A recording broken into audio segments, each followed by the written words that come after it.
Hello and welcome to Trial TV Live. I am the Squeegee of Justice. Thank you so much for joining us today as we are continuing our coverage of Alaska versus Zarrius Hildabrand. We are in day 4, and if you notice, I am a little congested today. I went to bed last night feeling sick, and I woke up, well, I just have a massive head cold right now. So bear with me. I got my roll of toilet paper. I promise I'll take myself off screen whenever I blow my nose. So with that, settle in, and this is going to be a day. All right, let's go.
All right, welcome in, everybody. Welcome in. Hope everyone is doing okay today.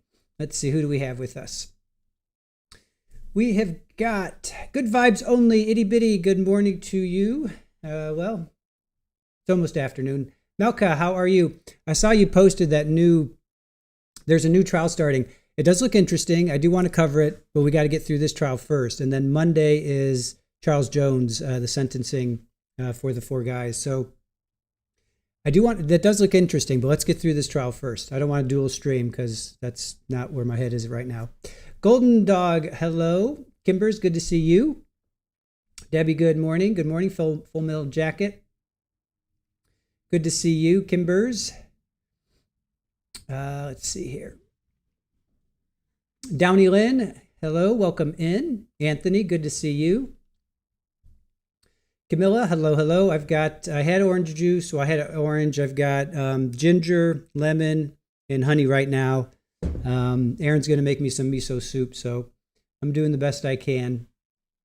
I did take a Tylenol and half a Benadryl, so hopefully that will help. Let's see. Skybell, hello. How are you? Good to see you, Ambi. Welcome in. Glee Roll, good to see you. Jenny G, hello. Crazy Mary Fitz, good to see you. Horse Welfare. Richard in the kitchen. Let's see. Let me just scroll closer to where I went live. Gordon, there you are. How are you? Gretchen, good to see you. Ruth Ann, welcome in. Shadow, hello. Looking good in your new membership there. Let's see. Hey, Jane. Thank you for joining us. Virginia. Kimbler. Hello. How are you? Tea with honey. That's what I got. I got lemon, ginger, and honey. I skipped the tea because I just do it with water. Green-eyed cat. Hello. Good to see you. Bama Green Eyes. All right. All right, I wanted to show a little bit of yesterday, so I got this queued up for us. This is the different camera angle. So this is about a half an hour, so I want to show this because they actually show him shopping, so I wanted to see this.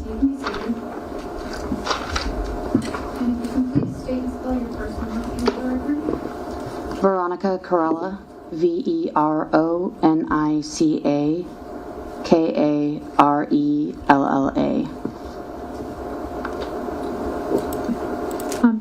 Good afternoon, Ms. Corella. Good afternoon. I'm going to have you introduce yourself to the jury. Tell them who you are and where do you work. Hi, my name is Veronica Corella. I am the Asset Protection Manager for the Fred Meyer at 1000 East Northern Lights Boulevard. And how long have you worked at Fred Meyer's? Approximately 12 years. Okay. And how long have you been in asset protection?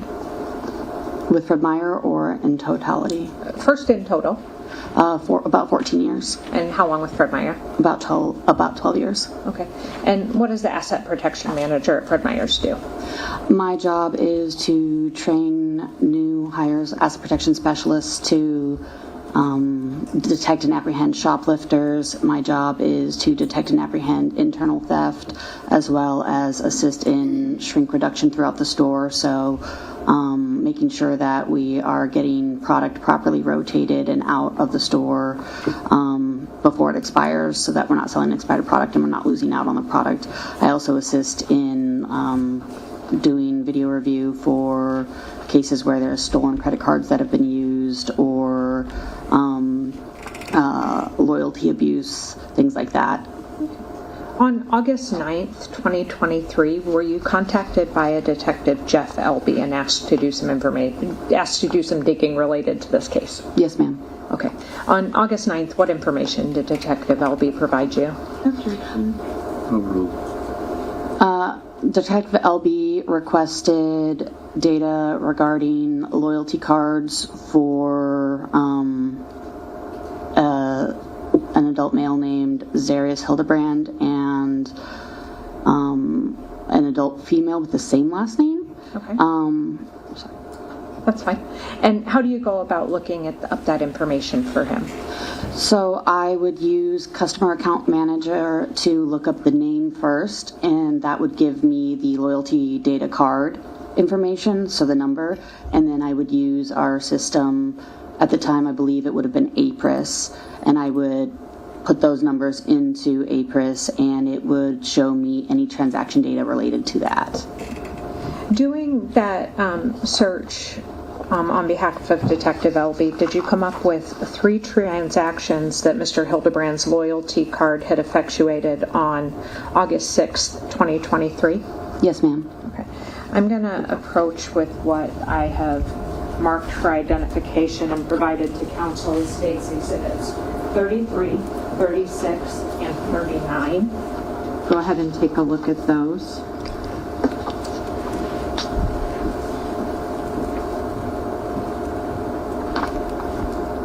Are those the transactions that you were able to pull up related to Mr. Hildebrand's loyalty card? Yes, ma'am. Okay, and are they true and accurate copies of what you provided to Detective Elby and came out of your system as being effectuated by Mr. Hildebrand? Yes, ma'am. Okay, I'd move at this point for the admission of State's Exhibit 33, 36, and 39. Any objection? No, Your Honor. They're admitted. And were you able to review video surveillance that went along with those transactions? Yes, ma'am. Okay, tell the jury a little bit about how you pull that video. So what I would do is, with transaction data, it will let me see the date and time that a transaction occurred, and then I would utilize our camera system to pull up the registers for that date and time, and then review whatever occurred, and potentially backtrack or track the suspect or the person through the store or out into the parking lot to their vehicles. For each of those 3 transactions that are depicted in State's Exhibit 33, 36, and 39, were you able to pull video showing the person at least using Mr. Hildebrand's card checking out and exiting the store?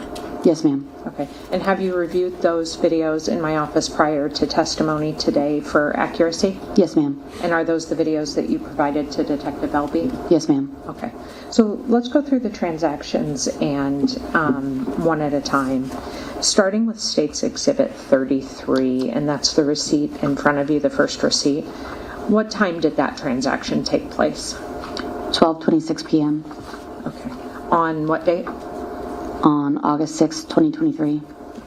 And what was purchased? Gator Light Zero Lemon Lime, Prego Marinara Sauce, and a set of Everyday Living sheets. Okay, and is Everyday Living like a Kroger Fred Meyer brand? Yes, ma'am. Okay, and those were purchased using Mr. Hildebrand's loyalty card? Yes, ma'am. Okay. May I publish Exhibit 33, Judge? Yes. Okay. And you said you had... Pass them around. And then you said that you had video evidence of Mr. Hildebrand checking out for that transaction? Yes, ma'am. Move at this point to publish what I've marked for identification as States Exhibit, or admit and publish States Exhibit 34. That's the checkout from that transaction.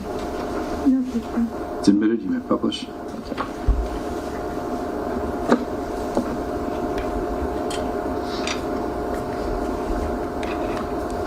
And where's the checkout video located?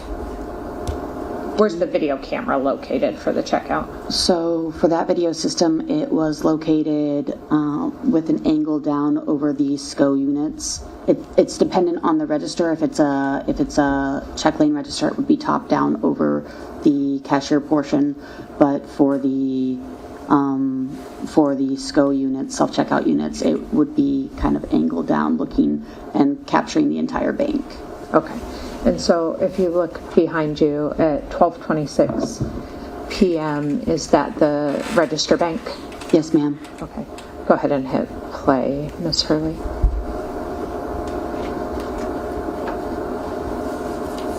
And do you see Mr. Hildebrand, or did you see him? Yes, ma'am.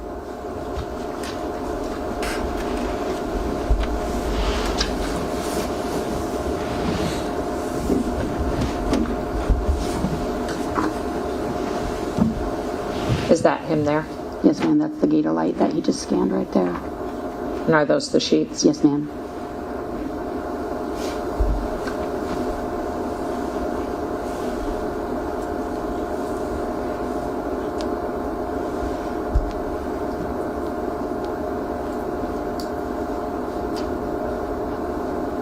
Madam Clerk, can I have you dim the light just behind? Perfect, thank you.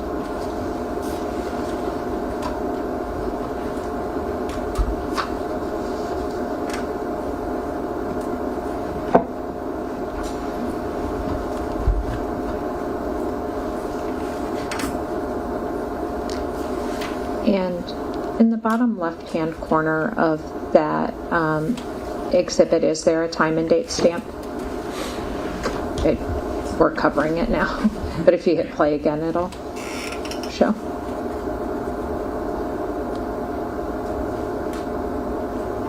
Is there? Yeah. Yes, ma'am. Okay, and what is the time and date? It says August 6, 2023 at 12:26 p.m. Okay. And now you said you were able to capture a video image of him exiting the store subsequent to that transaction?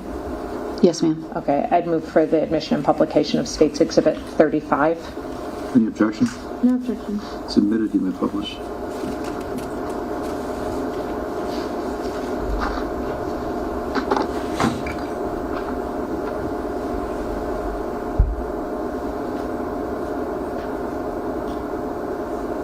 And again, is there a time and date stamp on that? Yes, ma'am. Looks like August 6, 2023 at 12:29 p.m. Okay. And here, if we slow down, I'll have Miss Hurley continue playing it. Not slow it down, but continue playing. Is that Mr. Hildebrand? Yes, ma'am. Or the person using his loyalty card? All right. Now, the next receipt that you should have in front of you is States Exhibit 36. Yes, ma'am. What time did that transaction occur? 18:12 p.m. or 6:12 p.m. on August 6, 2023. Okay, so about, so several hours later. Yes, ma'am. And what was purchased on that receipt? Kroger hydrogen peroxide.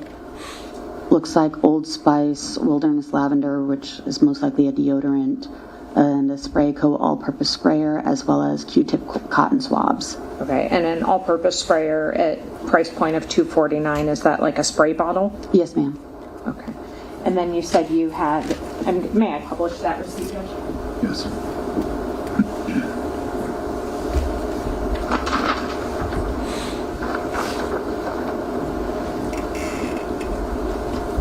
And you have similar video at the register and exit of that transaction? Yes, ma'am. Okay, I'd move at this point for the admission and publication of States Exhibit 37 and 38. 37 and 38 are admitted. You may publish.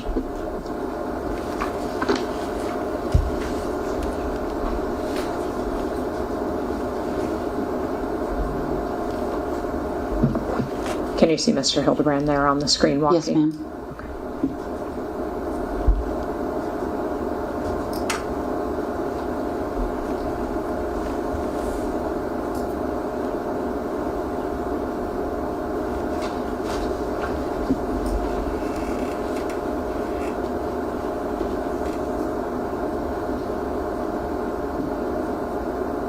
Is he no longer wearing the hat he was wearing before? Correct. Okay, and has he changed into long pants as opposed to the shorts he was wearing before? Correct.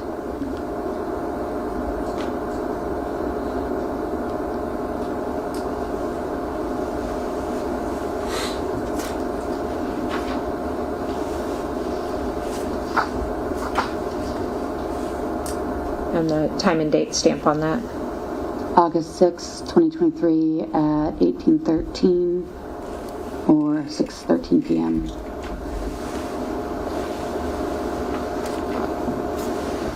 And then in just a moment we'll move to the exit video, which is States Exhibit 38.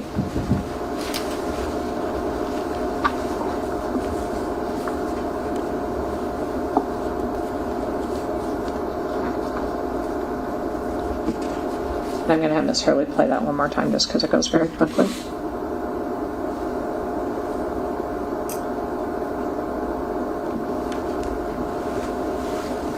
And now the last exhibit, or the last transaction, States Exhibit 39. What time did that transaction take place? 2200 or 10 p.m. Okay. on August 6, 2023. And what was purchased on that date and time? A Red Bull Yellow Edition as well as a mattress pad. Okay. And what was the grand total of that transaction? 42. The subtotal was 5288, and then after loyalty discounts, it was 4268. Yeah, published it. Yes.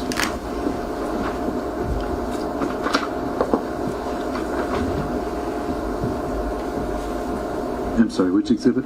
That's 39. And then, again, do you have a checkout and exit video supporting that transaction? Yes, ma'am. Move at this point for the admission and publication of States Exhibit 40 and 41. They're admitted. You may publish.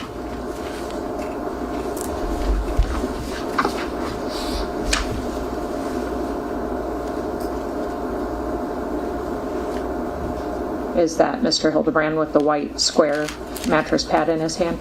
Yes, ma'am. So the far register on the right. Yes, ma'am. And at this time, does he have a long sleeve shirt as compared to the short sleeve shirt earlier? No, ma'am, that's a Or I'm sorry, he has a short sleeve shirt as compared to the earlier long sleeve. Yes, ma'am. And the date and time on that? August 6, 2023 at 22:01 p.m. or 10:01 p.m.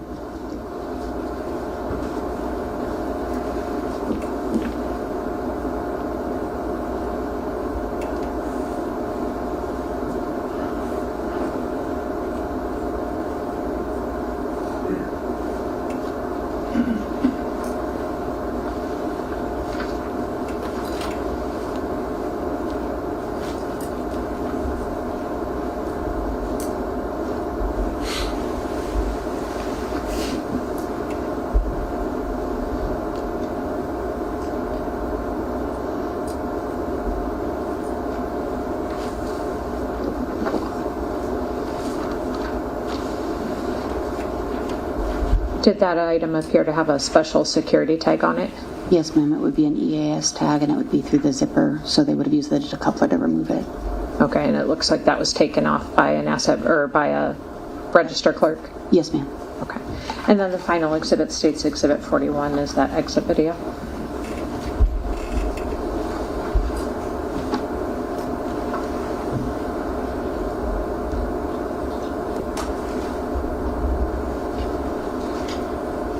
Okay, Okay, and same as the last one, it's pretty fast. I'm going to have Miss Hurley play it one more time.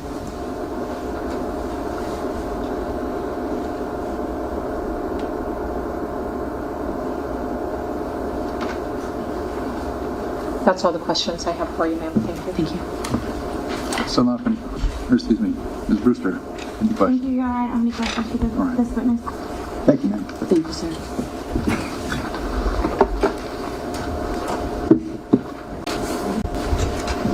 All right, now this next witness is Manuel Yes. Miller. He's asset protection manager at Lowe's. So we have Fred Meyer and we have Lowe's. Emmanuel Miller, Emanuel, last name Miller. Good afternoon, Mr. Miller. Hello. On August 10th of 2023, where were you working? At the time I was working at Lowe's, located off Tudor Road. Okay. And what did you do for Lowe's? I was an asset protection and safety manager And how long did you do that work for? for about 2 years. 2 years at Lowe's. Have you done that work for other establishments? Yes. Okay. Is that what you currently do? Yes. Okay.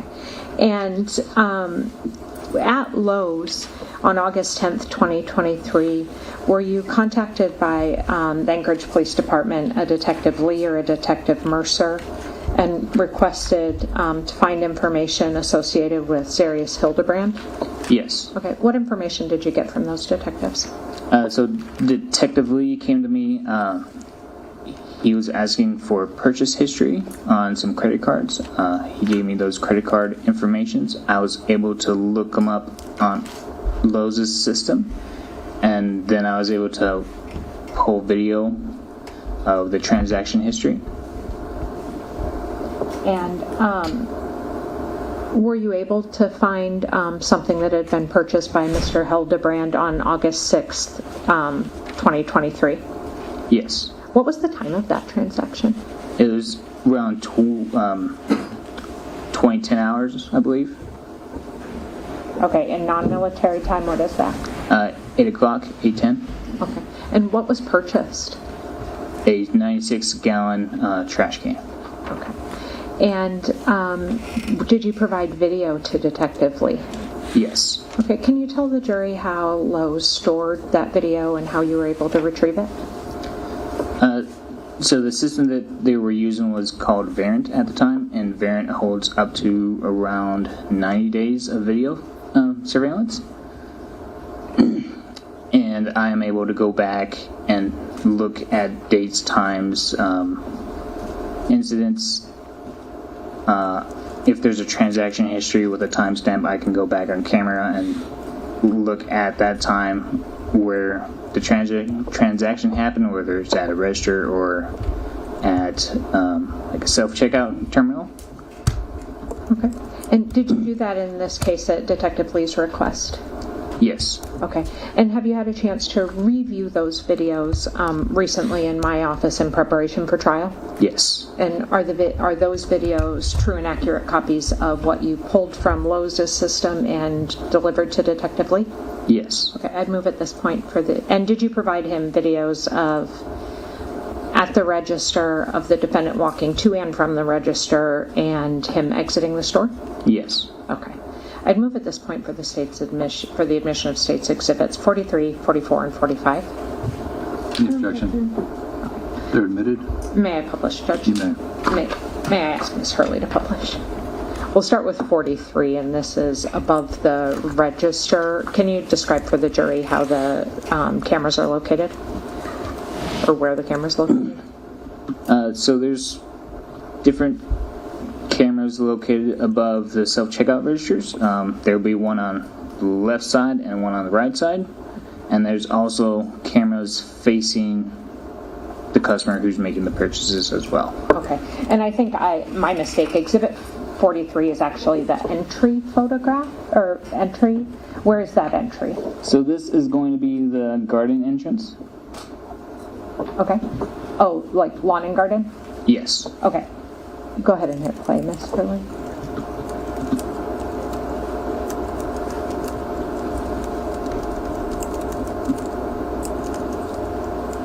that Mr. Hildabrand? Yes. And then let's go to Exhibit 44, which is the checkout, and you've described where that is. Yes.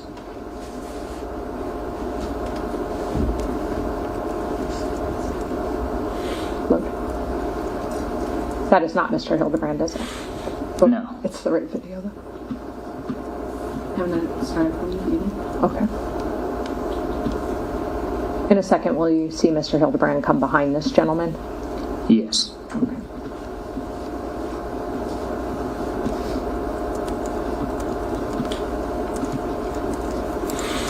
And is that him coming up behind? Yes.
And then we'll move to State's Exhibit 45.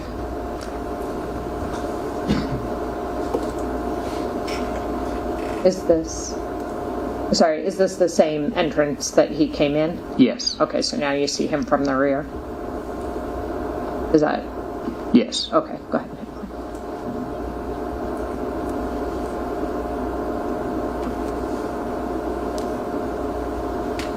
And I think you told the jury, but you were able to research that transaction based on what? The last 4 digits of a credit card. Okay, and that was provided to you by the Anchorage Police Department? Yes. Okay. And do you know the brand of that trash can? Not off the top of my head. Would it refresh your recollection to look at a police report summarizing a conversation you had with Detective Lee? Yes. Okay. If I may approach, Joe? Yes.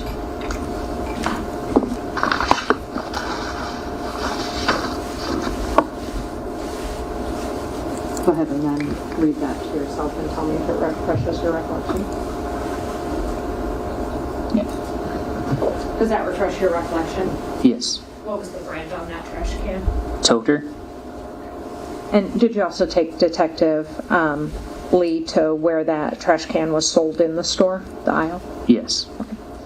And does that aisle also contain mop buckets? Or In the general area, yes, I believe the mop bucket is, if I remember correctly, it's like another aisle down. Okay. Was there a mop bucket in that area that piqued Detective Lee's interest? Yes. Okay. That's all the questions I have for you. That's okay.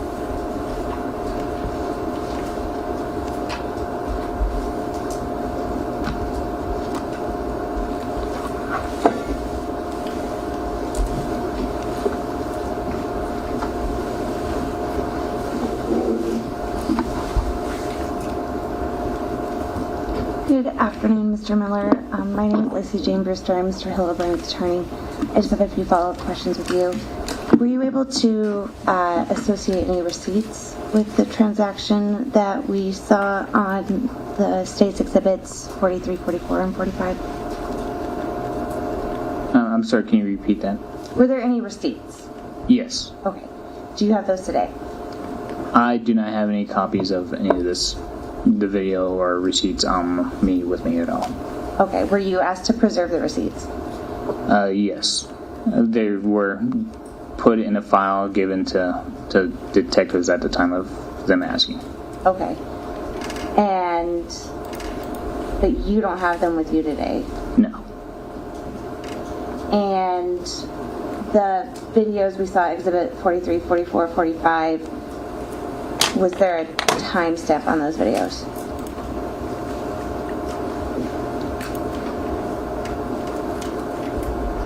I would have to watch the videos again. Every system is different. I currently work for Nordstrom Rack, and their system is different as well. Okay. So, not off the top of my head, I can't tell you yes or no. That's fair. And you testified that the time of the purchase was 2011 hours. Yes. How do you recall the time? On the transaction receipt, at the bottom is a timestamp. But we don't have those receipts today. I don't have those now. And when was the last time you looked at them? About 11 days ago. Okay. Thank you. Questions? Thank you. Any redirect?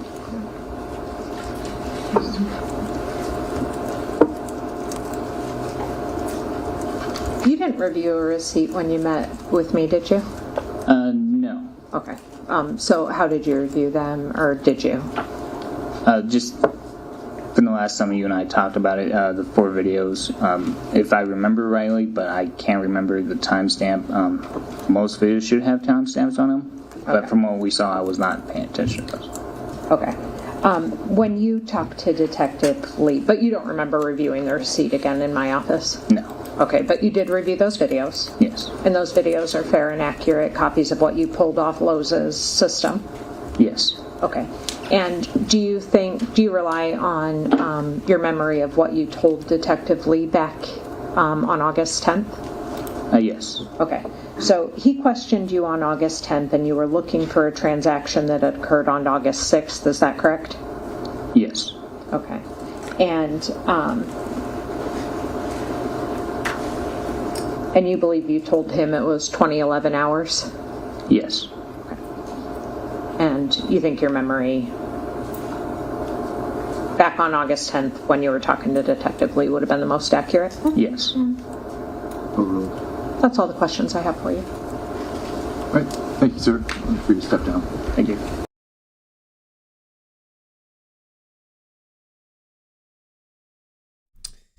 All right, so that I wanted to show that because that's the different camera angle, obviously, from what we saw yesterday. And I mean, I wish we had that camera angle all the time, but because there's a juror number 1 is sitting right there where the camera is, they can't show it live, so they have to show it. What they do is they edit it out and then they upload it to their YouTube channel later. I guess later in the day or overnight. So, as much as we would like to see that camera angle, we do not have that live. So it's nice to have the morning, because then I'll show if there's really something important that I want to be able to see from the screen. We can go ahead and show it in the morning. So, hey, Selena K, how are you? Welcome in. Katrina Bunny, good to see you. Denise, his haircut cracks me up. He was styling. Kaylee, how are you? All right. Yes, Gordon, they are definitely clutching at straws. I didn't understand. Well, I actually also did. Well, I didn't understand the part with the receipts, whatever. But then when he picked up the 96-gallon trash can, there was a mop bucket a couple aisles down that piqued the detective's interest. Why did it pique his interest? Why didn't he explore that further? I didn't quite understand that. So, anyway,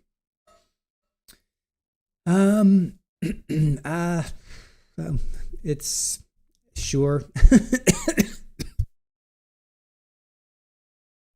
They could do a lot of things, Gordon, but they choose not to. I don't know. I don't know why they I don't know why they're doing what they're doing. That's what Newton told me. Newton said that they were going to edit out whatever they edit out, and then I wouldn't mind if it was delayed like half an hour. I would even take like a half-hour delay instead of waiting, in the evening. But it is what it is. I don't know. I don't know. Yeah, and if you're not familiar with Newton Ward, go check him out. He's a really good videographer. Works for Law and Crime. We met him at the Carlos Dominguez trial last year. Kaylee, this court doesn't want to take a chance on boo-boos. That's true. Speaking of Carlos Dominguez, I did check in, watched a little bit of their feed yesterday. They're on the interview of him. That's what they showed yesterday. It was Carlos's interview. So we'll keep an eye on it. When they get to a verdict, we'll definitely cover it. And I do see there's a new trial starting today at 1, I think, which does look interesting. I think it's kind of the same concept where a wife takes out the husband, but she claims that it was self-deletion on his part. So depending on with this trial, I'm thinking is going to end this week. So unless there's a new trial starting, next Monday we have Charles Jones. We're going to cover Charles Jones on Monday. So whatever is out there, we'll pick up on, we'll cover, we'll do something. There may be a new trial tomorrow, next week, starting that we can all pick up on, or we'll pick up on something that's interesting. The boat trial looks interesting to me. The pro se guy, I think he was only was he like a week? We could probably blow through that in like 3 days. So, yeah, I think it's a wife this time. Yeah, you're right. Yeah, it's the exact opposite of the last 2 we've watched. Plus you throw in Walsh. Yeah, it's usually the guys.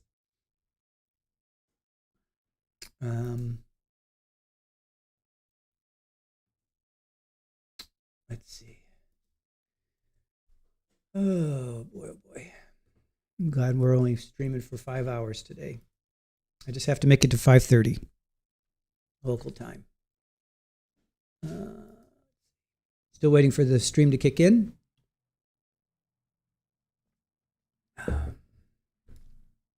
Green Eye Cat, happy Taco Tuesday to you. Good to see you.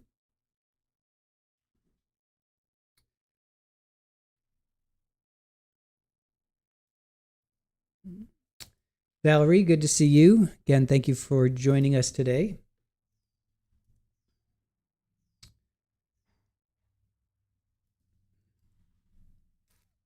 Still waiting for a said feed to kick in.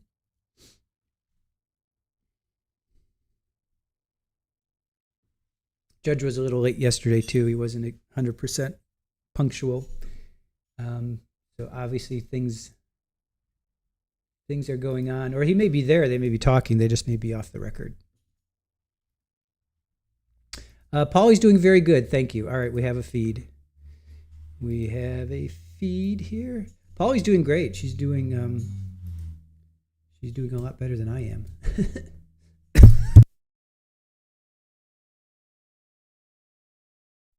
Sorry about that, guys. Let's see here. So the feed is up, but just waiting for it to kick in. Yeah, no, Polly's doing good. I'm going to take her to the vet, I think the 27th. Yeah, it's a couple Saturdays from now in my new car. I'm so excited about that. All right, come on. Kaylee, no, I had to cancel because I wasn't feeling well. I had to cancel. I canceled today. I scheduled it for tomorrow. But thank you for asking. I have one more contractor coming over. I had to cancel today because I just was not. I didn't want to get him sick either. So I canceled him, and hopefully tomorrow I will feel better. There we go. All right, we have a feed.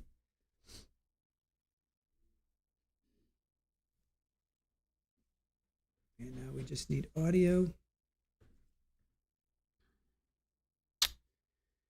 Stand for Truth. Hello, how are you? Yes. Thank you, Aussie. Appreciate it.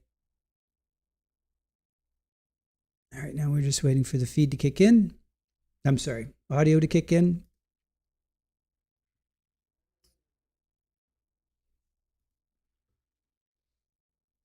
All right, here we go. Please rise for the jury.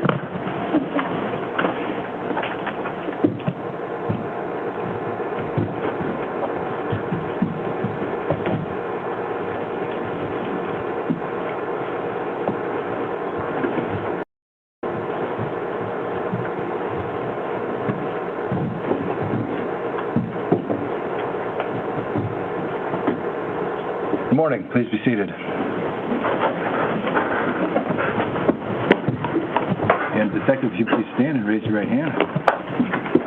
You solemnly swear or affirm that the testimony you give in this case shall before the court will be true, the whole truth, and nothing but the truth. I do. Thank you. Thank you, Stephen. And if you could please state and spell your first and last name for the record? Yes, my name is Brendan Lee, Brendanlee. Detective, please introduce yourself to the jury and tell them what you do for a living.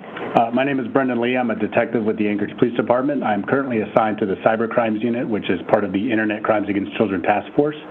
I've been employed with the Anchorage Police Department for years. During that time, I spent 10 years on patrol, and after 10 years on patrol, I went to the Vice Unit as a detective for 2 years, and then into SVU for 2 years. After that, I was in homicide for 6 years, and as of June of 2025, I've been in the ICAC unit. Okay. So your time as a homicide detective, did that cover August of 2023? Yes, it did. Okay. And just so the jury understands, when there's a homicide call out in Anchorage, how does the unit assemble? How are tasks divvied up?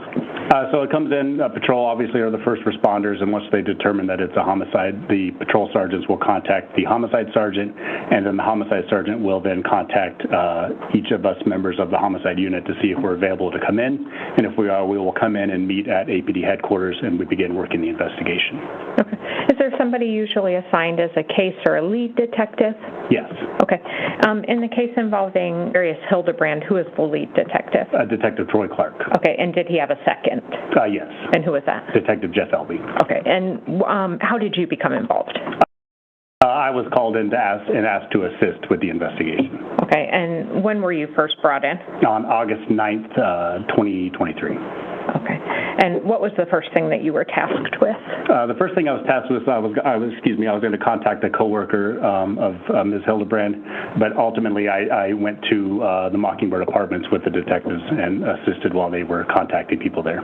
Okay, so before you were able to contact this coworker, you went to the apartments on Mockingbird? Yes. And did you do that with Detective Elby? Yes, I did. And what was the purpose of that contact? Detective Elby was going to contact Zarrius, and I stood by recording with my work-issued cell phone. Okay. And were you attempting to get a piece of clothing? Yes. Okay. And what was the purpose of that? The purpose of that was to provide a piece of clothing to the search team so that they could use it to help assist them with their search around the area. Okay. And did Mr. Hildabrand have animals at the apartment? Yes, he did. Okay. Was his apartment seized at that point for the purpose of serving as a search warrant? Yes, it was. Okay, so was he allowed to go into it without accompaniment? Not without accompaniment, by the police. Okay. And so who did you coordinate to get the dogs out of the apartment with? His friend Maria was there, and so it was myself, Detective Elby. There was a patrol officer that had been standing by outside the apartment, and we went in to gather the dogs and then gather that piece of, I believe it was a pair of shoes. Okay. And the jury has already heard a portion of that audio taped contact, but can you describe the defendant's demeanor during those interactions? Yes, he appeared to me to be somewhat nervous. He was concerned about, his concern seemed to be getting his dogs out of the apartment, getting some of his personal belongings out of the apartment, which he was told he could not do at that time. All in all, he just seemed very kind of standoffish and nervous. Okay. Did he make repeated requests to go into the apartment to get things? Yes, he did. Okay. Was he denied doing that unaccompanied? Yes. Okay. Did he appear to be trying to gather information from you? Yes. Okay. At some point while you're there at the apartments, are you flagged down by a neighbor? Yes, I was. Okay, and who is that? Tiger Massey. Okay. And how had Tiger Massey been contacted previously? Detective had gone to her door and attempted contact and left a card, and then so she came out, saw that we were there, so she flagged me down to talk to me about the card that was left on her door. Okay. Ultimately, was she even home during the relevant time period? No.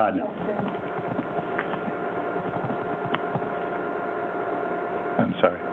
Can you repeat the question? My question was she even home during the relevant time period? Overruled.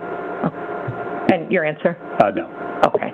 So did she have relevant information for the police? No, she did not. Okay. After contacting the defendant and Ms. Massey there on scene on the 9th, did you end up interviewing that coworker? Yes, I did. Okay. And then August 10th, did you receive some additional information that you followed up on? Yes, I did. What was that information? I received information that Zarrius' phone records or call detail records were showing him in the location of the Tudor Lowe's, and I was asked to go there to contact about video and any transaction information they might have. Okay. And who did you contact at Lowe's? Miller. I believe, I have to refer to my report, I believe his name is Miller. Okay. Emmanuel Miller? Yes, that's right, yes. Okay. And at Lowe's, what did you learn and what were you provided? At Lowe's, I learned that there was a transaction by Zarrius using his credit card, and they had video that they couldn't provide me at the time, but I was able to view the video of Zarrius coming into Lowe's on that particular day. Okay, and were you later provided that video and an accompanying receipt by Lowe's or by Mr. Miller? Yes. Did he have to get essentially permission from a regional manager? Yes. Okay.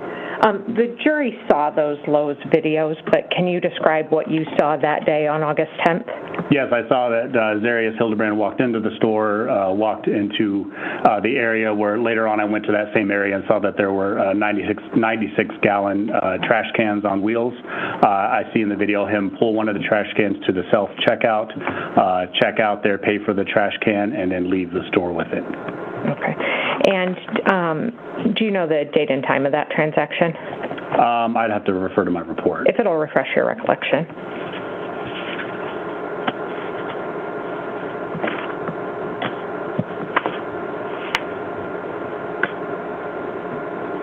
It was August 6, 2023, between 8 o'clock and 8:30. Okay.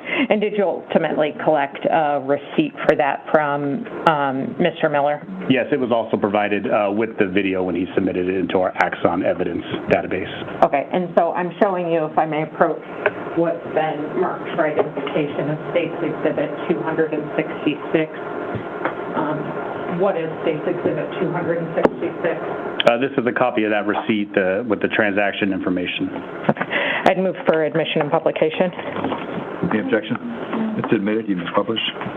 That was 266. That is 266, Judge. Incredibly high tech here. And does that show the purchase price, the date and time of the transaction? Yes, the date at the top right, 8/6/2023. At the very bottom, you also see 8/6/2023 with a time of 2011, and then the amount of the transaction. And yes. Or 2010, 58 or 59? Yes. And for folks that don't have military or law enforcement experience, what time is that? 8:10 p.m. So in the evening? Yes. And then you said you went to the, when you were at Lowe's, did you also go observe that trash can? Yes, I did.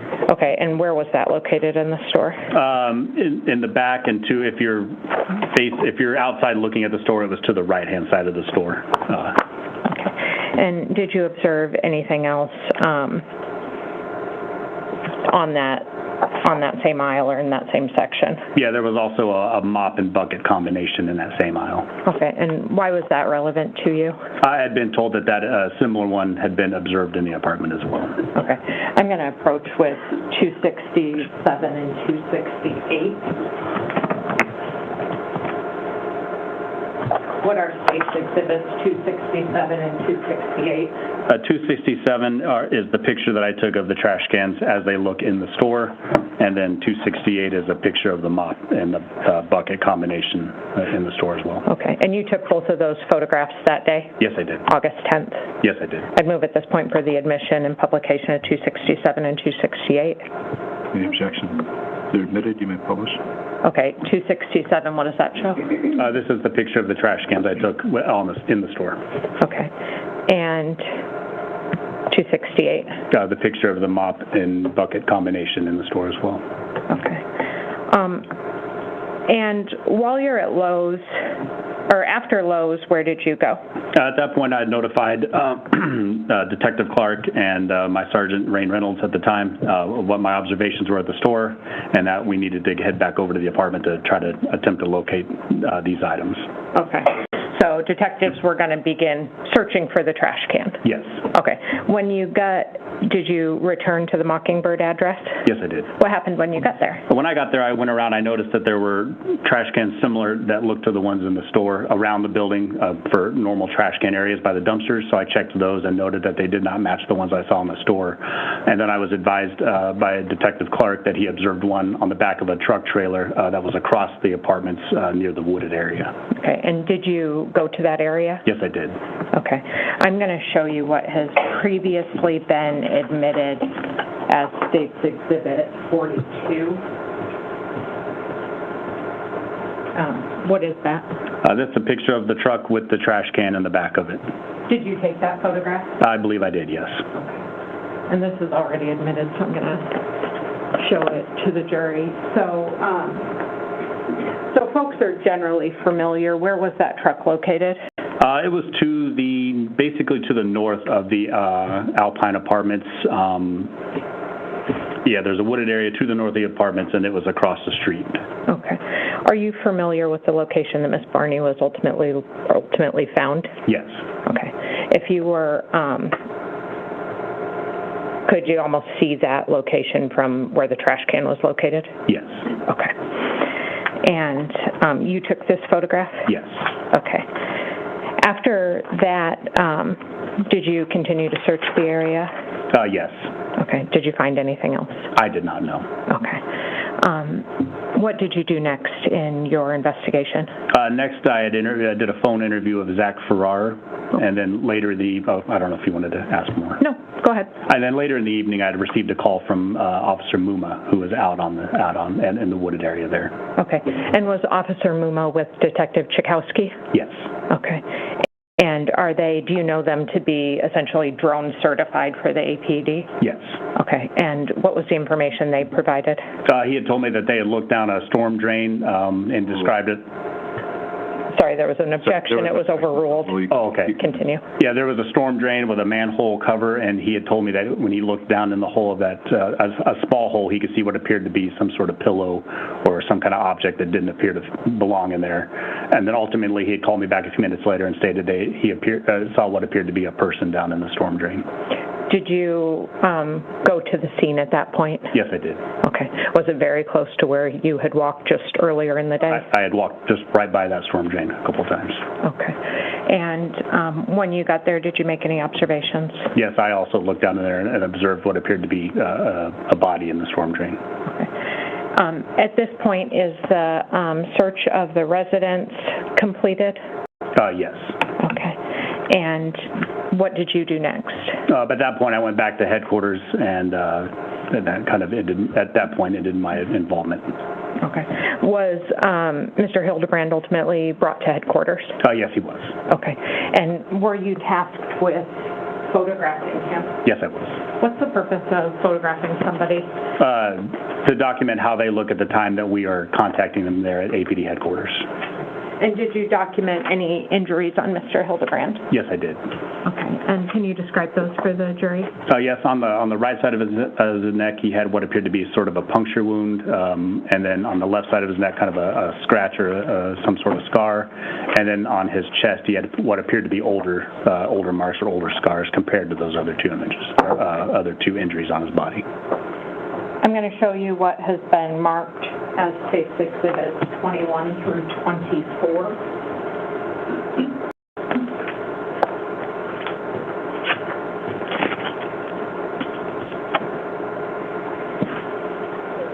what are States Exhibits 21 through 24?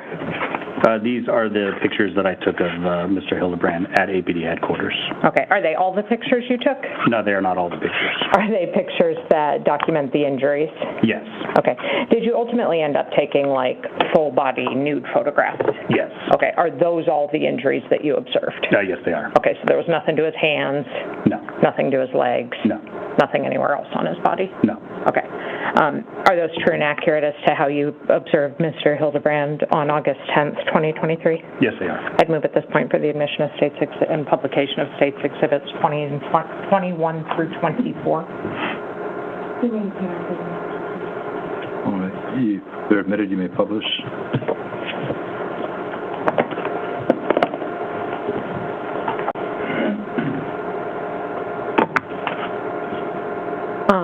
What does 21 depict? This is that puncture wound on the right side of, Okay. Is the laser pointer where that wound is? yes, it is. And it kind of was had a kind of a scab over it, so it appeared to be not immediately fresh, but maybe a few days. Is 22 a closer-up photograph of that same injury? Yes, it is. Okay. And 23? This is that kind of circular, a little bit longer, kind of a abrasion or scar there on the left side of his neck. Okay. And 24? And this is the older-looking injury on his chest, on the right-hand side of his kind of collarbone area there. Okay. And those are the only injuries you observed on Mr. Hildabrand? Yes. Okay. Then, while you're at APD, did you do any searches of social media? Yes. Okay. Tell the jury about that. I observed a post that Zarrius had put on his Facebook. Basically, it was the missing person flyer, and I took some photographs of the post and then the comments made after the post. Okay. And did those comments include a responsive comment for Mr. Hildabrand? Yes. Okay. So I'm going to show you what's been marked for identification as States Exhibits 269 and 270. What are 269 and 270?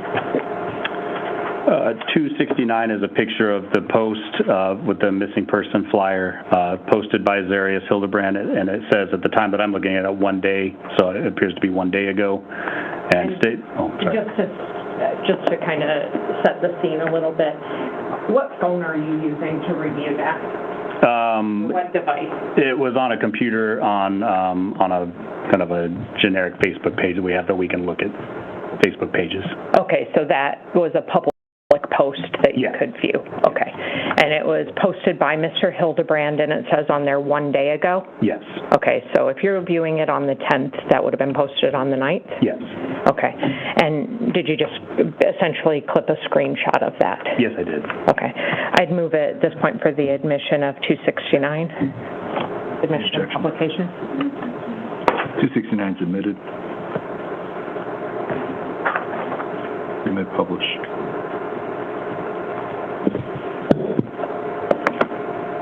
Okay, and what does Mr. Hildabrand say at the top of that flyer? It says, updated information on my missing wife. Please share and repost. Okay. Is 270 a photograph of a comment in Mr. Hildabrand's response? Yes, it is. Okay. As you took it off of that public page? Yes. Okay. I'd move at this point for the admission of 270. Any objection? No objection. It's admitted. Okay. Go ahead, and can you read for the jury both the comment and the response? Yes, the comment made by Missy Davidson says, funny, not funny, how there was absolutely no mention on your Facebook, or excuse me, on your FB, which I presume to be Facebook, of Saria being missing until you got called out for it. A couple of emojis. Do just tell her family where she is. And that was, it says 20 hours, so it appears to be 20 hours ago. And then the response by Zarrius says, Missy Davidson, I hate to respond to this, but you seem pretty persistent, so A+ for the effort. And if must know, I didn't have access to my phone or any kind of device for 12+ hours yesterday, and when I finally got it back, I used it for communications back and forth to people to pass along information / obtain information such as the picture I posted, and all of this was done before I saw your comment. And if I knew where my wife was any parties involved under the investigation would have known by now. So unless you have something positive to say or any news regarding my wife, I would greatly appreciate if you would comment on my post. Thank you and have a wonderful evening with a smiling emoji. Is that the extent of your role in the investigation? Yes, it is. Okay. I don't think I have any other questions for Detective Lee. Thank you. Ms. Brewster? Thank you, Your Honor.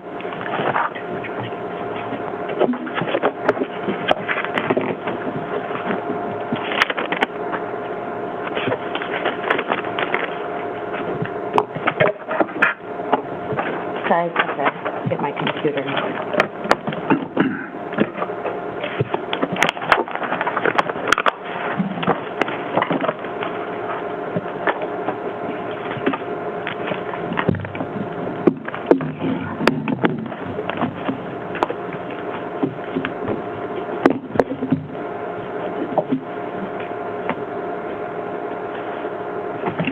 Good morning, Detective Lee. Good morning. My name is Lacey Jane Brewster. I'm Mr. Hildabrand's attorney. Okay.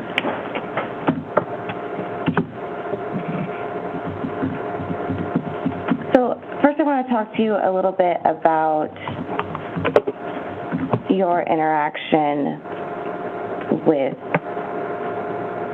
Miss Tiger Macy. Yes. Okay. So Ms. Dunlop asked you previously whether or not you were able to receive any relevant information from Ms. Macy, correct? Yes. And you said no. Yes. And at the point you met with Ms. Macy, were you investigating homicide or missing person? At that point, we were investigating a missing person. Okay. And when you're investigating a missing person, would it be relevant to know if there had been arguments previously in that missing person's home? Yes. Okay. And so you actually did speak with Miss Macy. Yes. And she specifically told you she had never heard any fights from the apartment below her, correct? Yes. She told you she hears the TV, but not fighting. Yes. And that would be relevant to a missing persons investigation, correct? It could be, yes. Okay. And Ms. Macy also informed you she'd only lived there a few months. Yes. Okay.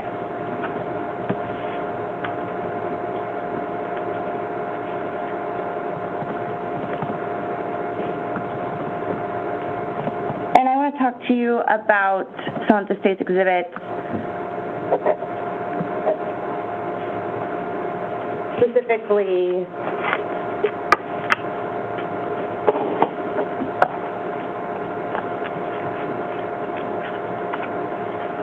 Exhibit 21.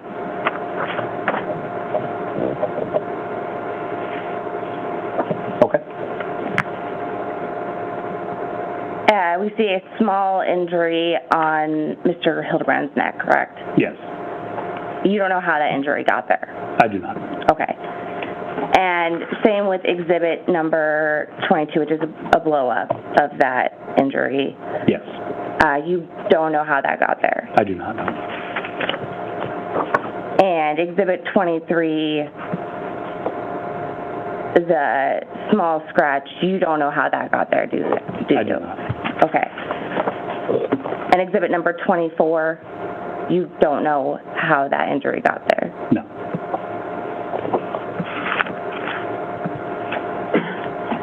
And you originally were involved in this investigation on August 9th, 2023, correct? That's when I got involved, yes. And so you were not in the apartment on August 6th, 2023 at 2:47 a.m.? No, I was not. Okay, so you were not able to see who pulled the trigger of the gun that killed Saria Hildabrand, were you? I did not. I was not in the apartment. Okay, thank you. Any further Can you questions? redirect?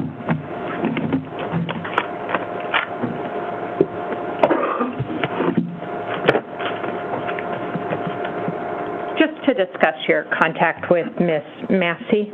Yes. She reported she was out of town Wednesday through Sunday evening, correct? Yes, she did.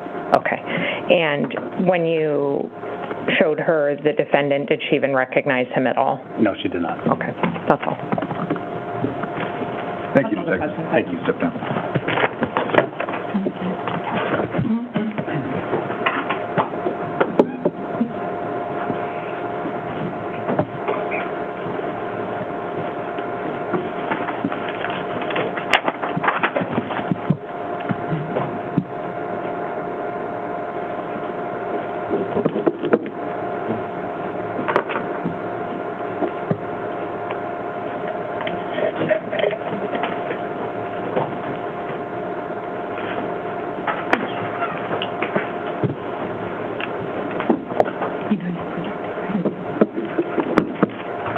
Good morning. Before you have a seat, if you please, Do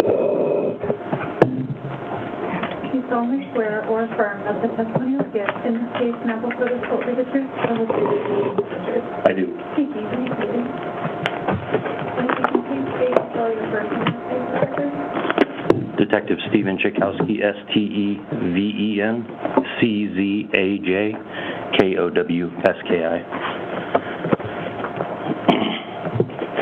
Detective Czechowski, I have you introduce yourself to the jury, tell them what you do for a living. I'll collect those exhibits from in front of you while you do that. Yes, ma'am. I am a detective with the Anchorage Police Department. Prior to working for the Anchorage Police Department, I was a nuclear weapons launch officer in the United States Air Force. I started with APD in 2007, and I went through a police academy of approximately 800 hours. I then worked patrol for approximately nine years, working mid-shift in downtown, at which time I transitioned to the Detective Division, where I've worked in the Vice Unit, which is the undercover unit, and primarily Special Victims Unit. That I've been there since 2017. And then one of my additional duties at APD over the years, I've been on the APD Bomb Squad, and now I'm on the Anchorage Police Department Technical Support Unit. We're the unit that assists the SWAT team when they have call-outs for things like cameras, equipment, drones, robots. And then when we're not doing active call-outs with that team, we fly the drones, fix the robots, things of that nature. So it's kind of, people call it like MacGyver, fixing things and making things happen, or working with gear. Okay, can you talk with the jury a little bit about some of your technical experience in operating those drones? Yes. So I have a private pilot's license. I'm also a certified drone pilot with the FAA, Part 107 pilot. Also on the technical support team, we have our technical support unit. We have lots of individuals, different backgrounds.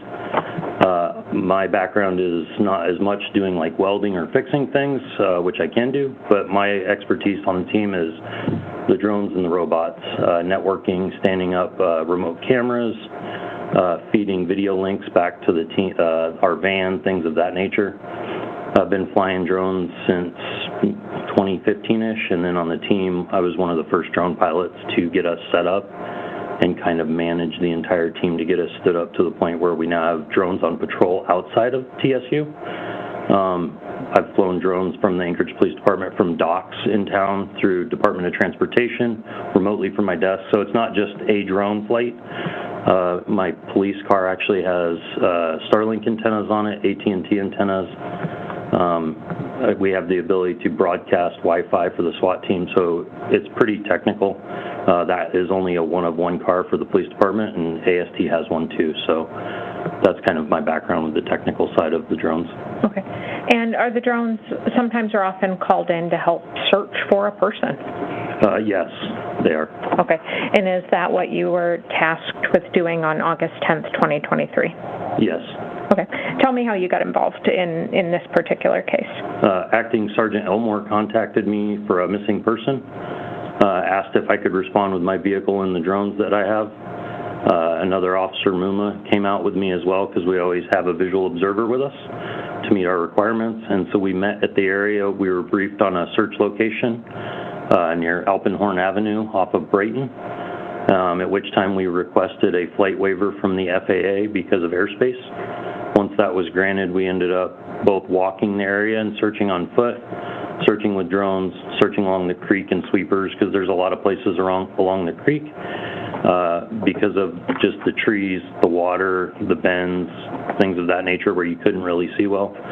So we flew the drone extensively for a couple hours in that area to include Waldron Pond, the creek, around the bridge. Okay. I'm going to approach, and does the drone take footage and still photographs while you're flying it? Yeah, it takes very good photos. They're very high quality images. I'm going to approach with what I have marked for identification as States Exhibits 46 through 51. And 46 has previously been admitted, so I'm going to display that to the jury and have you kind of orient them to the location, if you don't mind.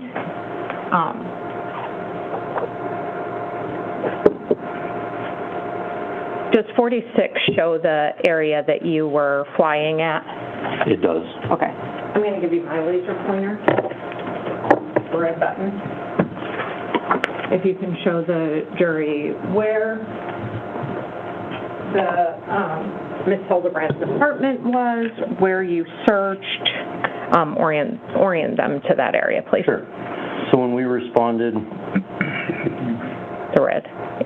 When we responded, we parked right here on Alpenhorn Avenue where this kind of access road is off of Brayton Drive. We were briefed on the search area that they were asking us to look at with the drone, which included this entire field, the backside of Tudor Elementary, up to Bancroft Bridge, all along this part of the creek. We also went under the highway, along the bridge over here, and along the coastal trail, or I'm sorry, the Campbell Creek Trail. We also ended up coming around and parking over at this park at one point because of the close access along Campbell Creek here and all of our gear. We didn't hike all of that way, we walked it, but then we went back and parked over here. We also flew over in this area as well. Okay. And if the jury is orienting themselves, are you familiar with Bread and Brew? Yeah, so Bread and Brew is right here. Okay. Tudor goes this way, east-west, and then north-south is the highway, and Brayton is here as you approach. If you were driving northbound, this is Tudor on the Seward Highway as you approach town. Okay. And as you're undergoing this search, are you operating under the information that Saria Hildabrand had left her apartment down at the bottom and walked to the Bread and Brew? Correct. We were informed that she lived in the area of Alpenhorn near one of the apartment buildings, and that work was right here, and that there was a common trail through here, so that was kind of our area of focus or interest because of all the common points. Okay. And did you ultimately locate Miss Barney or Miss Hildabrand that day? We did. Okay. And where was she located? Can you show the jury on the map? Sure. Ultimately, after we were doing the drone ops, me and Officer Muma were trying to kind of refocus for our next part, like what we were going to do next, because we hadn't found anyone yet. As we were standing on this, I asked Officer Muma for a flashlight. There's a raised concrete manhole cover that is elevated off the ground. It's one of the ones you see in town that would be probably maybe waist high or a little higher. And it's right about where that A is, where it says Waldron Park, and it's on the west side of this access road, between the access road and the highway. And when we put a flashlight in there, we observed what looked like bedding and human flesh at the bottom of the sewer at the bottom. Okay. Did you ultimately lift the manhole cover? We did. We went and grabbed tools so we didn't handle the cover. We lifted it off, and then we could see that there was bedding, a pillow, some clean bedding, and what appeared to be a human being at the bottom. Okay. And does States Exhibit 47 and 48 depict that manhole from the outside as you observed it, and then 48 from the inside as you saw it? Yeah, 47 is after we lifted off the manhole cover and put it on the ground, and then 48 is a down view from that manhole cover as you look in. There's the courtesy copy. Thank you. And I would move at this point to admit and publish 47 and 48 with the admonition that the media not show 48. Subject to your previous objections? Yes, we don't object to the media to Ms. Dunlop's request the media not be No, able. I understand that, but 46 is admitted, you may publish that. 47 admitted, you may publish. 48, you may publish. 48 is not to be shown by the media. Okay. So when you described the manhole cover as being waist high, this is after you and Officer Muma have already lifted the cover off of it? Correct. We placed it on the ground next to us just due to the weight. We had nowhere else to put it, so we put it right next to the concrete sewer cap, and then we just peeked over and looked inside. Okay. And it sounds like you were, you've shown a flashlight through the hole that's visible there? Yeah, so you'll see a hole here. It was hard to get light in there, it's so dark, but we put light through the hole, and then you'll see this kind of cut out on the side. I was able to put light through one hole and then put my eye to the other hole to look in at the same time, and that's when we decided to go back to the truck and get more tools to remove the cover. Had you and multiple other searchers walked by this that day? I walked by it several times over the course of 2.5 hours. It wasn't until we didn't find anything, and we were kind of coming up with a game plan, me and Officer Mooman, we were standing there, and we were maybe 30 feet away from this, and I said, "Can I have your flashlight?" And he's like, "What are you doing?" Because it was daytime, it was bright out. And then I pointed at the manhole cover, and we're like, somebody had to have checked it already. Like, this has been a couple days, and unfortunately, when we went and checked it, we found what we found. And I'm going to show you States Exhibit 48 now. Is that what you observed when you when you got the cover off? It is. Okay. Do you see bedding in there? Yeah, you'll see there's some bedding here, a pillow with the white sticking out, and then what appeared to be human flesh just next to the pillow. I want to go over some of your drone photographs. Wait, before I show those, let me go back to there. You testified that the drone takes good photographs, and did you take hundreds that day? Yeah, we attempted to model the area, and when we model an area, basically we'll take photos, sometimes 1,000 photos for a crime scene or 2,000 photos. And what the drone will do is it'll take an image, it'll move itself, and then it'll do an 80 or 90% overlap depending on the settings, so that each photo is almost a duplicate. You're just getting 10% new material for each photo, or 20%. So you can use what's called photogrammetry. APD is trying to get more evidence as we adapt with technology, and that's one of the things on TSU that we've started to integrate on bigger cases like this, so we attempted to model the area. Okay. Go ahead and take a look at 49 through 51. Thank you.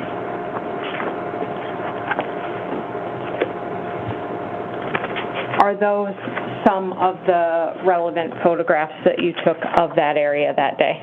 They are. True and accurate to as to how the drone saw the area? Correct. This is not from my perspective. This is 49 through 51 is the drone elevated in the area doing aerial photos and scans. Okay. Can you actually see yourself in those photographs? Yes. What are you wearing? Purple shirt. Okay. Purple button up. So you're obvious? Yes. Okay. I'd move at this point for the admission of 49 through 51.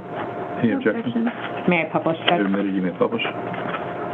So going to 49, and you can continue to use the laser pointer there, what is the crime scene tape marking off? So the tape here is actually marking off that manhole cover on the frontage road that I pointed out to you earlier that parallels the Seward Highway. You can see me standing here looking down, flying the drone with the purple shirt. This is where the road meets the crime scene van where we were parking on the main road on Alpenhorn. And then in the background, you can actually see the apartment buildings just at the edge of the trees. So it's kind of a big picture of the scene facing south down that access road. Okay, and the jury's going to hear from the crime scene team later today, but that van there, you know to be the crime scene team's van? I do. All the vehicles park at our same building where TSU maintains the building. Okay, and then the building that's visible from this shot are the apartments at Mockingbird? That's correct. Or at least the closest one? It's the closest one to the access road, yes. And then 50, what does 50 depict? 50 is, you can see the crime scene tape here. It comes back around through the trees. You don't see it here. Here's the manhole cover on the ground with the raised sewer cap. And this is a picture facing the opposite direction, facing northbound. You can see the Seward Highway here as the access road kind of merges towards Campbell Creek where the highway goes over the creek. Okay, and where would Campbell Creek run on that photograph? Campbell Creek's actually right here, right at the edge. You can see the bridge as it goes over and under because we actually walked under the Seward Highway. Okay, and that storm drain feeds into Campbell Creek? I don't know if it actually dumps into the creek, but you could tell that it was running from left to right and that there was a flow through there. Oh. I don't know where it ultimately terminates. Okay, but it goes that direction? It does go that direction. Okay. And then 51, what does 51 depict? 51, I'm in my shirt on that frontage road with the fence. You can see the van and the apartments a little bit better. And this is a picture of the drone facing back towards the scene from the Seward Highway pointing due east-ish, looking at the crime scene. And once Saria's body was recovered, did your involvement with this case end? Yeah, I notified homicide detectives that we believed we had found her, and at that point, all we did was scan the area and take photographs with the drones. We never went down inside or anything like that, because that's not our specialty. We just flew the drones and tried to document as much as possible. Okay. Anything else? No. I believe that's all I have. Thank you.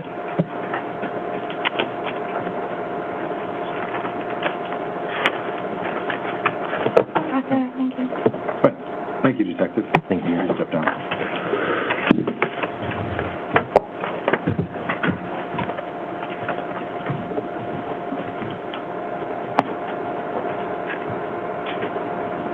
Thank you. Your Honor, I expect the next witness to be fairly long, but it's probably good to just take a break at a natural point during his testimony. Well, if you want to signal when that point is, it's a little early for a break. You folks need a break at this point? You want to keep going? I think it's early too. Can I just watch for your signal? Okay. Well, I don't know if you've noticed, I will occasionally be scanning you folks, and if I make eye contact, I'm not trying to make anyone uncomfortable. I'm just checking to make sure that nobody's really needing a break. So I'll pay more attention here coming up, and if you start to get restless, just make a face, and we'll take a break.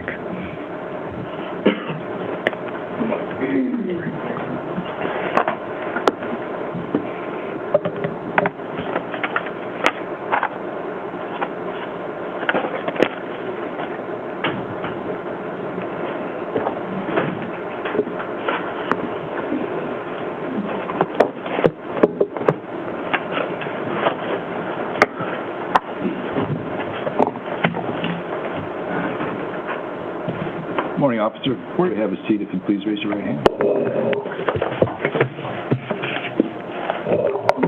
Swear or affirm that the testimony you will give in this case now before the court is the truth, all the truth, and nothing but the truth. I do. Thank you. Thank you.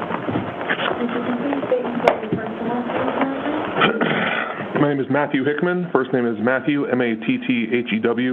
Last name Hickman, H-I-C-K-M-A-N.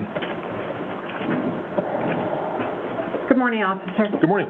Can I have you start by introducing yourself to the jury, tell them who you are and what you do for a living? Yes, ma'am. My name is Sergeant Hickman. I'm a patrol supervisor with the Anchorage Police Department. I've been with the department since May of 2015, and then I became a supervisor in August of 2021. What'd you do before you were a cop? So well before that, I worked for the U.S. Department, or excuse me, the State Department and the U.S. Embassy in Beijing, China. And then I had a short break between that and then coming to the Anchorage Police Department. Okay.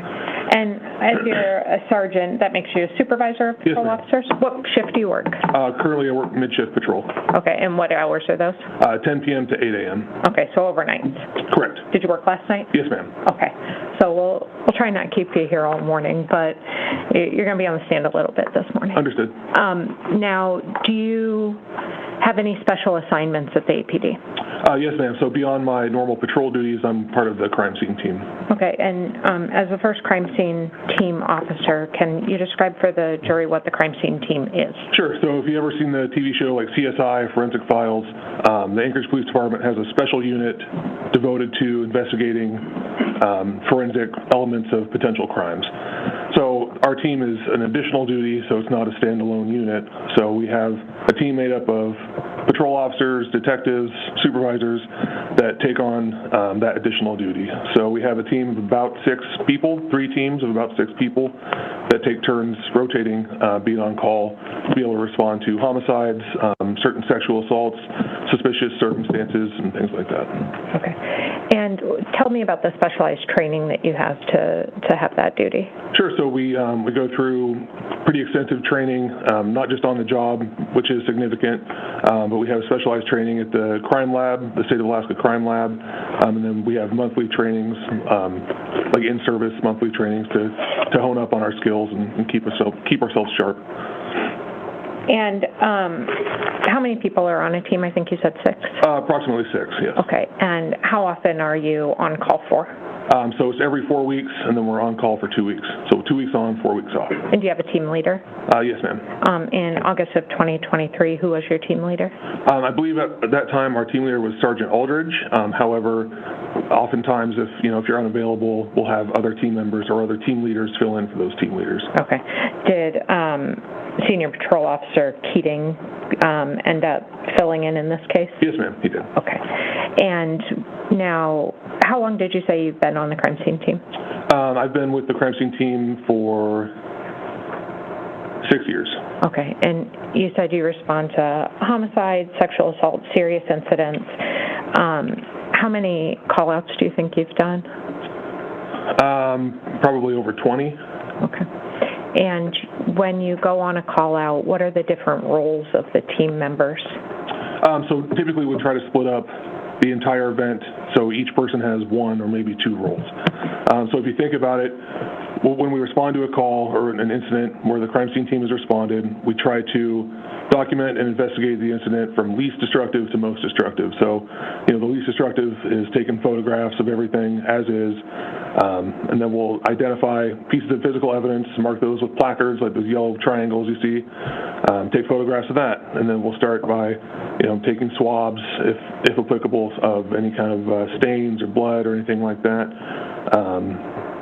We'll do a diagram of the scene, measure everything. We'll do faro scans and like a 3D scan of the scene, and each one of those roles is typically split up by person. So in this particular case, I was assigned to take photographs. Okay, and that is why you're first and going to be on the stand the longest. Yes, ma'am. As the photographer, though, do you also help sometimes collect evidence or those kinds of things? Yes, absolutely. So we try to be as efficient as we can. So if I have a lull in taking photographs, or if I'm, consider all my photographs are done, they've been taken, I'd be happy to step in and help, whether it be seize evidence or help whoever's measuring the scene, help, hold the end of the tape measure and things like that. Okay. Now, you talked about least destructive to most destructive. Is there kind of an order of operations in taking overall photographs first? Yes, ma'am. So that's the idea, to try to take photographs of the scene as it is before anything else is touched or manipulated. That way we have a sense of exactly what it looked like when we showed up. Okay. And when you do see a particular item of potential evidence, do you then focus in on that? Yes, ma'am. So once overall photographs are taken and that piece of potential physical evidence is identified, it's marked, like I said, with that yellow triangle placard, and then additional photographs will be taken from far, medium to close up. Okay. Now, in a given scene, do you take hundreds, if not thousands, of photographs? Yes, ma'am. They can range from, if a scene's pretty simple, a couple hundred to well over 1,000. Okay. So I'm going to hand you what seems like a lot of photographs, but In reality, it's just a portion of what you took. It is States Exhibits 53 through 211. And for the efficiency of time, have you had a chance to review those prior to coming in here today? Yes, ma'am, I have. Okay. And do they fairly and accurately depict the photographs that you took in the apartment as you saw it on August 9th, 2023? Yes, ma'am, they do. Okay. And I'd move at this point for the admission and then individual publication of 53 through 211. Subject to our discussions yesterday, they're admitted. You may publish. Madam Clerk, can I have you turn the light down behind the projector?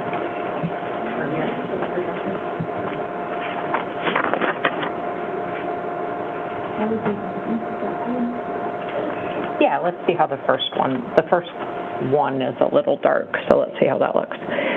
We'll just start them. We'll take them in order, and I'm going to give you my clicker, and I'm going to try and work off the computer so that you have the laser pointer if you need it.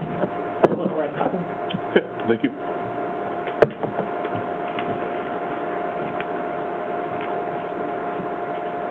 All right. We'll begin with States Exhibit 53. What does States Exhibit 53 depict? So this is the outside of the apartment building. Okay. At 5210 Mockingbird? Correct.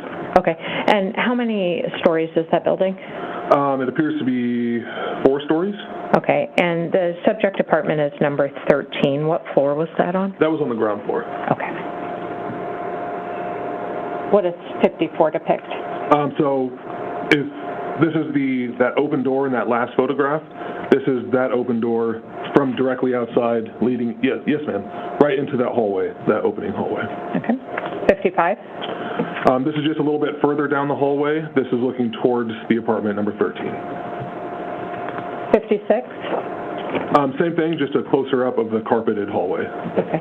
And did you document some marking on that ultimately carpeting that you believed was relevant or potentially relevant? Yes, ma'am. You can kind of see going up and down from top to bottom some stains on the carpet that we identified as potentially of interest. 57? Same thing, just a little bit closer up, walking towards the apartment, and then again you can see those stains that I mentioned before. Okay. In addition to the round stains, is there along what appears to be a drag mark or potentially a wheel?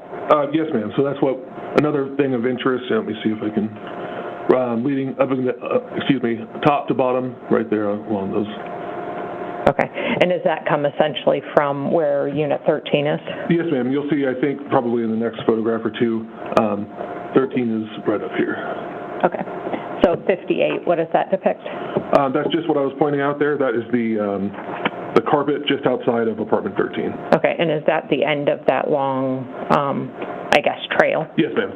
Okay. 59, what is 59? This is the open front door of the apartment. And 60? Same door, just a shot of the floor of it. Okay, and is that a pair of shoes in a plastic bag? Yes, ma'am, it is. Okay, and I believe we've already had a detective testify about those, so let's move to 61. So this is the floor of the apartment. If you would imagine just walking in that door and turning directly to the left and looking straight down, that is the floor of the hallway of the apartment. To the left, top left is a bathroom, top right is a bedroom, and then immediately to the right is another bedroom. And 62? This is from the hallway, the open door to the bathroom that I just mentioned. 63? So if you continued walking into that bathroom and open that door all the way, just to the left of the sink and the vanity, there's like a little storage area, and that's what this depicts.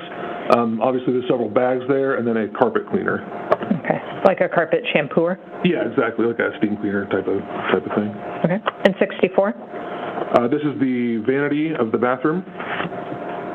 65?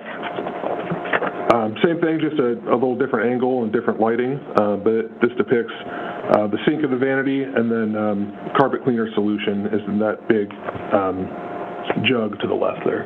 Okay. And did you all move that to photograph it in I did. 66? I did. I moved it so you could see the label on the front. 67? This is the toilet of the bathroom, and then you can see the vanity to the left and then the bathtub to the right. 68? That same bathtub that I just mentioned. 69? So this is a hallway that leads from the master bathroom to the master bedroom. Just inside you see like a blue bowl with a bottle of lotion in it. Just above that is another like very small sink and vanity, and then the rest of it is a closet area. 70? So if you had backed out of the bathroom into that hallway that we first saw, this is the main entrance into the master bedroom from that hallway. Okay, so the master bedroom's on the left, and then there's like a secondary bedroom on to the right? Correct. Okay, is the secondary bedroom on the right where the dogs appear to have been kept? It does appear that that's where they were kept. 71? So this is the floor of the carpet floor of the master bedroom, and you can see the bed there in the top left corner. 72?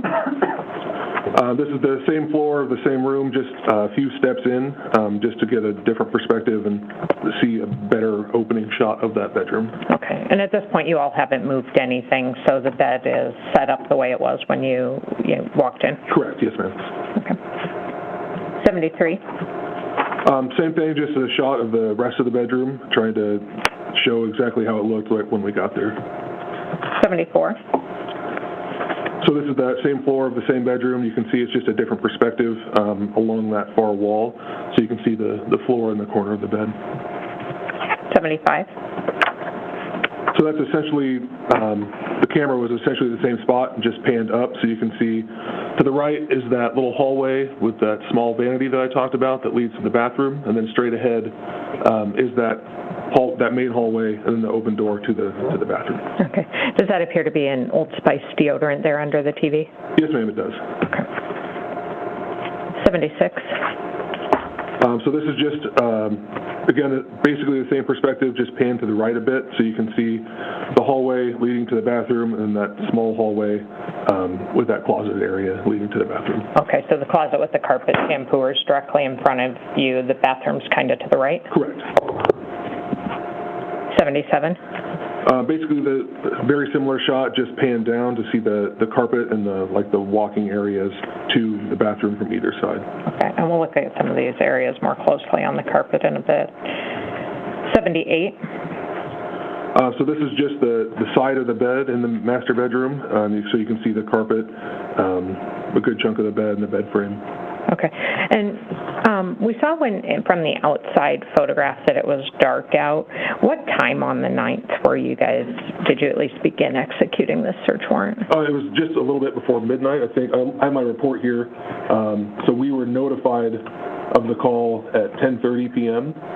So this would have been probably around midnight or a little bit after when these photographs were taken. Because it takes some time for everybody to assemble? It does. Okay. 80? This would have been the carpeted area, the foot of the bed, and then you can see a little bit more of that far closet area with the walkway to the bathroom. 81? This is just a few steps farther, so you can see that blue bowl that I talked about a little bit earlier, and then you can kind of see better shot of the closeted area to the right and then to the left, and then far up is that little hallway. This is the little hallway, and then this is the bathroom floor. Okay. 82? This is that closeted area immediately to the right of that last shot. This depicts a snap safe, like a little gun safe, and then a Glock box, which is typically what Glock handguns are sold in. Okay. Do you recognize that orange cord? Yes, ma'am, I do. Oh, what do you believe that to be, or what is that? Typically, those are every time if you buy a handgun. In this particular case, like you buy a Glock, inside that little box is going to be a bunch of safety stuff, including a lock like that. So that way it encourages you to keep your guns locked, so to keep them out of the wrong people's hands, I suppose. Okay. 83?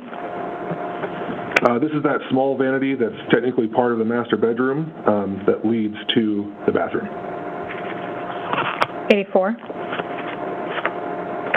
Same thing, just a closer shot above the sink. 85. So this is the corner of the bed frame of the master bedroom where somebody had noticed a small red stain. Okay, do you end up placarding and swabbing that later? We did. Okay. 86. So this is the entrance to the second bedroom that we were talking about where it appears that the dogs were kept. 87. This is just a better overall photograph of that bedroom. 88. Same thing, just a few steps within the bedroom. And 89. Same bedroom, but as if, I walked all the way in, turned around, and took a shot as if I was leaving. So that's that hallway that we were standing in. Okay. I don't believe there's any photographs of I don't believe I've selected any photographs of this bedroom later. Were there anything of evidentiary value in that secondary bedroom? No, ma'am, there was nothing that we identified in this bedroom. Okay. 90, what is Exhibit 90? So this is back in the hallway that we were just in. This is leading towards the living room, and then to the right there, just before the carpet, is a mop bucket with like a watery fluid in it. And 91? This is a close-up of that mop bucket that I just talked about with the watery fluid in it. Okay, do you end up taking fluid from that for testing later? Yes, ma'am, a sample was taken. Okay. Sometimes this picture might be deceiving. Is the mop itself red? Yeah, so the red, this reddish area is the mop itself. Okay. 92. So this is just a little bit closer shot leading into the living room, so you can still see that mop bucket, but you start to be able to see furniture and other items in the living room. 93. Basically the same perspective, just panned up, so you can see now the kitchen, the little dining area to the right, and then the living room sofa to the left. 94. So this is a shot that is focused mainly on the kitchen and the dining area, so you can see the furniture and then items on the counter and table. Okay. You'll notice the candle is lit there on the kitchen counter. Did you all light a candle when you went in? No, ma'am, we wouldn't have done that. Okay, so that's as it was? Yes, ma'am. Okay. 95. So this is just a shot of several items on the dining room table. Okay. And we'll come back to them, but do you see a gun box? Yes, ma'am. So there's a very similar gun box that was in that closet that we were just talking about to the right there. Mm-hmm. And then some other items of interest that I'm sure we'll talk about later, but there's some bed sheets here and a bottle of hydrogen peroxide here. Okay. 96. So this is just a very similar shot, but it's more focused on the kitchen. And then you can see just items on the stove and on the countertops. 97. So this is a photo of the dining room table, just from the other side of the table. So that gun box we were just talking about is now here with some loaded magazines. And just as a orientation, those sheets we were talking about are now here. 98. This is that gun box now opened, just to show that there was a gun inside it. Okay, and was that weapon and those magazines ultimately seized by your team? Yes, ma'am, they were. Okay. 99. So you can still see that dining room table in this shot right here. And then this is a photograph of the living room, just showing the furniture and the items within it. 100. So this is a closer shot of the living room itself. You can see the furniture, the table, and the items on the table. Okay. Is there a gray blanket across the gray couch? Yes, ma'am. 101. So this is the same living room area, just a picture of the carpet right in front of that gray couch that we just mentioned, as well as the coffee table. Okay. and are there some items of note on the coffee table we're about to get to? Yes, ma'am, there are. Okay. So 102, what is 102? This is a handwritten note that was found on that coffee table. Okay. And I'll have you read that a little later when we have a closer photograph and it's tagged. But was that note ultimately seized as well? Yes, ma'am, it was. Okay. 103. This is a photograph of the kitchen area. The perspective is kind of from the living room instead of that hallway, so you can still see the items on the countertop and on the stove. Okay. And 104. This is the floor of the same kitchen, just to get a better idea of the entire area. And 105.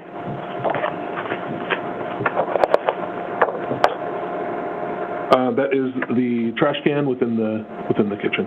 Okay, and the trash can's empty? Yes, it appears to be. Okay. And 106.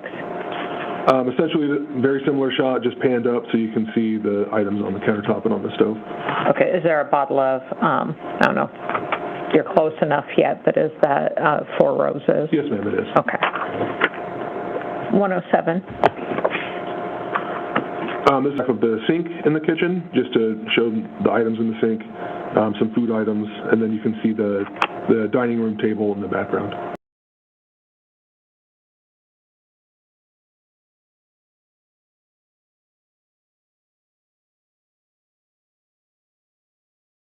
All right, just give it a second. Right. 108. This is a photograph of the items, some of the items on the countertop that was directly to the right of the sink, including some alcohol beverage containers and then some Clorox wipes. Okay. Starting at 109, do we get into basically going back through the apartment with items of interest being placarded? Yes, ma'am. So just like I was mentioning before, essentially once the overall photographs are taken, now we can start introducing those yellow triangles we were talking about to show exactly what the piece of evidence or the piece of physical interest might be. Okay. And so when the crime scene team responds, is there a vehicle that you bring? Yes, ma'am. It's a huge, like, Class A motorhome, the crime scene van. Okay. And on that van is all the supplies we could need to process any kind of scene like this. Okay. So your placards are in there? Yes, ma'am. So the camera I used is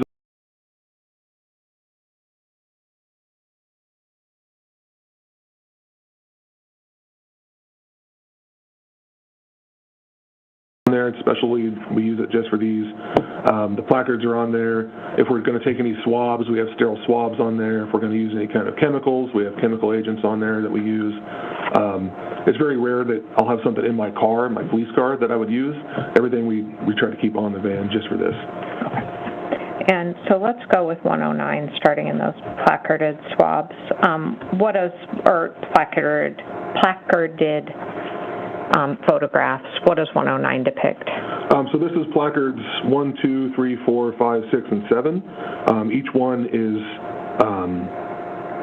designated to a stain on that carpeted area. And if you remember, this is that carpet area in the entrance leading up to apartment 13.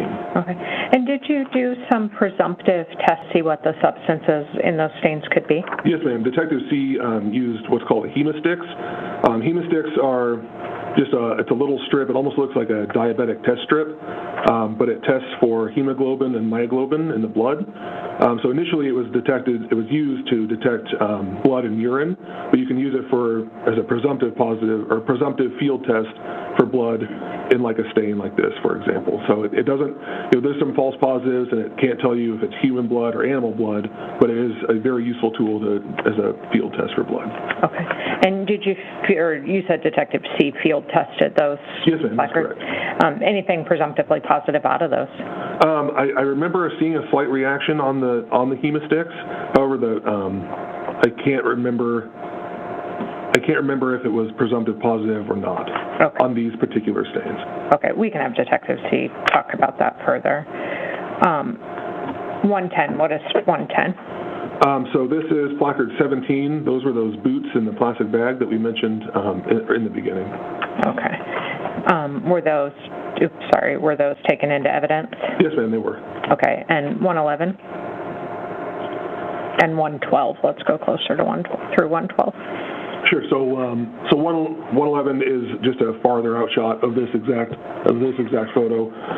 So 112 is placard 8, and that is for those white shoes with like mud or dirt on them, and those were also taken in as evidence. Okay. 113. Same shot, just from a little bit farther away. 114. This is placard 16, and placard 16 was designated just as the bathroom sink. Okay. 115. Exact same item shown, just a different perspective. It's just the bathroom. Okay.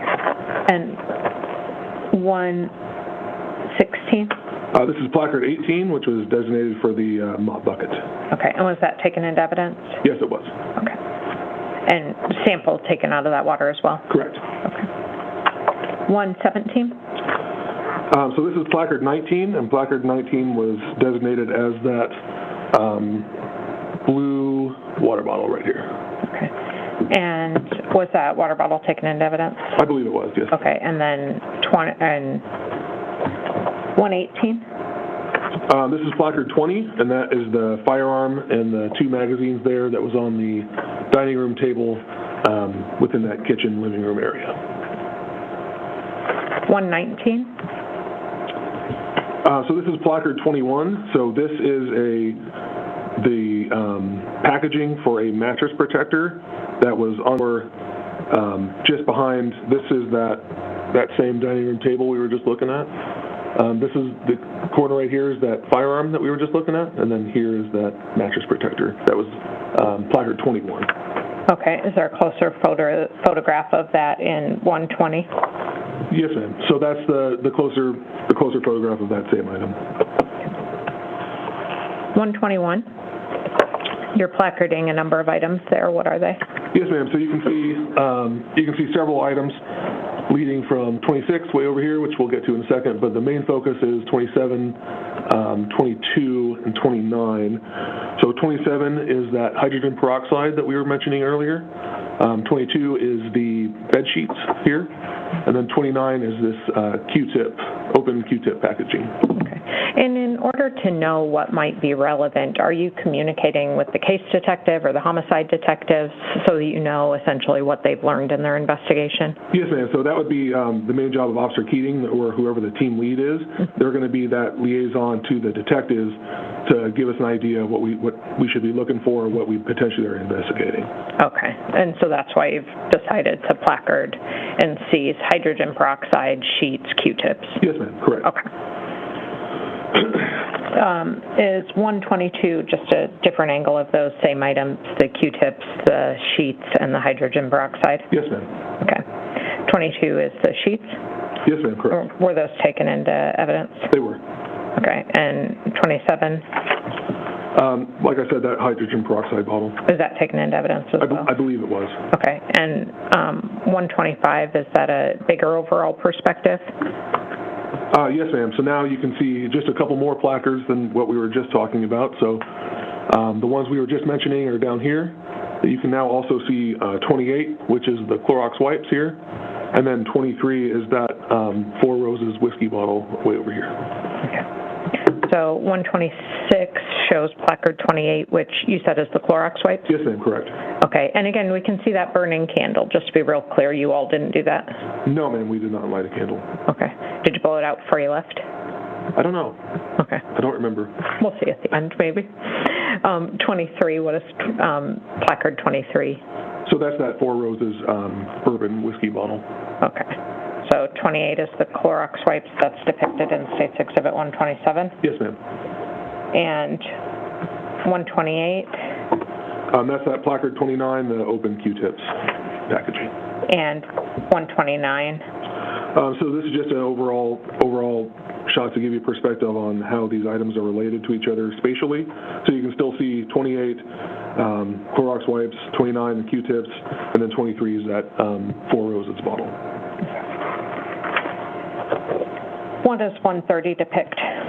So this is placards 24, 25, and 26.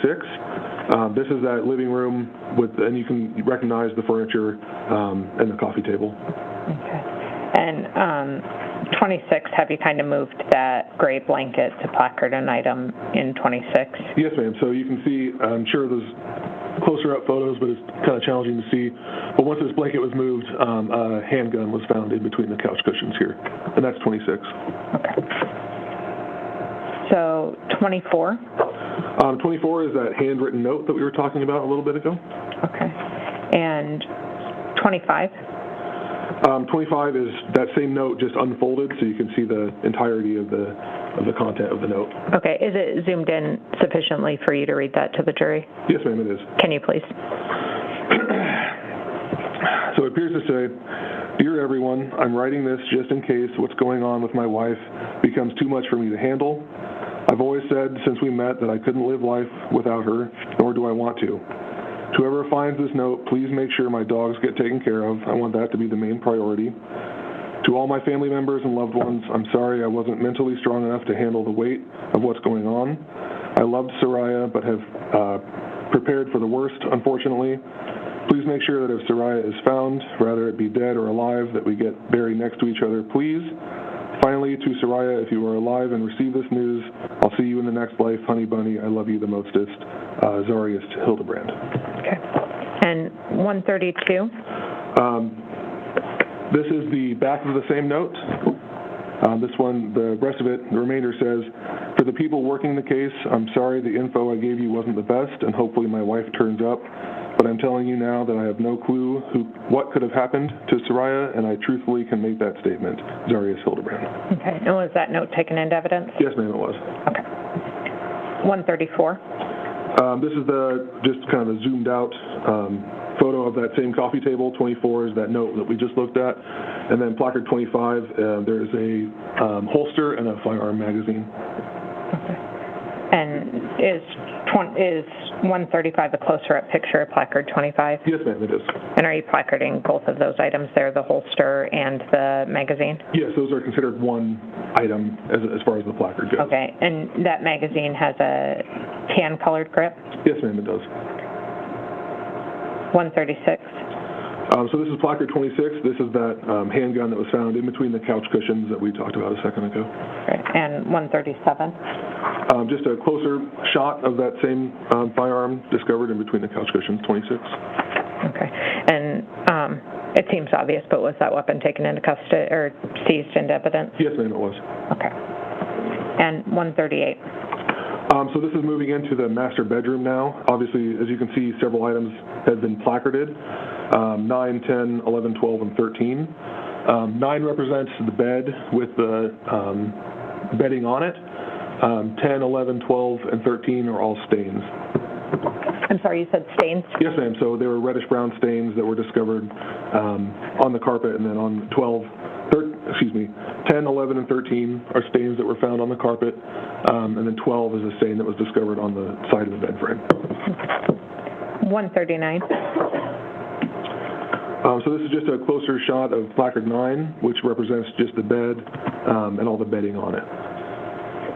140. This is just a kind of a perspective shot to give you an idea of how each placard is related to each other. This shows 9, 10, 11, and 12. Okay, and we'll go a little more slowly through each of those. What is 10? So 10 is a reddish-brown stain on the carpet, and it is a little challenging to see blown up here, but it is right here. Okay. And did your team do those presumptive positive or those presumptive hemistic tests on 10, 11, 12? Yes, ma'am, and those gave a very strong reaction, presumptive positive reaction. Okay. 11?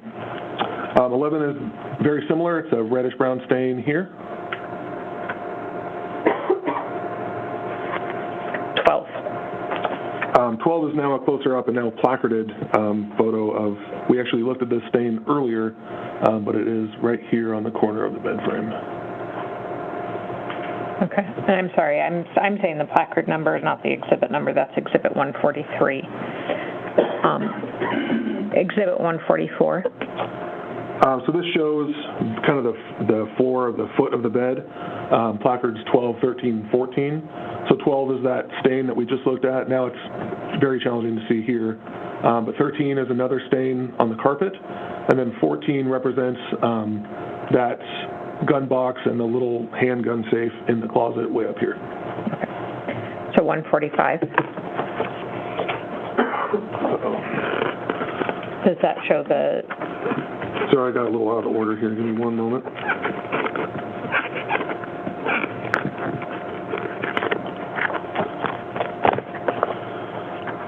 So 145 here, this is placard 13. And again, it's a little challenging to see blown up, but there is a trail of stains right along this path.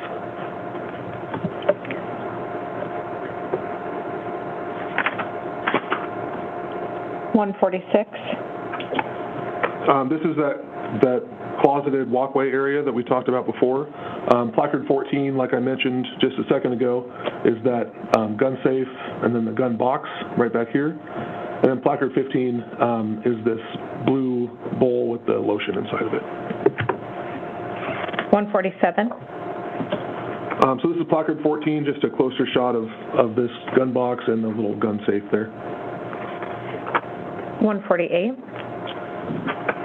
Again, this is a closer shot of placard 15. It's just the blue bowl with the lotion inside of it. 149. So this is another shot with that open door leading to the bathroom. So to the right, you can see the vanity that was placard 16, the bathroom sink. And then straight ahead is that storage area with several bags and then the carpet cleaner there. 150. So this is a closer shot of that exact same carpet cleaner that we just saw a second ago. And then you can see some reddish-brown stains on the inside of the carpet cleaner here. Ms. Dunlop, we've been going for about an hour and 25 minutes or so. Is now a good time to take a break? As good as any, Judge. All right. We'll take a break. Please don't discuss the case. We'll have you back here in a bit.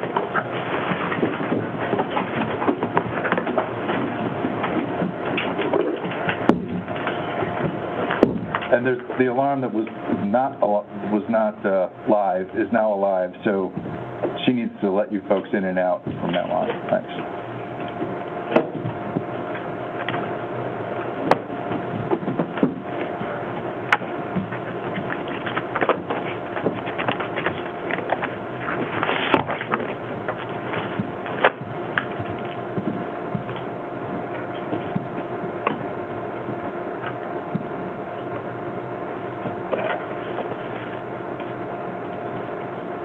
Thank you. You want to take about 15 minutes here? Sure. That work? Okay, we'll come back at 10:15. Off record. All right. 2 o'clock here on the East Coast. They're going to take about a 15-minute break. And let me go through a little bit. I think Comcast is acting up a little bit. Our internet connection is feeling like I am right now, which is all right. Detective Brandon Lee was on the stand, Cyber Crimes Task Force. August 9th, he came in and he was supposed to contact a coworker, but he went to the apartment first. He said Zarrius was nervous, trying to gather, and he was trying to actually get information from the detective. And then there's a Tiger Macy who was introduced. She's a neighbor. So he ended up going to Lowe's. The detective ended up going to Lowe's, and he found the trash cans and the mop and bucket. Remember the last, the Lowe's asset protection manager brought that in, was saying something in the aisle next to the trash can piqued the interest of law enforcement. Well, this is why. Because the mop and bucket that were in the next aisle next to the trash cans, that was the same set that was found in the apartment. So then he talks about puncture wounds, scratch marks. I'll watch that tomorrow. We'll show his testimony tomorrow morning. We'll go on again a half hour early so we can watch from Newton Ward's angle, his camera angle. So if you're bummed out that you can't see what they're showing on screen, join us tomorrow and we'll go ahead and we'll watch what they're showing. We'll do that before the live stream starts. All right. Then he talks about a post. He posted the missing persons on his Facebook page. That's that poster that I've pulled up a couple times. Updated info on my missing wife. Please share and repost. And then somebody says, dude, just tell her family where she is. And then his response, essentially, he writes a lot, but I haven't had my phone for 12 hours. And basically, he says, if I knew where she was, I would tell people. And then Cross comes in. He didn't get any relevant information from Tiger Macy. That's a female, Tiger Macy. Interesting name. I'd love to hear from Tiger Macy. Doesn't know how the injuries got on Darius, and he was not in the apartment at the time of the shooting. How many times have we heard that? Let's see. Then under redirect, Tiger didn't recognize Z at all, Zarrius at all. I don't know what the deal is with this Tiger Macy person. She's a neighbor, but I have no idea what the relevance is of that.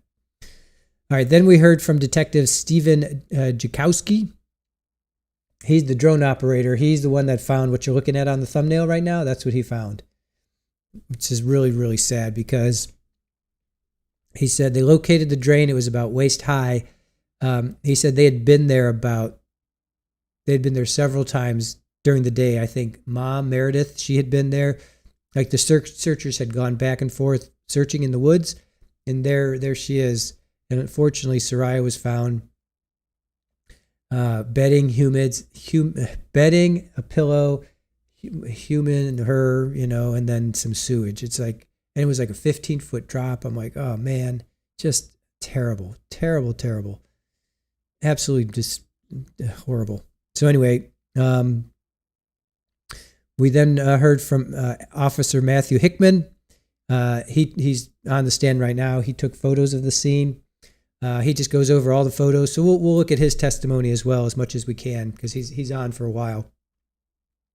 So we'll look at as much testimony as we can. Mop and bucket combo, firearm and ammo. There was a note seized. We'll get to the note in a second.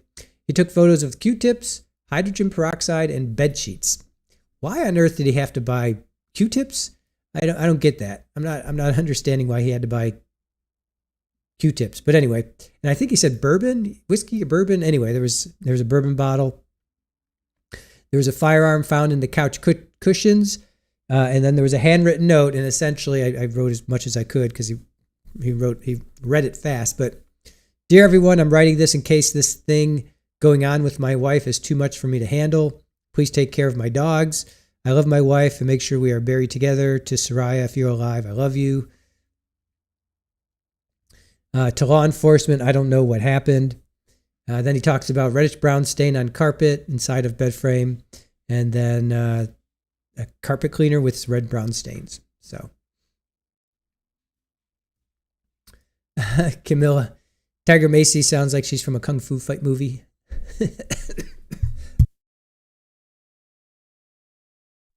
That's funny. Horse welfare, yeah, the Q-tips are weird.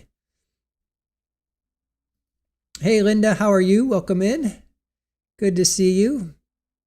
Watching on the TV, checked in on my phone to hit the like. Thank you for that. Lassie, maybe his ear was blocked. Maybe. Well, you should always have Q-tips. I'm not saying you shouldn't have Q-tips. Q-tips are always important. I love Q-tips. I use Q-tips every morning after I get out of the shower with my ears. But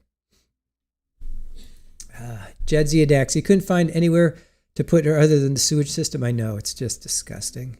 Just drive her like into the woods or something. I mean, you do live in Alaska, Anchorage. I don't know. Drive into the woods or something like that. God. Terrible. Deborah says it's all a cover-up. Brett says, sounds to me like he was considering disappearing and leaving behind a self-unalived note. Yeah.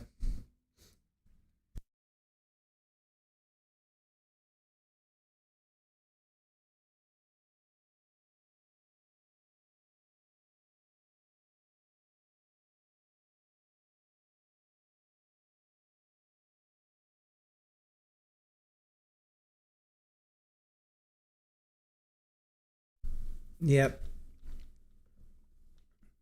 I think so too. Gracie, you're late, but you're here. Hello, hello. Sally says, A-tips? A-tips could be used to clean small crevices. That's true. Yeah, no, I guess that's true.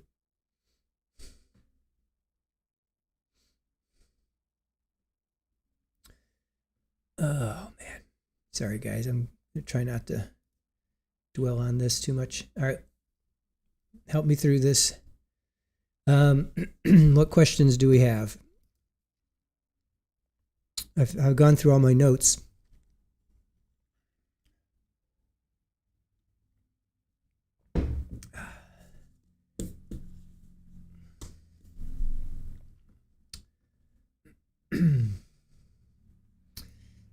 Toyoto says, gotta say I use a lot of Q-tips for removing factory paint on die-cast vehicles.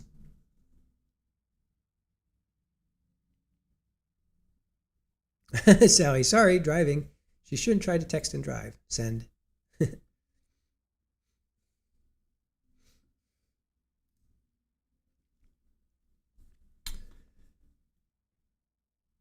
don't know how many... have you guys hit the like button recently? Let me see where we are. We have 117 likes. Let's see if we can get up to 120. Can you guys get us up to 120 before they come back from the break?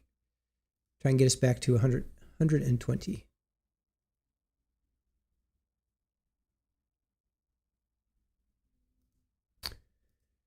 Jenny, that's what I was saying yesterday when we heard he was searching for vet locations. I thought he was looking for somewhere to leave the dogs and run.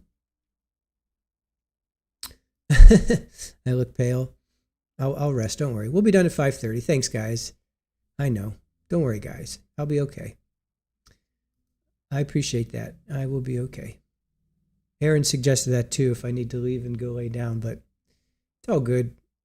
I'm just sitting here, so I'm not expending much energy other than just sitting here. Jadzia Dax, good point. From other cases I filed, it isn't uncommon for former military to try to disappear after committing a crime. Rock and Roll says, hey everyone, driving just got here.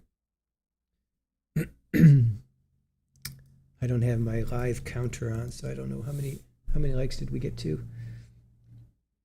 Oh, nice. We got to 127. Thanks, guys. Appreciate that. I was hoping to get to 120. We got to 127. Awesome. Appreciate that. Thank you. Thank you.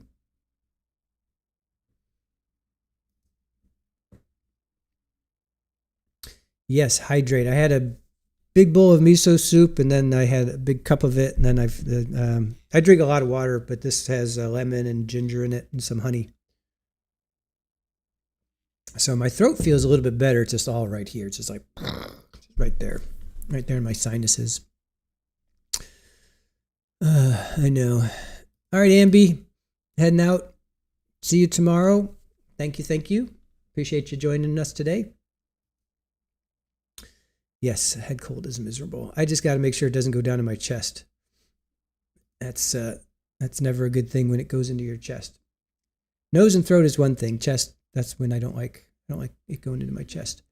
Bisu, thank you so much. That's the point. You are sitting there. You need to lie down and get cozy. I know. I will. Once we end the stream at 5:30, I'll eat something. I'll go lay down.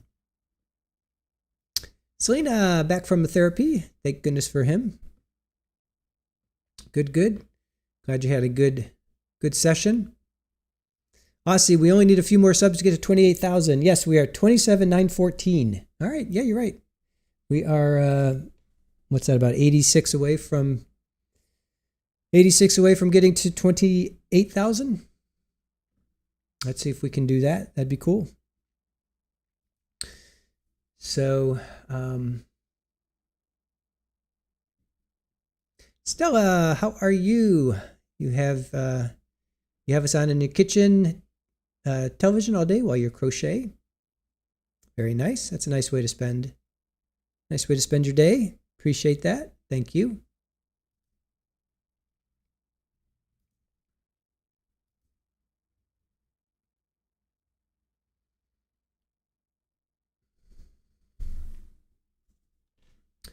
So I'm hoping that I can meet with this contractor tomorrow. I was supposed to meet with him today, but I was just like, I don't have the energy. Hoping I can meet with him tomorrow. Oh, I saw the hydrate. Joanne, stay hydrated. I like the little turtle. That's nice.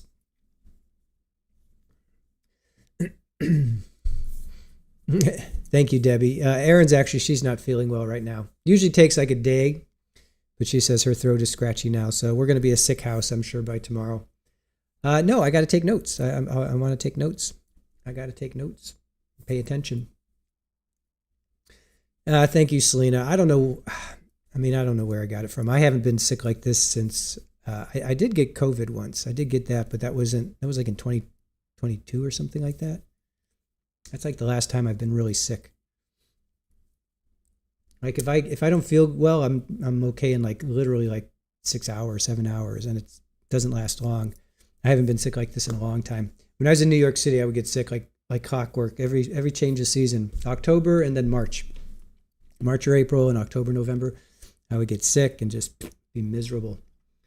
But since moving down to Florida, I think I've gotten sick maybe 5 times or something, if that. It's really interesting. I just don't get sick down here. So anyway. Let's see, Grampy, you've been self-absorbed in your pain problems. Forgot to say that I hope you feel better soon. Thank you, Grampy. Appreciate that. I hope you get sorted out as well. I know arms are. I had what you had. Probably not as bad as you, but I couldn't even drive. I had a stick shift, and I couldn't drive. Couldn't drive to work. I had to take off like 2 days. Could not drive to work. Couldn't move my arm, my right arm. And we had a friend who is a massage therapist, and she came in and she worked my pecs and my back, and it worked. I felt better. She came even like the very first time, it felt better, and then I think she came at least one more time, I think. And yeah, it's amazing. It's amazing how everything is connected, and I felt better through that. Didn't have to get any shots. Didn't go to see any doctors. So. Debbie, thank you. I'm not going to rewatch it. We'll sort it. Don't worry. We'll sort it out.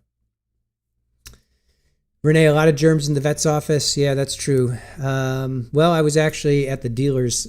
I got a new car. Well, not new, but it's a 2017, but new to me. And, but it's a big dealer. It's huge. But I was shaking hands. I shook hands with at least 2, if not 3 people. But anyway, it is what it is. That was on Friday. It would make sense that and then I was shopping at our local grocery store, which I do every Saturday. Went to the post office. So who knows? Could have picked up something. Could have picked up something from any one of those. So thank you, Stella. Aussie, I want to take the illness away. Thank you. Appreciate that. Men are stubborn. Well, Debbie, it's beyond that. We got to stream.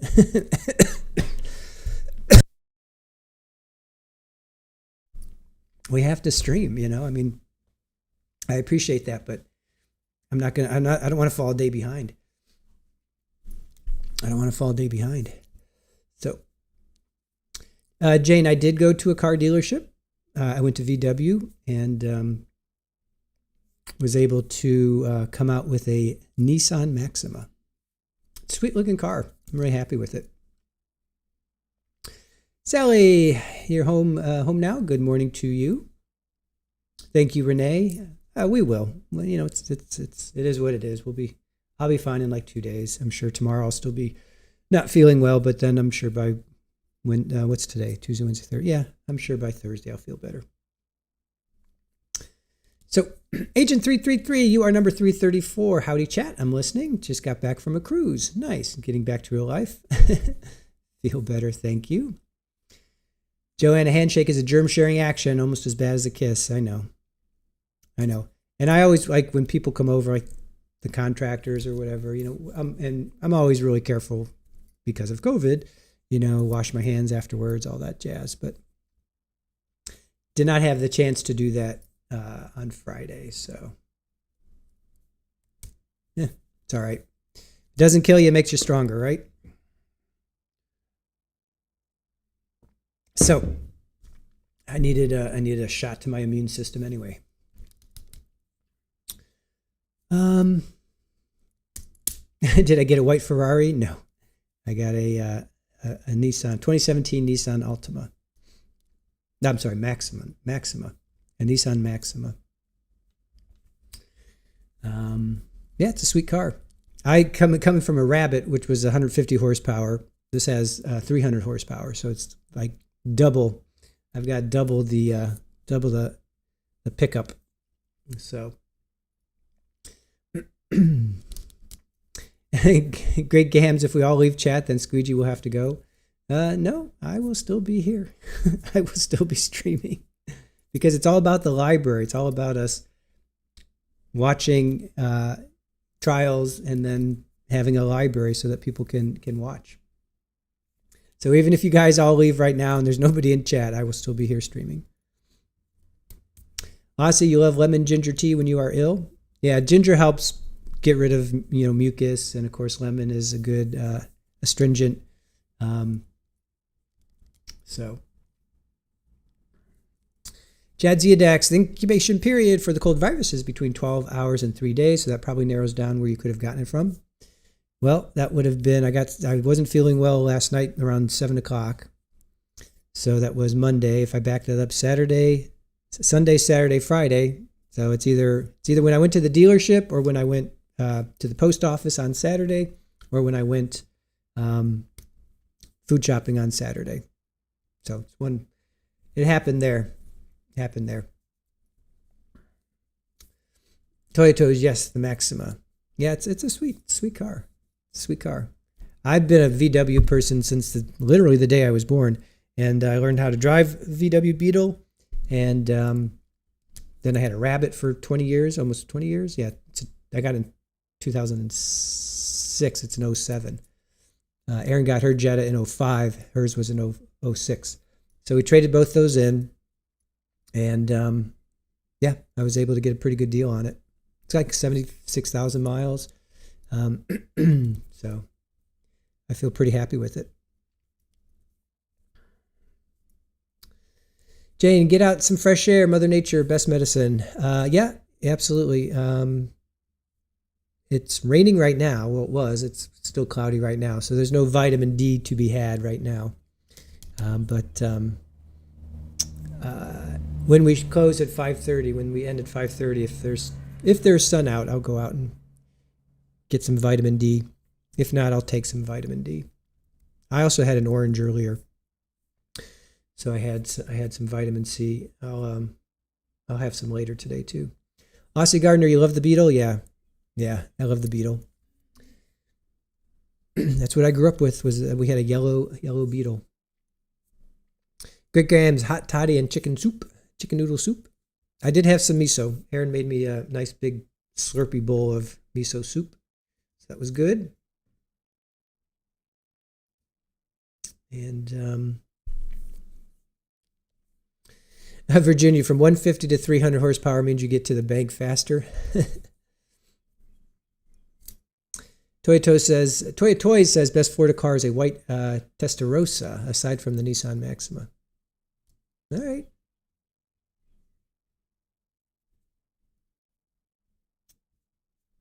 Debbie says your ex has a 57 Chevy and 72 Vega that are souped up. Very cool. Kimber's punch buggy red, no punch bags. Nice. Yeah, I remember the punch buggies. That's funny. All right, sounds like they're coming back. Thank you guys for keeping me company during that break. Made me feel better.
One that's like pretty close to deep.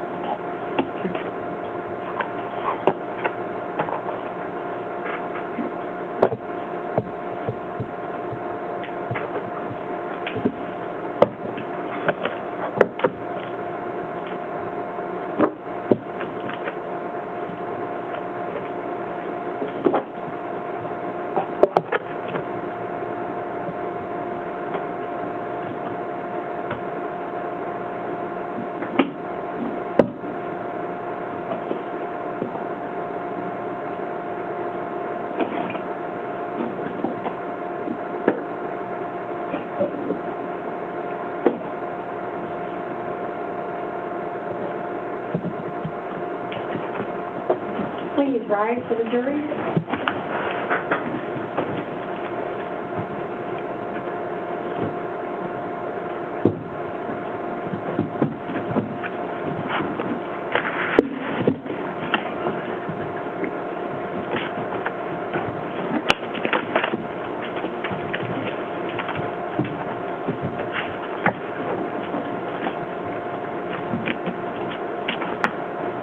Thank you. Please be seated.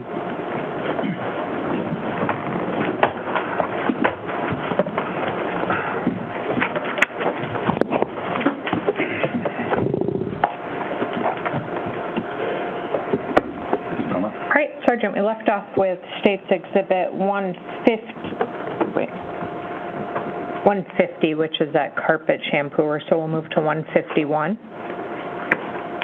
Yes, ma'am. So this is placard 16, that that bathroom sink that we talked about. And 152? This is inside the bowl, if you will, of that bathroom sink. 153. This is back in the living room on that gray sofa.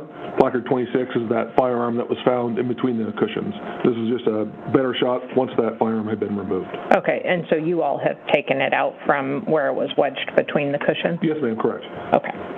And 154?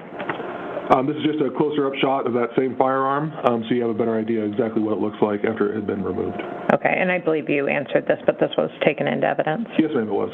Okay, and was Detective C ultimately the one that seized that? Yes, ma'am, I believe so. Okay. And 155?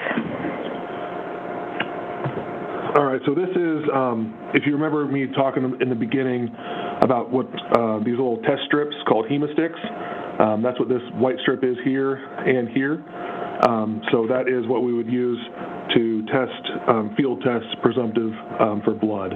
So this is placard 10 and 11 in the master bedroom. You can see some red stains there, and then the hemosticks next to it. I think there's probably a closer one coming up that will show the reaction of that hemosticks. Okay, and 156? So this is exactly what I'm talking about here. It's a little challenging to see, but this little yellow tip is always yellow, and then whatever officer is taking our sample here, this cotton-tipped applicator swab is going to be sterile, brand new. They would take this swab a sample of this stain, and then rub the swab on this test strip, and then you can see this little green reaction here means it's a presumptive positive test for blood. Okay, and when they swab, do they use sterile water to be able to collect? Sometimes it depends on if the stain is wet or completely dry. If the stain's completely dry, they would use some brand new sterile water, a drop or two on that cotton-tipped applicator swab to collect an appropriate sample size. Okay. Let's go to 157. So this is just placard 11, but it's a photograph of the same reaction. You can see on that yellow tip of that hemistick strip has turned green. Okay, and I'm going to see if I can zoom in there. Yeah, so this is a lot easier to see. It's kind of challenging to see on the blown-up screen here, but it's... sorry, I was trying to zoom in. Oh, that's all right. So that's going to be that green reaction there means it's a presumptive positive test for blood. And State's Exhibit 158. Oh, Madam Clerk, can I have you do the lights?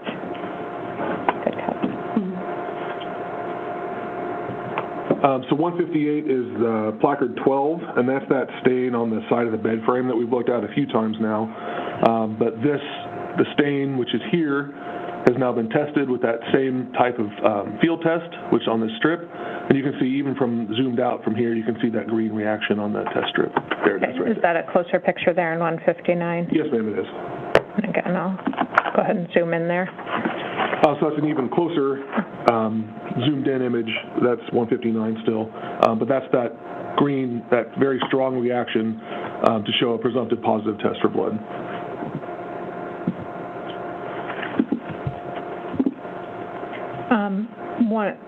This is State's Exhibit 160. What is that?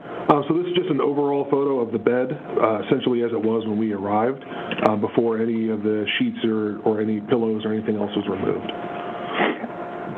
161. This is that gray comforter that was on the bed, just held up to show how it appeared when we were there. Okay, and are the folks that you can see in the photograph all members of the crime scene team? Yes, ma'am. So the guy up there in the orange gloves is Detective Filipovich. I'm not sure who. I think maybe it's Officer Keating that's closest to us, but it would have only been crime scene team members and the residents processing this scene. You know, one of the things I didn't ask about, but is the apartment secured from the time that APD seizes it until you go to do your search? Yes, ma'am. So we have patrol officers outside of the main entrance. So in this particular case, there's one entry and exit. So one officer was able to stand outside to make sure no unauthorized people came in. But it always depends on the size of the scene, and if there's multiple entrances, we'll have multiple officers guarding it. But essentially, in this particular case, it was easy to secure, and we were able to ensure that no one came in that wasn't supposed to be coming in. Okay. And they don't really leave that up to you that are head down, doing the crime scene work. Is there always, patrol, basically stand-in security outside while you're working as well? Correct, yeah, because it could potentially be dangerous for us, too, right, if we're not paying attention to what's going on outside of the apartment. Okay. So from the time it's seized by APD, nobody's allowed in or out without accompaniment? Correct. Okay. State's Exhibit 162, what does that show? So this is that same gray comforter that was being held up, and you can kind of see some red staining here. 163. So this is that mattress that we were just looking at once it was flipped up, and you can see significant staining on the bottom of that mattress. Okay. Would you say there's several distinct areas of staining there? Yes, ma'am, I would. Okay. And where do you see those areas? So there's a rather large stain here. This is a rather large stain that could be independent or could be part of the bigger stain. And obviously this large stain here with some smaller staining here. Okay. And do you see anything that would be characterized as like a drip pattern? It's challenging to... Objection. You want to approach, please?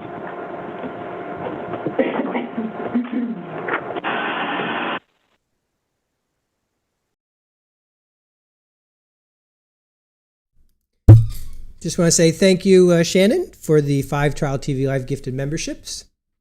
That's so sweet of you. New members, come on down. Come on down, come on in, enjoy. Java Queen, hello, welcome in.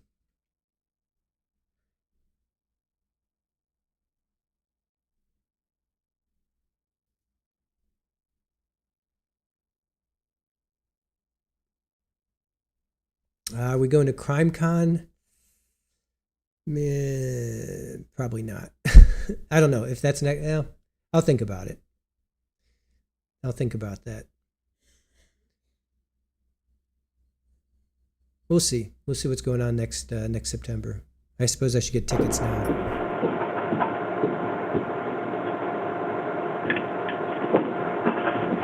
We're going to talk about this more with Detective C in a moment, but given your training and experience, can you identify something that might qualify as a drip pattern?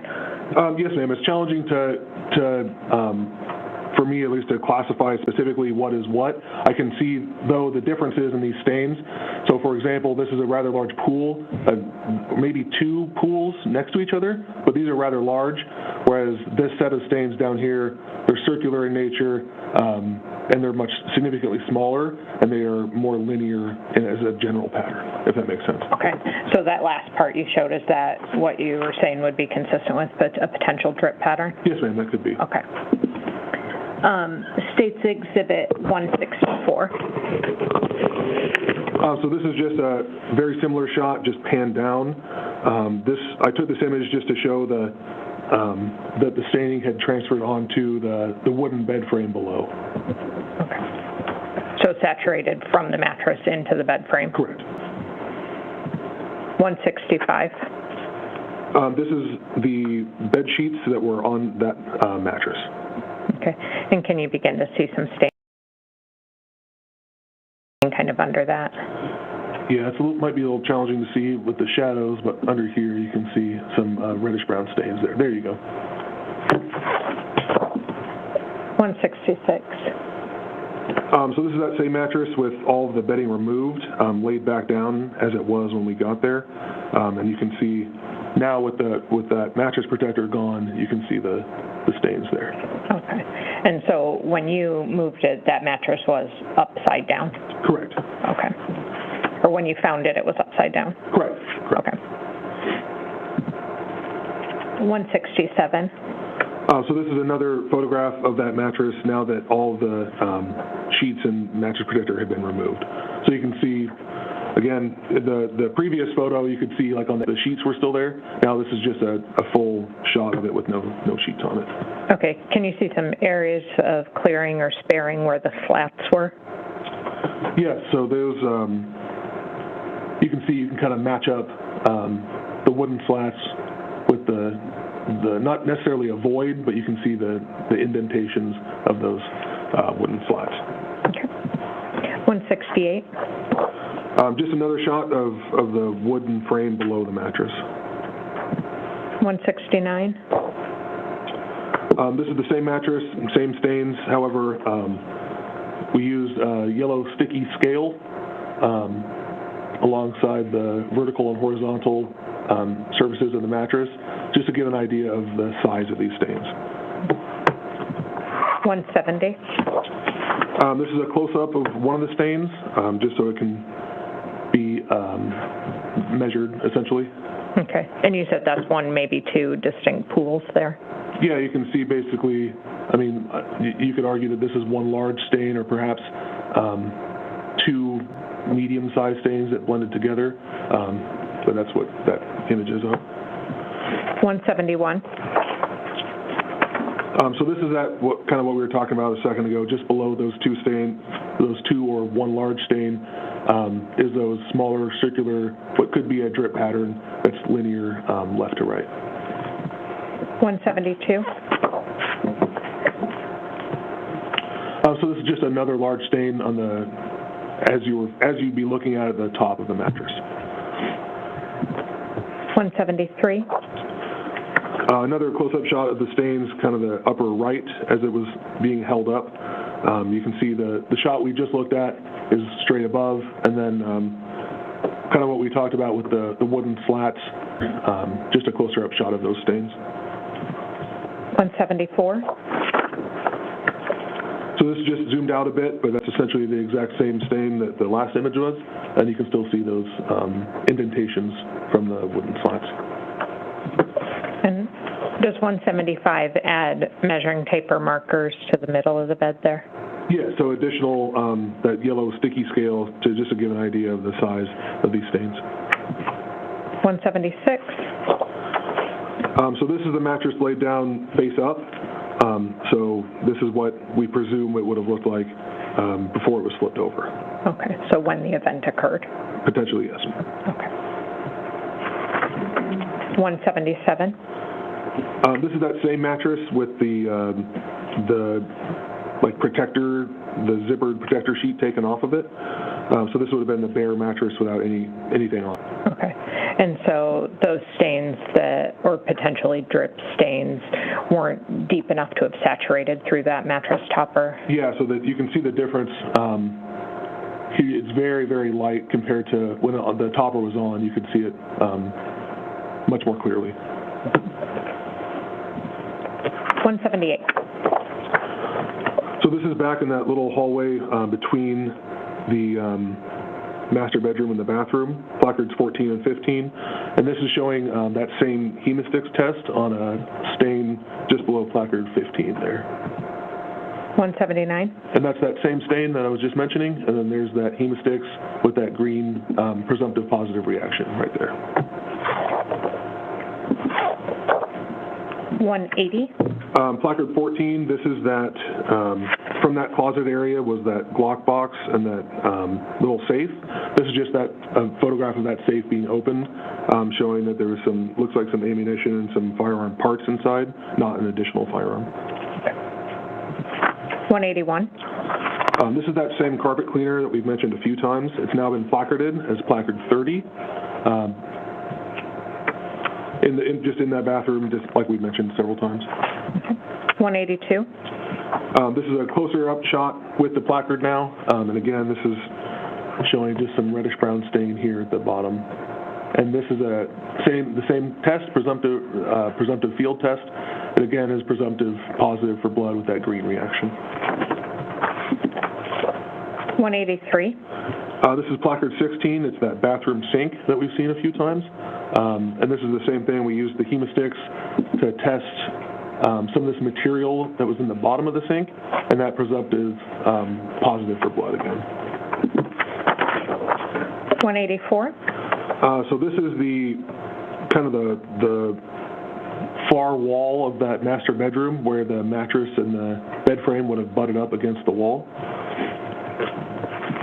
185. This is the headboard of the bed frame. And 186.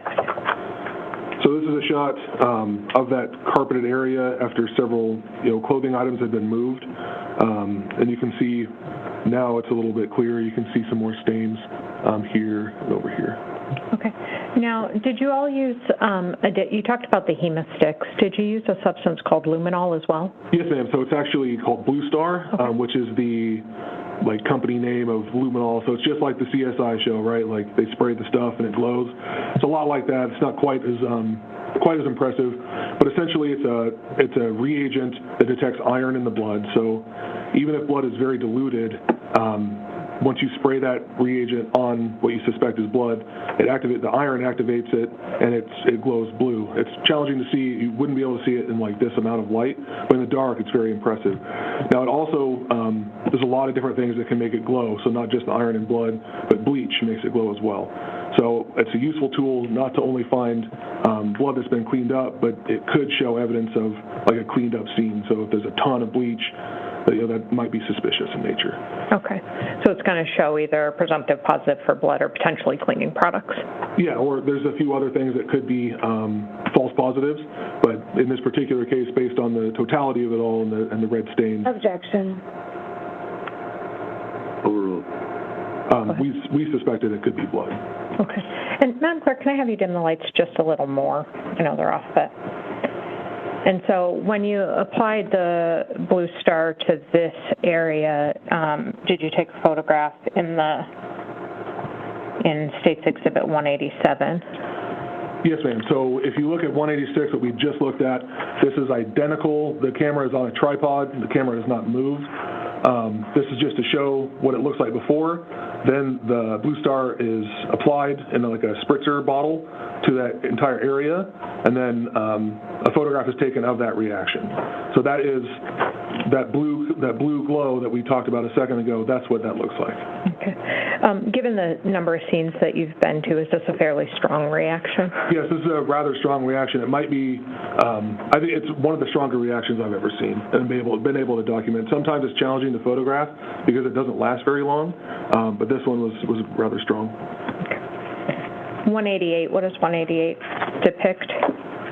So this is the corner of that bedroom. You can see the cubicle furniture to the left there, and then this is, if you went that way, that's that little hallway to the bathroom, and this is the main door to the master bedroom. And then What is 189? So that is, again, the camera's on a tripod. It's not been moved. This is when Blue Star is applied to that carpeted area of the bedroom. And you can see, again, that reaction. Okay. 190. This is that carpeted walkway to the bathroom from the master bedroom, and that is right here. That little mini vanity is right here, and then this is the bed frame. And 191. So again, this is once the Blue Star is applied, the camera is not moved. This is showing the reaction from that Blue Star. 192. This is the bathroom or the small vanity sink in that closet area between the bathroom and the master bedroom.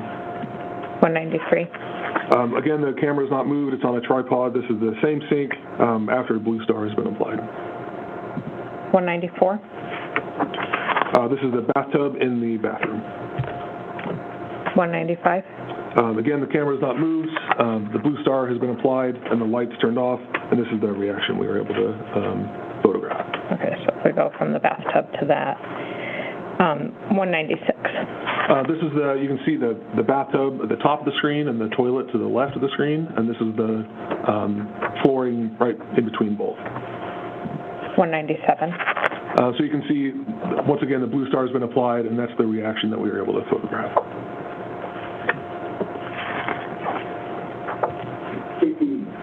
$198. This is the bathroom sink. And $199.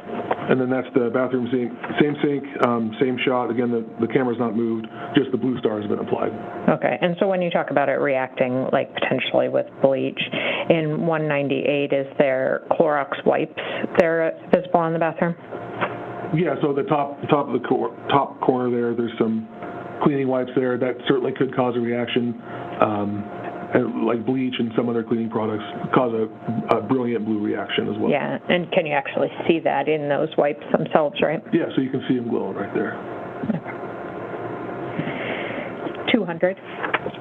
So this is back in the living room on that couch that we were talking about a little bit ago. This is placard 26, and that's that firearm that was pulled from between the couch cushions.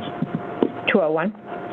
This is the same firearm, just a closer-up shot on a brown paper bag, just to get a better clarity of the firearm itself. Okay. And do you document all angles of the firearm? Yes, ma'am. We'll document all, each side of it, the serial number, and then the condition it's in as far as if it's loaded, if there's a round in the chamber. Okay. And was it? Yes, ma'am. I believe it was. Okay. And 202? Same firearm, just facing the other way, so you can see the other side of it. 203? This is the firearm with the magazine removed. And 204? That's documenting, so the slide is pulled back, and you can see that there's a live round leaning on it. That's to show that there was a round there was indeed a round in the chamber. Okay, so when you took it, when you manipulated it, that was in the chamber? Yes, ma'am. So we take a photograph, as we go each step once we're manipulating the firearm. Okay. 205? So this is a Glock that was seized, that was placard 20, which is documented here, placard 20. And 206? Same firearm, just facing the other way so you can see both sides of it. 207? Same firearm with the magazine removed. 208? And just like before, the slide's been pulled back, and then the round from the chamber is removed, and you can see it there. Okay. And both of those weapons and the accompanying magazines, bullets were all taken into evidence? Yes, ma'am. Okay. 209? So this is in that living room, not the gray couch, but the couch next to it. This was identified as placard 31. It's kind of challenging to see in the dark underneath the cushions there. But this is another firearm magazine, and this is like a fanny pack. Yep, that's easier to see there. So there's the magazine and the fanny pack there. Had you learned from detectives that Mr. Hildabrand said that Saria had taken her purse or her fanny pack with her? Yes, ma'am. That was my understanding. Okay. What is 211? This is the contents of the fanny pack, which can be seen here. This is everything that was in it, laid out on paper bags on the coffee table so we could document it properly. Okay, and that includes Saria Hildabrand's IDs?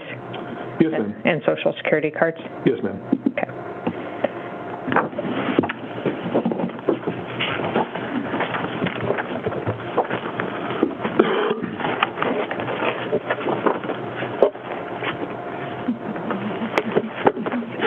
That's all I have for you. I imagine the defense has some questions. Yes, ma'am.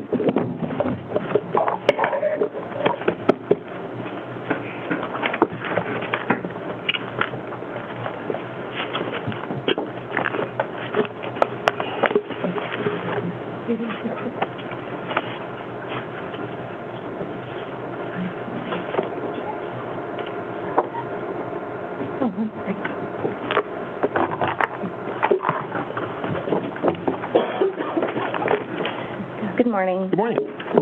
My name is Lacey Jane Brewster. I'm Mr. Hildabrand's attorney. Yes, ma'am. I just have some follow-up questions. So the blue light pictures that we saw, that would be the blue star, is that what it's called? Yes, ma'am. Okay, and that's a version of luminol, correct? Yeah, so it uses luminol. Blue Star's claim to fame is that it's better than the average luminol, and they have some proprietary blend that it's supposed to not damage DNA, but that's what we use, Blue Star. And just to be clear, the blue star reacts with cleaning supplies, correct? Yes, ma'am, it can. Okay. And does it also react with, say, pet urine? I actually don't know. I know it has several different false positives, like there's certain vegetables, like the vegetable juice will make it glow, just like blood. So there's several different false positives that things could be. As far as pet urine, I'm actually not sure. Okay. And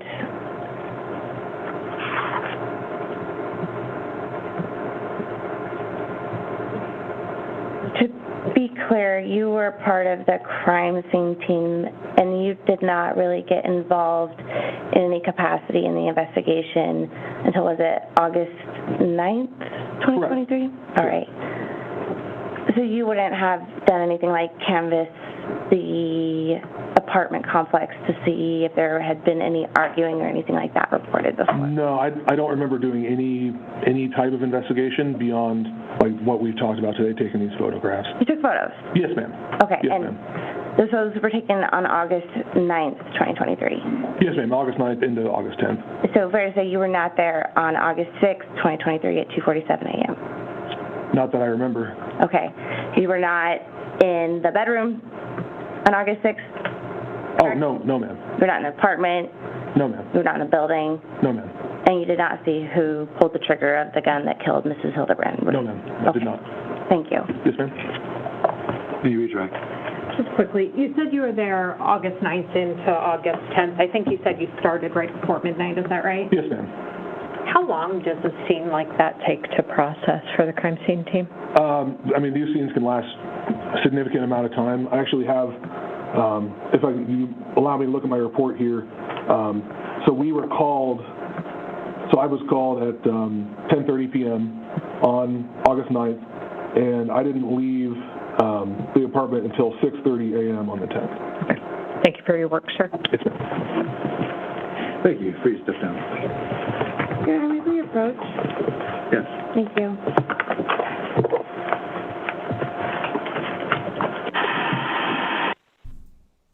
Yeah, she's going to do a Lori Daybell where every witness, she's going to say, were you in the apartment when the trigger was pulled? Were you there? You don't know who took Saria's life. She's going to ask every time. Every witness is going to get the same. If we have to address an issue, I'm going to ask that you folks head back to the jury room right now. Please don't discuss the case. We'll bring you back here. Don't imagine it'll be too long.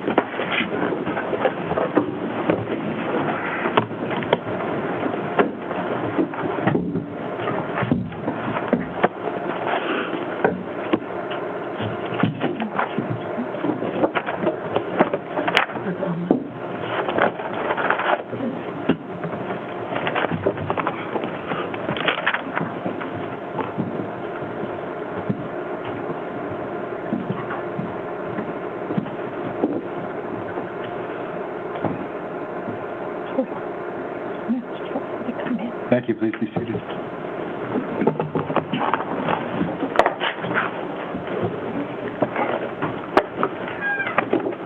Ms. Brewster? Yes, Judge. So I want to direct the court to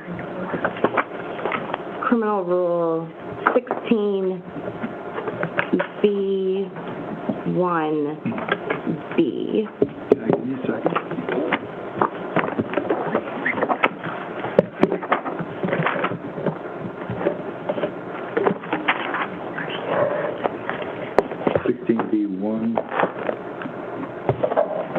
I'm sorry, 16B1B you said?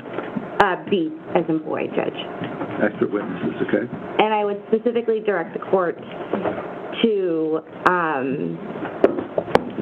the portion that says the prosecutor shall also furnish to the defendant a curriculum vitae and a written description of the substance of the proposed testimony of the expert's opinion, and the underlying basis of that opinion. I would then direct the court to Ms. Dunlop's expert notice as it relates to Detective C. That notice states Detective Chelsea C. is a crime team member for the Anchorage Police Department. She has been in law enforcement since 2015 and a crime scene team member since 2019. She attended the National Forensics Academy 10-week crime scene certification course at the University of Tennessee in 2024. In this case, Detective C responded to the apartment on Mockingbird Drive. She was assigned to collect evidence. She also made a number of observations of evidence and documented those with placards. In addition, she assisted with measurements necessary for diagrams created at the scene. She tested stains with chemical reagents to determine if they were presumptive positive for blood. Detective C also responded to the outdoor area storm drain where SH was located. At that scene, she was assigned the role of evidence custodian, responsible for packaging and submitting evidence. She also made observations. She placarded evidence and used chemical tests for presumptive blood. She also responded to APD's indoor security storage facility and processed a trash can that we believe to be used by the defendant to transport SH to the storm drain. During that process, Detective C took photographs, including photographs of possible fingerprint ridge details, and packaged the evidence for retention. Detective C will testify about her training experience, crime scene work in all three locations, and her observations and conclusions. This expert notice does not include opinions related to blood spatter analysis. So our position is we were not given the proper notice for Detective C to be able to look at the pictures. A blood spatter case? Well, to a degree, Judge. So the defense doesn't ever have to tell the state what they're doing, right? Mm-hmm. It could be that somebody else snuck in and killed Ms. Hildabrand. It could be that she killed herself. It could be, that there was a fight and it was an accident. But in opening statement less than a week ago, they told the jury that it was suicide. And so the state has to combat that. Going into that, I'm not a defense attorney. It's certainly not what I would have said. So the state, in response to that opening statement that this was a self-inflicted accident, has to look at the crime scene and say, is this consistent with something that is self-inflicted or an accident? Mm-hmm. And the bloodstain patterns do give some... You're an expert to show that this was a large pool of blood on the mattress? Well, I think that... It seemed to come flying across the room like a blood spatter analysis where you try to project the direction of the bullet and the spatter after that. I think that the fact that there are distinct pools show that the body was moved, like she didn't shoot herself and lay there. You've got one wound. You've got one wound and you've got three. So I'm saying, does it take an expert to show that there's blood stains in multiple places with one wound? The body, after it took the shot to the head, was not picking itself up and moving around. You can call it. So you agree, it sounds like, that we can present the testimony. I don't know that you need an expert to explain a pool of blood. But we have somebody here who was at the crime scene who is eminently qualified as an expert, right? So she was there, she did the work. It is a classic hybrid situation. Right. But I think that she... Which I allow on a regular basis, So without necessarily qualifying that person as an expert. Right, so which it sounds like you're going to be willing to do to allow her to testify as a hybrid as to these blood stain patterns, right, that there's 3 distinct pools. I think the fact that the blood shows movement and where it shows movement is relevant to disprove the assertion that this was a self-inflicted accident, and I think that this witness has the expertise. She went to the National Forensic Academy, Judge. It's a 400-hour school. She was top of her class at that. She's been to hundreds of scenes. I think that we can and should be allowed to qualify her as an expert in front of the jury. Isn't the issue that she's raising at this point. She's raising a lack of notice. Okay, and the notice is only... And I'm trying to find the notice. I have it here somewhere, but it's buried. And Ms. Brewster... She read it. She read it. The state wasn't concerned... Among other things, or does it say these are the limited... I don't think it says these are the limited. What is the exact language of the notice? I was pulling it. And I know you just read it to me. Thank you, Ms. Brewster, but I... Detective C will testify about her training and experience, crime scene work at all 3 locations, and her observations and conclusions. The rule requires... No, and then is there a specific list of things that she... No. Yes, Judge. Can I... May we approach? Yeah, let me find a copy of the actual notice. I don't have it in paper. There's been a lot of pleadings, Judge. I have it pulled up in front of me, if I may approach. Yes, please.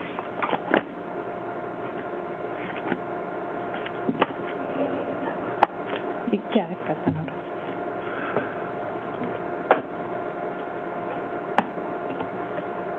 Okay, wait a minute.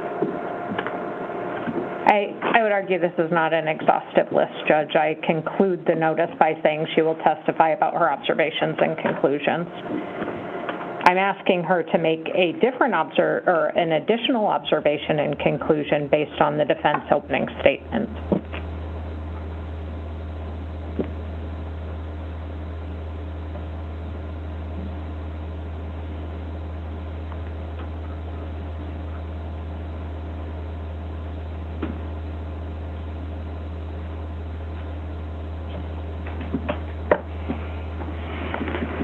All right, thank you.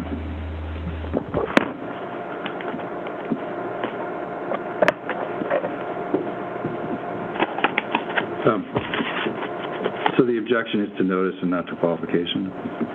Judge, our position is that twofold. One, we didn't receive notice of what this blood pattern analysis would be in the first place. The second is we absolutely dispute that blood pattern analysis is a reputable science that would make it through a Daubert-Kuhn hearing. We did not get... This is straightforward common sense. This isn't science. I mean, you can see a pattern. You don't need an expert to testify that this looks like a drip pattern. This isn't a kind of blood spatter case where you're analyzing individual spatters on a wall and direction of bullets and that kind of thing at all.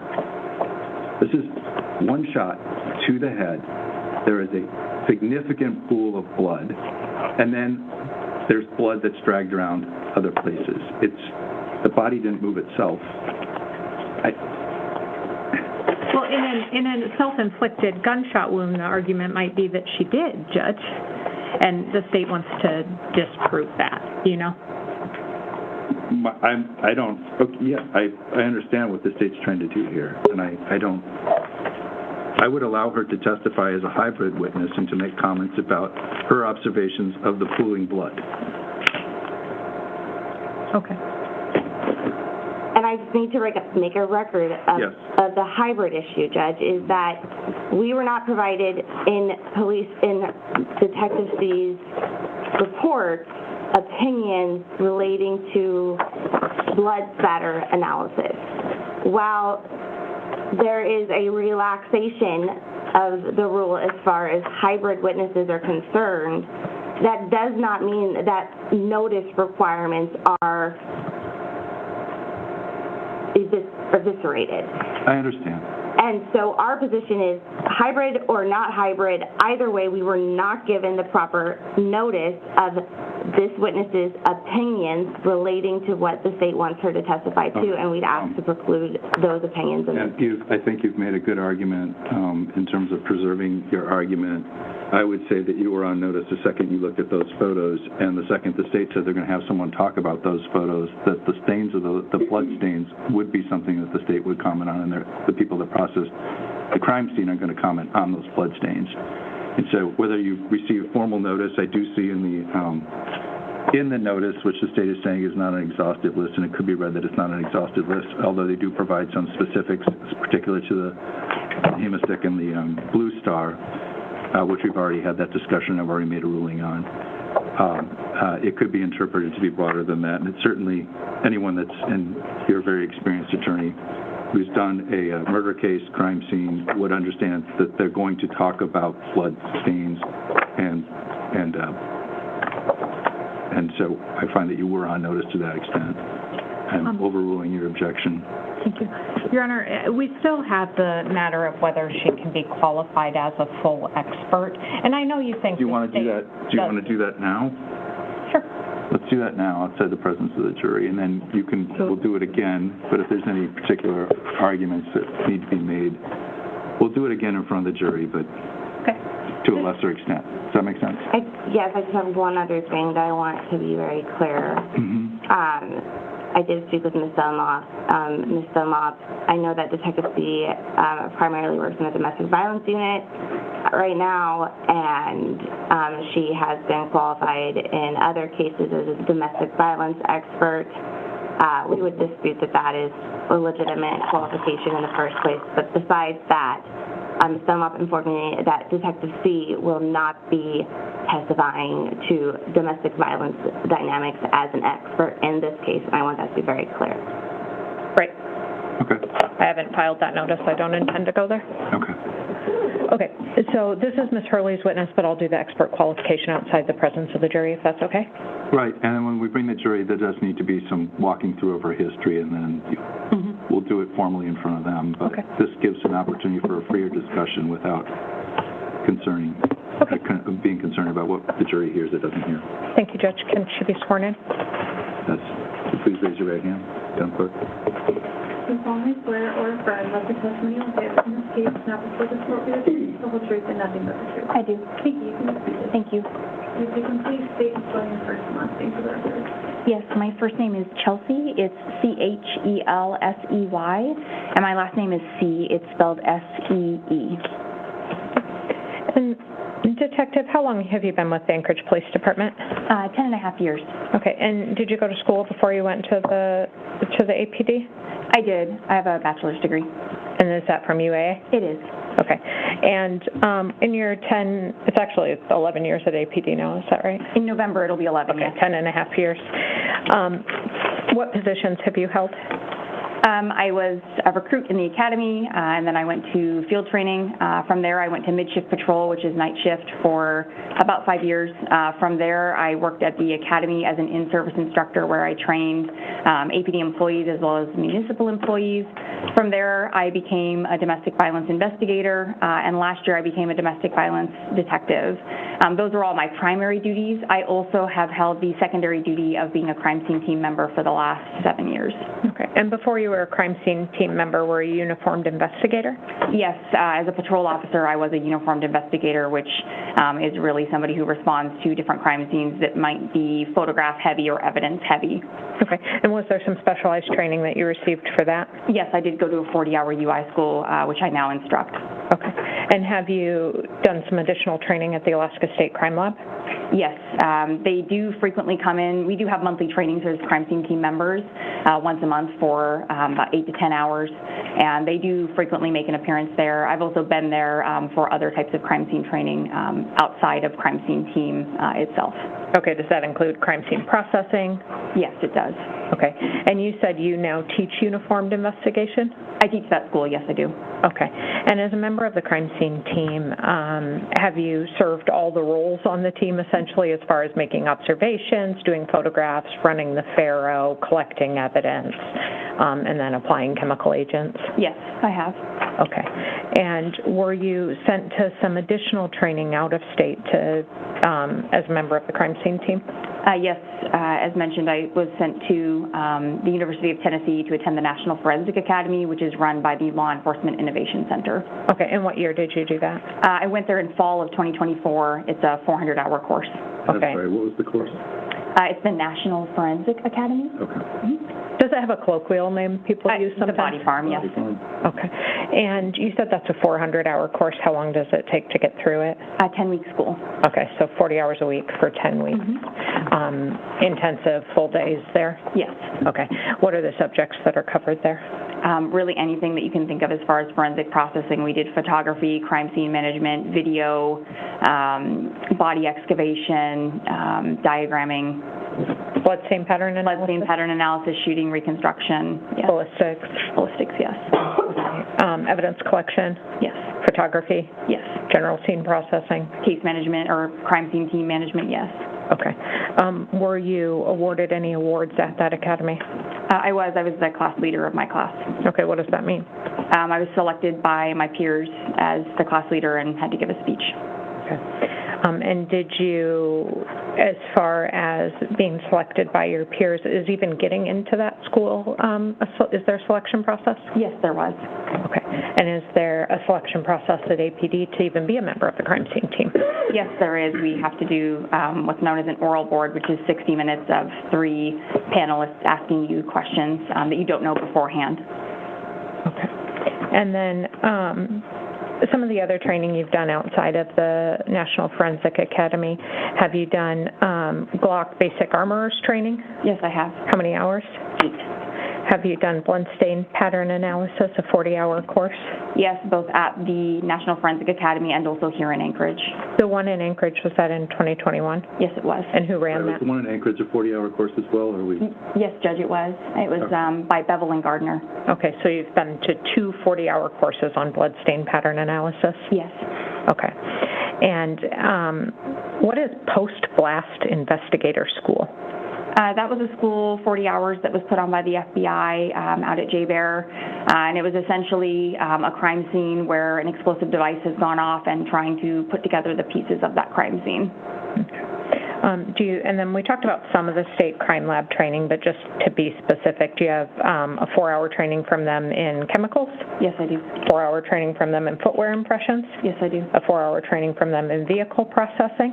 Yes, I do. Okay, and do you also have strangulation response and investigation and prosecution training? Yes, I do. Do you instruct at that as well? I do. Okay. So after taking that class, you were asked to come back and instruct? Yes. Okay. From the State Crime Lab, do you have 4-hour training in low-light photography? I do. What is the Alliance for Hope International? The Alliance for Hope is run out of California, and I went down there with my partner to attend some training. It's a lot of different topics. It's a conference, so there's a lot of different speakers, but it's generally about domestic violence. Okay. And I see the title of that conference last year, you spent 40 hours there, was called Hidden Homicides and the Challenges of Staged Crime Scenes. Yes, put on by the same group. That was in Colorado, and yes, it was slightly more focused on that topic as opposed to the one down in San Diego that I went to, which was more of a general conference.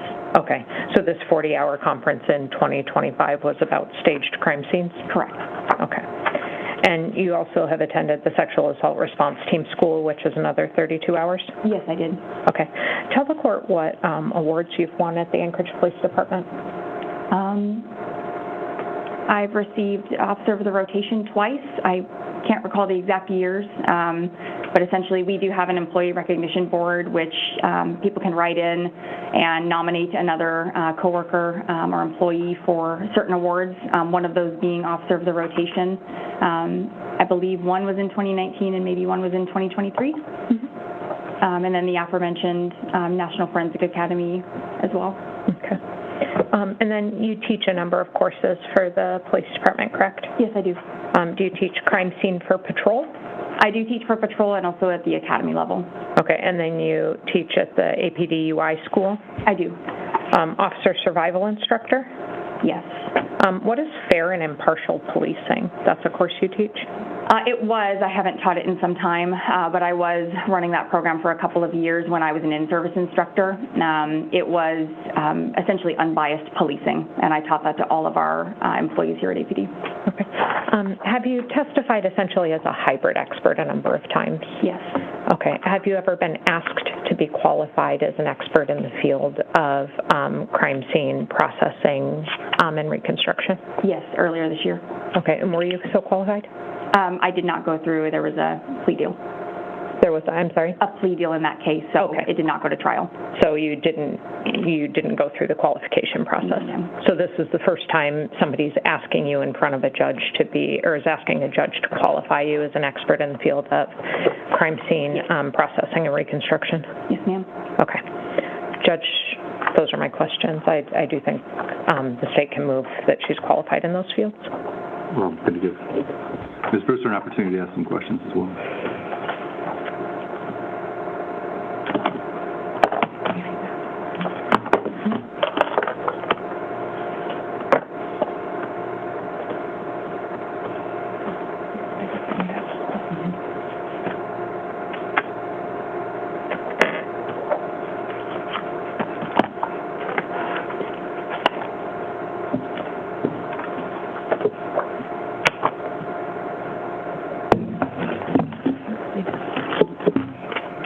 By defining what exactly is crime scene processing and reconstruction. What is that? Crime scene processing is responding to a scene and processing it for evidence, making observations in multiple different ways. So that would be with photography, video, collecting evidence, making observations of that evidence in a written report, and then collecting that evidence in a proper way and packaging it and submitting it. So who defines this field? A lot of different groups. It depends on what specifically, there's different groups for everything. There's bloodstain pattern analysis, there's shooting reconstruction experts, there's all kinds of different fields and people specifically in those fields. So crime scene processing and reconstruction, is this recognized as a science? It can be, yes. Is it now? It is. By who? The IAI. Who's the IAI? I'm not certified in the IAI, but it is a recognized organization that does certify people in certain fields like bloodstain pattern, shooting reconstruction, et cetera. So you're not certified as a bloodstain pattern expert by the IAI? No, I'm not. Okay.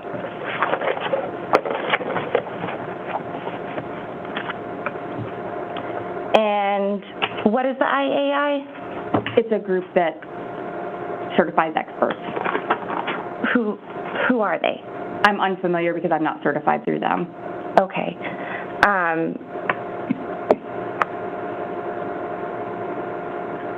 So you don't know what they do?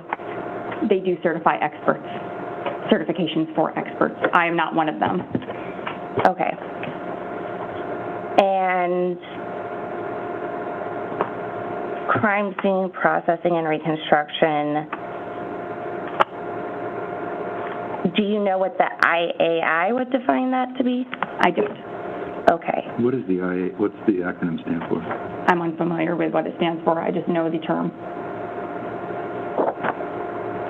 It's a well-known group. That you're not qualified by? Correct. And International Association for Identification. I'd object to that. Thank you, but I do take note that the witness does not know the acronym. Sure.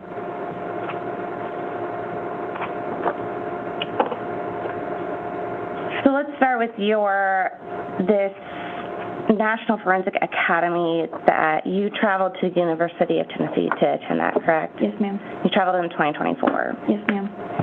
And who taught that? There were a ton of different instructors from across the country, some from Texas, some from Tennessee. There was a myriad of instructors. It's great you remember the geography, but what were their qualifications? A lot of them were IAI certified. Okay.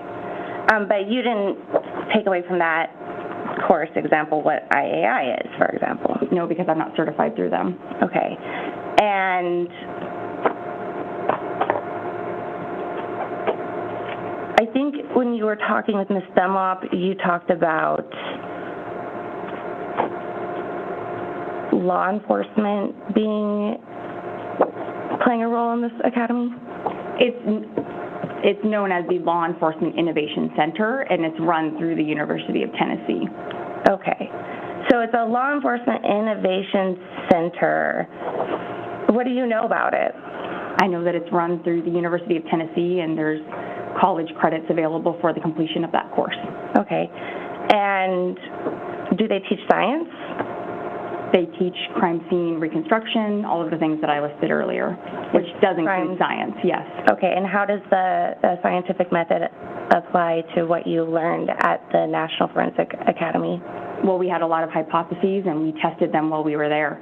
We did tire rolling, we did blood stain pattern analysis by creating our own patterns, so we did quite a bit of the scientific process while there. Okay, and what's the hypothesis? Hypothesis is an idea. So I hypothesize this, and I want to see if it's true. Ms. Brewster,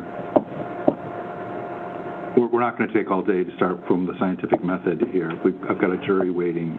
Once you ask questions, I understand where you're going here. Okay.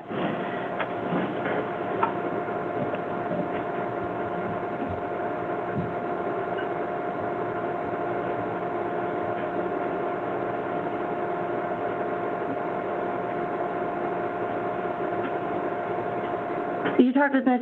Dunlop about this Alliance for Hope training you went to? Yes, ma'am. Who sponsors that? It's the Alliance for Hope. They also are in league with the Strangulation Institute. Okay, and who created that? Gail Strapp. And who's she? She's a strangulation expert in the state of California. And how did she get her credentials? She was a former prosecutor. Okay, so she's associated with law enforcement. She was, yeah. She's no longer. Okay. And the Alliance for Hope. Were you provided a CV? Yes. Was I provided a CV? Maybe not. Nope. I don't think you Do you were. want my copy? I do. What, do you need it? We might when the jury comes in, but if you want to just make a copy, Judge? Yeah, go ahead. I'm sorry, Ms. Brewster, continue.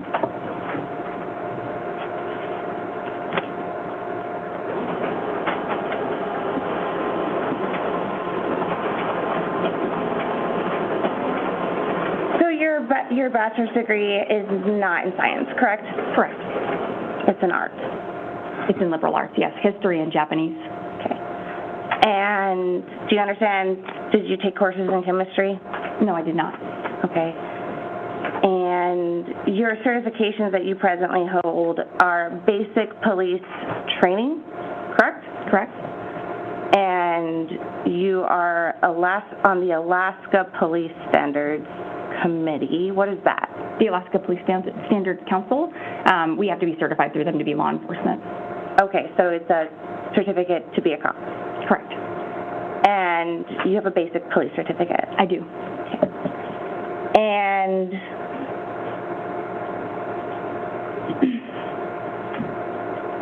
your training,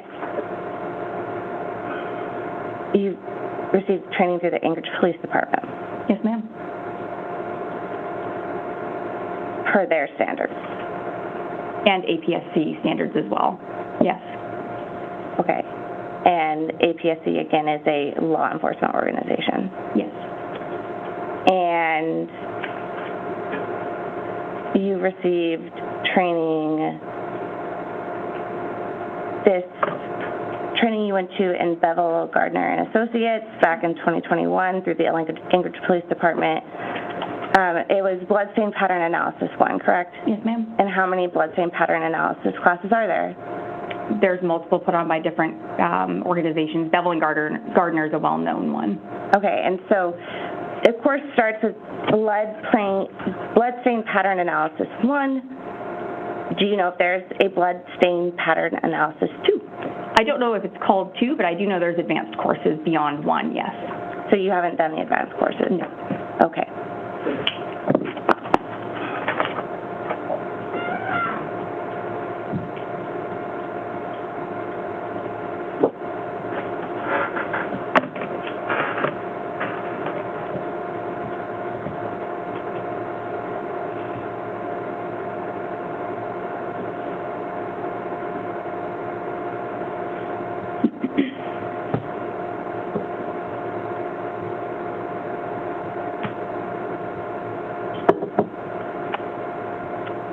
So this Alliance for Hope International conference you attended,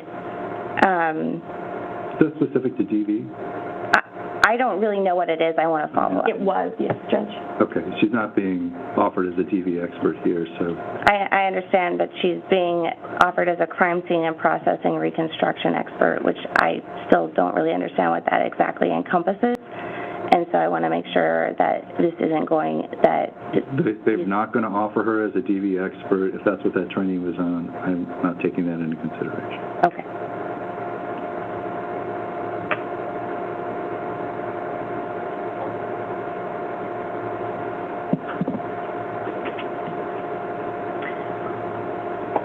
So you've taught some courses at APD, correct? Yes, ma'am. You teach crime scene for APD Academy. Yes. You've done that since 2022. Mm-hmm. What do you teach there? We teach a basic patrol level response, so responding to that initial call and what we would expect of them on patrol as far as preserving evidence, processing a scene, so photography, video, collecting evidence, DNA trace, we do fingerprinting, all kinds of different things. We have 20 hours in the academy. So it's a 20-hour course for basic police work? Correct. And then domestic violence for APD Academy, you teach that? I do. From 2022 to present? Yes, ma'am. And that is not crime scene processing and reconstruction, correct? No, that's domestic violence. Okay. And then tactical communication, you've taught that since 2020? Yes. And that is not crime scene processing and reconstruction? No, ma'am. And methods of instruction since 2023, what's that? Methods of instruction is teaching people how to instruct, and it's not a specific course, it's just teaching people how to instruct any number of courses. Okay, and fair to say that that is not crime scene processing and reconstruction? No, ma'am. Of the course teach, which would you consider involve crime scene processing? Crime scene for patrol, 2020 to the present? Yes. Yes, Your Honor. And also what is the UI? UI as a uniformed investigator, I would also consider that crime scene processing. Okay. And survival instruction, no? No. Fair and impartial policing? No. Partially? No? No. No. Methods of instruction, we just talked about. Tactical communication? No. Domestic violence? No. Although I'm sure there's some overlap. And then crime scene for APD Academy, obviously, yes. Sorry, go on. Judge, the crime scene for APD Academy was basic. It was not associated with crime scene processing. Oh, okay, I'm sorry. If I may, it is crime scene processing. We teach them how to process scenes. Okay. But it's not crime scene processing and reconstruction? Not reconstruction, no, but definitely processing. And how many courses have you taught in reconstruction? No courses in reconstruction, other than teaching at our own crime training to my fellow crime scene team members. Okay. And again, these are all certified through law enforcement? Correct. I'm sorry, is she being offered today for reconstruction? We can call it analysis, crime scene processing and analysis, if that's a better fit, Judge. Well, I don't know. You know the case. I don't. I mean, in looking at this, it doesn't seem to me as if we're reconstructing anything here. We're making some conclusions drawn from years of experience of processing crime scenes. Having been there ourselves processing this particular crime scene, which seems a very good fit for a hybrid witness. I'm struggling, frankly, with the overall, we just want to universally qualify her as an expert. where there's very specific topics within the processing of a crime scene. She doesn't hold a certification for the blood spatter. Doesn't mean that she can't speak to it from her years of experience and what's, from my perspective, some pretty obvious conclusions that can be drawn, or at least from the blood in this case. But what is it specifically that you want her qualified as an expert for? That added level where one could come in without having had anything to do with processing this scene and do an analysis of what the other persons who did process the scene and offer conclusions. Crime scene processing and analysis. Just in general? In general. Okay. She's trained on all the aspects of crime scene processing. Well, as is every member of the team. Yeah.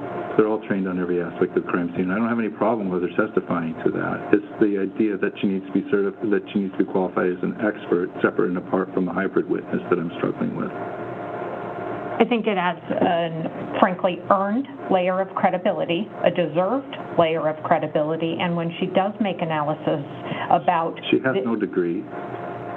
You don't need a degree to be an expert at all. All right. The typical qualifications that I see when you're asking for someone to be an expert, I'm not discounting what she's done. I'm not, but I'm not seeing those typical qualifications.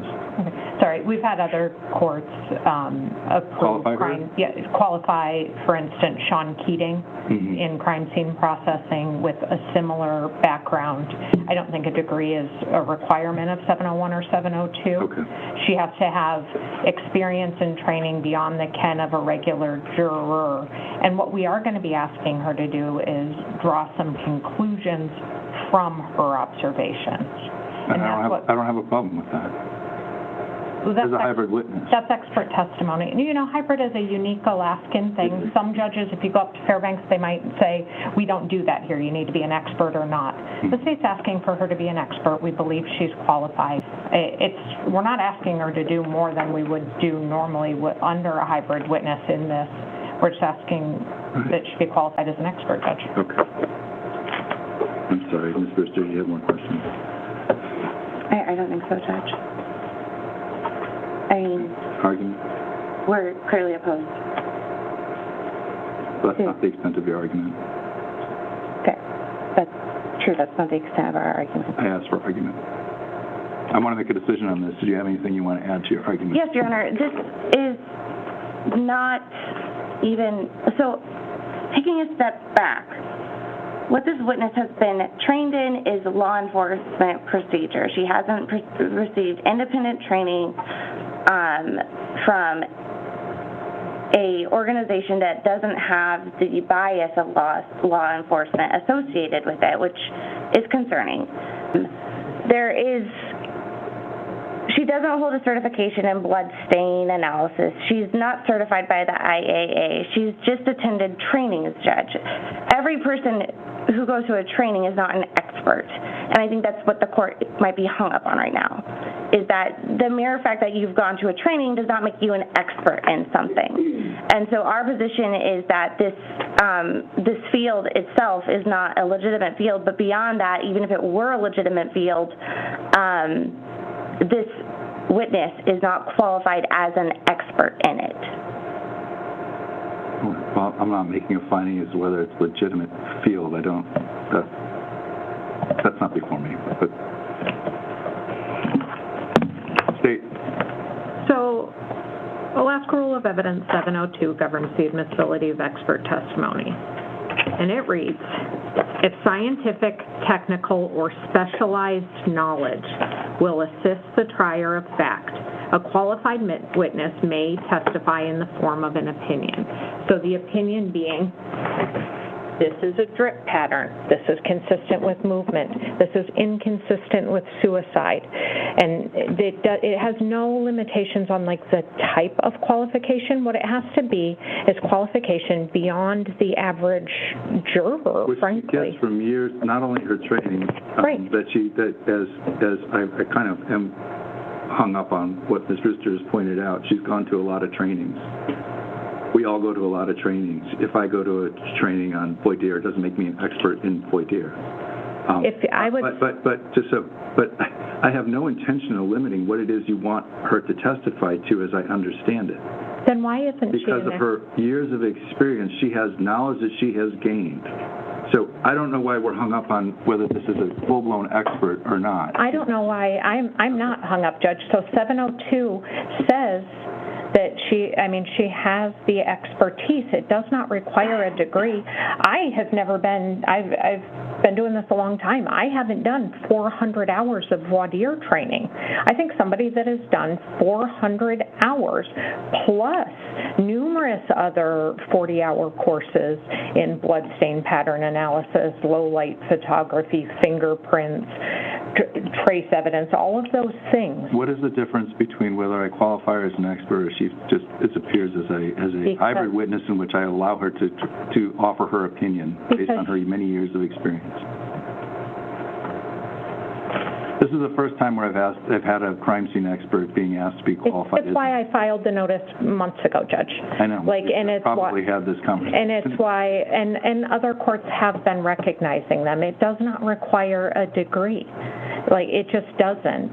And I think she has the earned experience to be so qualified. And the rule says, no more than 3 on any topic, and I'm not to discount the others, but Investigator C has more experience, say, than the last witness that testified, at least as far as training goes. So we're asking for her. We're going to be asking the same for Detective Aldridge and Detective Keating. Because they have, or Senior Patrol Officer Keating, because they have the requisite training that I do think elevates them and allows them to give an opinion. I think that this detective could look at something that she didn't have anything to do with and offer an opinion about the blood stain. But that's not what she's being asked to do in this instance. No, but she could. For instance, if this is suicide, that wasn't something that she's looking at the front end, right? But she could. She has direct knowledge of this case. She processed the scene, was part of the processing of the scene. Was she the lead? She was not the lead. She was not the lead, but part of the processing of the scene. I just don't understand, I guess, why the court won't. If you think that she's qualified and she has the expertise beyond the average.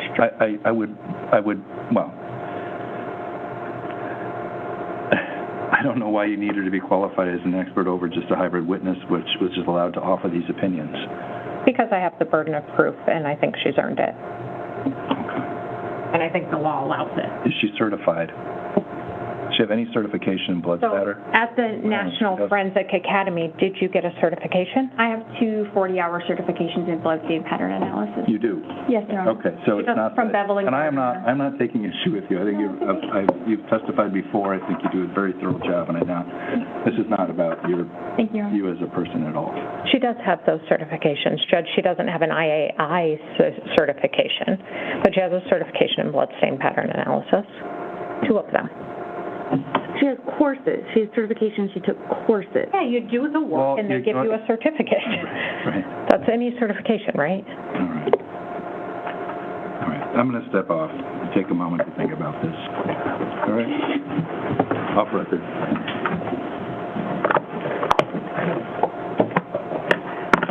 John, are you going to please come in and take a break as well? Yes. Thank you. Let's take a break here. I apologize. All right, judge needs to step off. Judge needs to step off. All right, yep. So this is all outside the presence of the jury. So let me just get the thumbnail up. So the main thing with that, they're going to bring in this new witness. Her name is Chelsea. Gosh, they've been talking for a long time.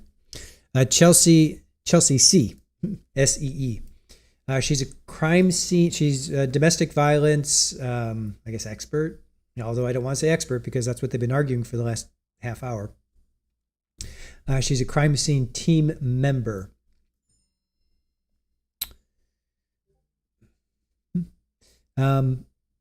She's taken 2 40-hour courses on blood stain analysis. She's been recognized twice 2019 and 2023 as a law enforcement, I forget what they called it, but basically law enforcement, as well as a national forensic level. So then Cross is where we really get into it. So Cross is, so she didn't know the acronym for IAI, which is International Association for Identification. She did know that's a well-known group, but she didn't know what the acronym stood for. She has a liberal arts degree, BA in history and Japanese. And I can kind of understand the defense being like, why are you guys bringing her in? This is supposed to be bloodstain pattern analysis. Why are you bringing in somebody who has a BA in history and Japanese, right? That doesn't make sense. But as we found out as they continued to talk, she hasn't been to advanced courses on blood stain pattern analysis, so she's no Dexter. She's no Dexter. Where's Dexter when you need him? Trying to understand the crime scene. Oh, so the defense is trying to understand the crime scene reconstruction aspect of this expert. She hasn't taught crime scene reconstruction courses, and then the state said we can call it crime scene analysis and processing. So she's not going to be reconstructing what happened. She's just going to be analyzing it and processing it and then analyzing it. So the judge says he is struggling with qualifying her, and then they kind of talk about a hybrid expert versus qualified expert. So I guess in Alaska they have a term called hybrid. I've never heard of that before. Judge says he can speak to it from her years of experience. Asked the state, why do you want her to qualify as an expert for? I guess that's terrible English. Why do you want her to qualify as an expert for? Judge says for crime scene process and analysis. So very general. So again, she's going to process it and analyze it. You don't have to go to school at all. It helps, but if you've been doing it for 20 years and you've processed and analyzed 100 crimes a year and you've been doing it for 20 years, I think that's going to make you an expert. Just because you didn't go to school for it and get a degree for it, that doesn't mean you're not an expert in it. So I can understand that. And that's the state's argument. You don't need it. It's literally, you don't need a degree to be an expert. And to that point, she even further on, she's like, I haven't done 400 hours of voir dire training. All right, but we'll get to that. So the state continues. We've had other courts qualify people without a degree. We're going to have her draw a conclusion from her observations. Judge says I don't have a problem with that. And then this is where they bring up this hybrid expert. I'm going to look that up in a second. Defense says she has training from an organization that doesn't have bias. I didn't quite understand how that. She has no certification in bloodstain analysis. She's not qualified as an expert. But I don't think they're trying to get her to be qualified as an expert. And then the judge brings up, if I go to training on voir dire, it doesn't make me an expert. And then he ultimately says, I'm not going to dismiss her. Not sure why we're hung up on whether she's an expert or not. State's like, I'm not hung up. I'm not hung up on whether she's an expert or not. No, I'm sorry. I'm not hung up. This is where she says, I haven't done 400 hours of voir dire training, but I've done a lot of in court, real life, real life training. You have school, you got to go to school, or not got to, but you go to school and you learn things, but then you have real world training, which is usually, within the first 6 months or 3 months, depending on what it is, you could throw out whatever you learned in school and just go by your real life training. So being an expert doesn't require a degree, and she has the experience. Judge says, I'm not sure why you want her to be qualified as an expert versus a hybrid. State says, because I have the burden of proof. Judge says, I'm not taking issue with you, meaning Miss Chelsea there, Miss C, and you've testified before. So he's like, I got nothing against you. Don't worry. I know you're.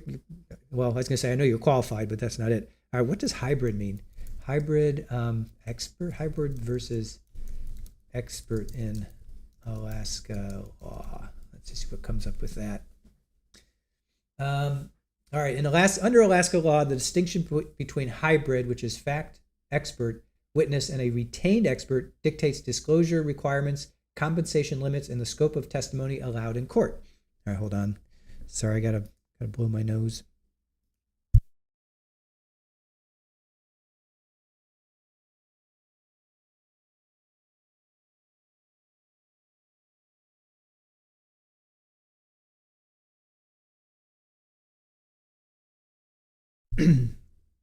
All right. So retained expert witnesses. Definition: specialists hired specifically to analyze case facts, form an opinion, and provide expert testimony under Alaska Rule of Evidence 702. They have no prior first-hand involvement in the events of the case Diamond, not Daubert. Disclosure requirements. You must provide a detailed written report prepared and signed by the Alaska expert witness discovery rules. Admissibility. Opinions are subject to rigorous Daubert-Kuhn standard, meaning the trial judge acts as a gatekeeper to ensure the underlying methodology is scientifically valid and reliable. Qualifications. Must meet strict statutory standards, such as being licensed or certified by a recognized board in that specific field. So that's an expert witness. Then we have hybrid. Definition: witnesses who are directly involved in the underlying events, acting as fact witnesses, but also possess specialized knowledge, allowing them to offer expert opinions. So classic examples include treating physicians, on-scene contractors, investigating police officers. So to me, it sounds like she would fall under hybrid because she's a crime scene technician, analyst. So disclosure: rather than a full report, parties generally only need to provide a summary of the facts and opinions to which the hybrid witness is expected to testify. Scope and limits: their testimony is limited. They can testify to their firsthand observations and the opinions they formed during the course of their treatment or investigation. Doctor's diagnosis, officer's car crash assessment. However, they cannot expand their testimony to offer new opinions developed solely in preparation for trial unless they are disclosed as a retained expert. All right, that kind of makes sense. And then compensation: they are paid for their time, standard hourly rates, but paying does not automatically convert them into retained experts. All right, so I think I kind of understand that in the sense of an expert can look at the facts, look at, read reports, maybe even interview people, but basically look at the facts and then form an opinion based on those reports and the facts. Whereas the hybrid fact expert witness actually has to be there, which Miss C was there. She's part of the crime scene. She's part of the crime scene team member, so I'm assuming that she went to the crime scene. I guess we'll find out. I didn't actually hear her say that she actually went to the crime scene, but it seems like it's that. Yeah, I think they said 702. I did hear that, 702. All right. So anyway, let's see. Hey, Ben, how are you? Have they even started yet? Oh yeah, no, they've been going. They started at 12:30 our time, 8:30 their time. No, they've already gone through 3 witnesses. This is the 4th witness. So they're just a little hung up on, well, even though the judge says, I'm not hung up on this. They have been hung up on this witness now for, wow, quite a long time, 40 minutes, 45 minutes, almost an hour. Hold on a sec. Yeah, it's been about 50 minutes. It's been about 50 minutes. Hey, Grampy. Let's see. Hello, my dad told me to say hi to his friends while he takes a comfort break. I hope you are doing this right. You are doing it just fine.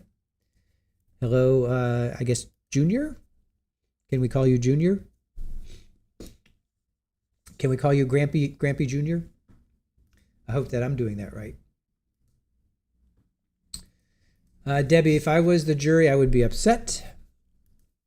Iowa Backyard saying hi, Grampy's dad, or son if son is typing. Brett saying hello. Horse Welfare saying yes, hello. Aussie Gardner saying yes, hello there.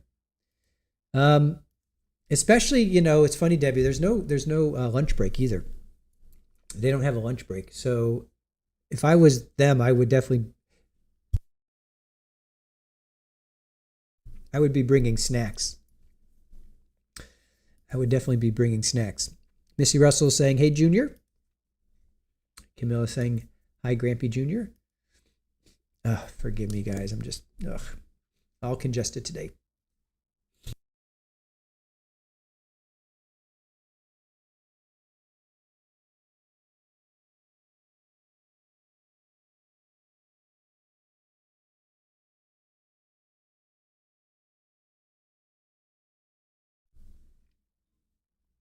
Ugh. All right. Yeah, I would definitely be bringing snacks if I was on that jury. Let's see what else. So this is definitely putting them behind. They were ahead of schedule yesterday. We still need to hear from the medical examiner. They said we were going to hear from several crime scene technicians today. This, I think, is putting them behind. Thank you, Aussie. I'm doing my best. Yes. Let's see. Grampy says, Dad, your name is highlighted like you said. Oh, daughter. Gotcha. Well, hello. Hello, daughter. Let's see.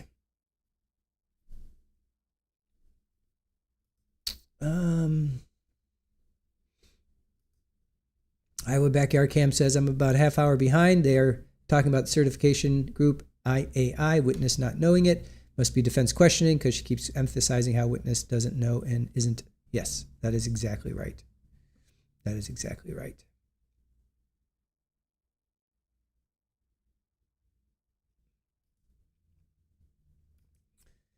Let's see. Debbie, I took a Tylenol. I'm going to take a Benadryl in a little bit.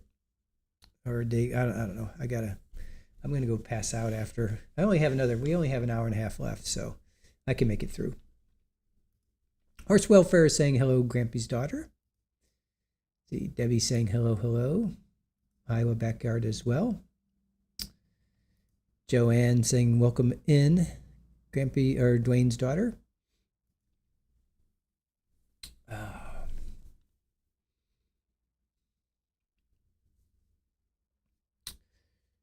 All right. What else?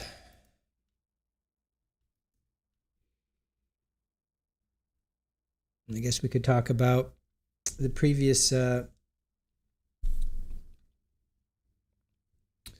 We had Officer Matthew Hickman. He took photos of the scene. I'm going to show him tomorrow and the drone footage too.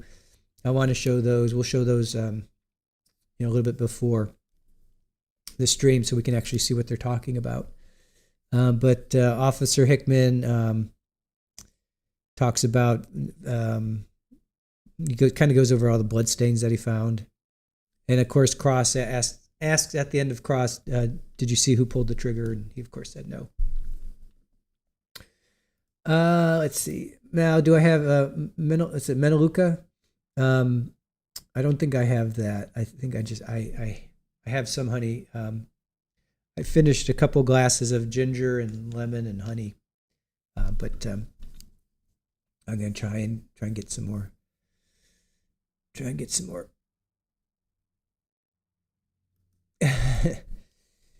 Dad, hurry up! I don't know what I'm doing. They think I'm my brother. No. We know. We got you now. We understand.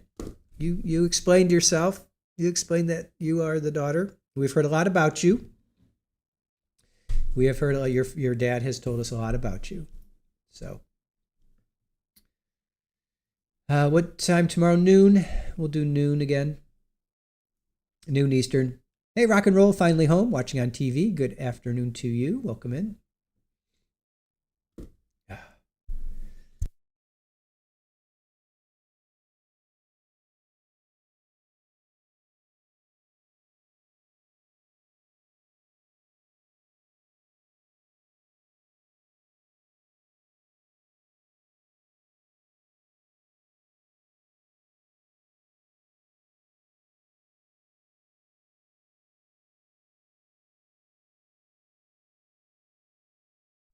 All right.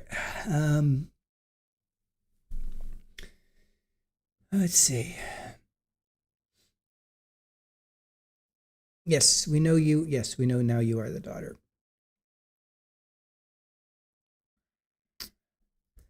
Let's see. Brat says some of those uses of "did you see" can backfire. When the jury knows that this person obviously wasn't present, the jury may roll their eyes and say they figured it out anyway. I know, right?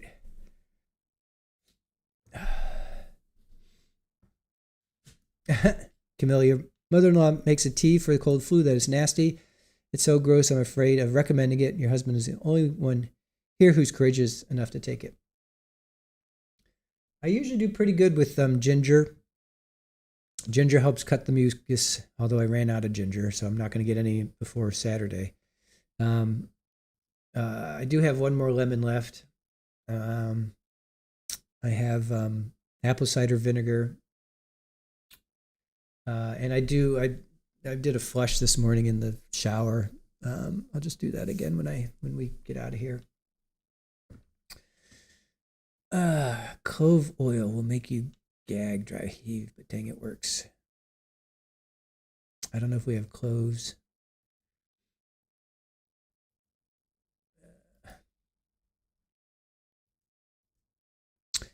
Grampy, hi, you all. Thanks for calming my dad down. He was steaming this morning at the hospital. Your brother said that dad loved what he calls his trial family. Okay, he's back. Here he is.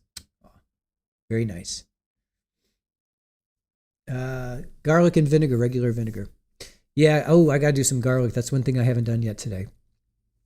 Thanks for reminding me. Yeah, I'm gonna do. I'm gonna have a bunch of garlic. When I'm sick like this, I don't care. I'll just drink it. I really just don't care. Just want to get better.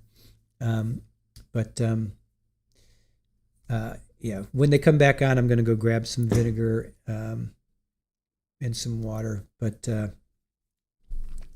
garlic for sure. I am a big fan of garlic, so I can stand eating a whole freaking clove of garlic. Let's see. Glee roll, when you were a kid, you took castor oil. Oof.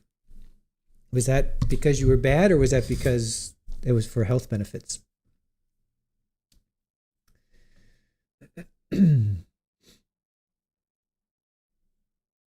Heidi, hello. How are you? Welcome in.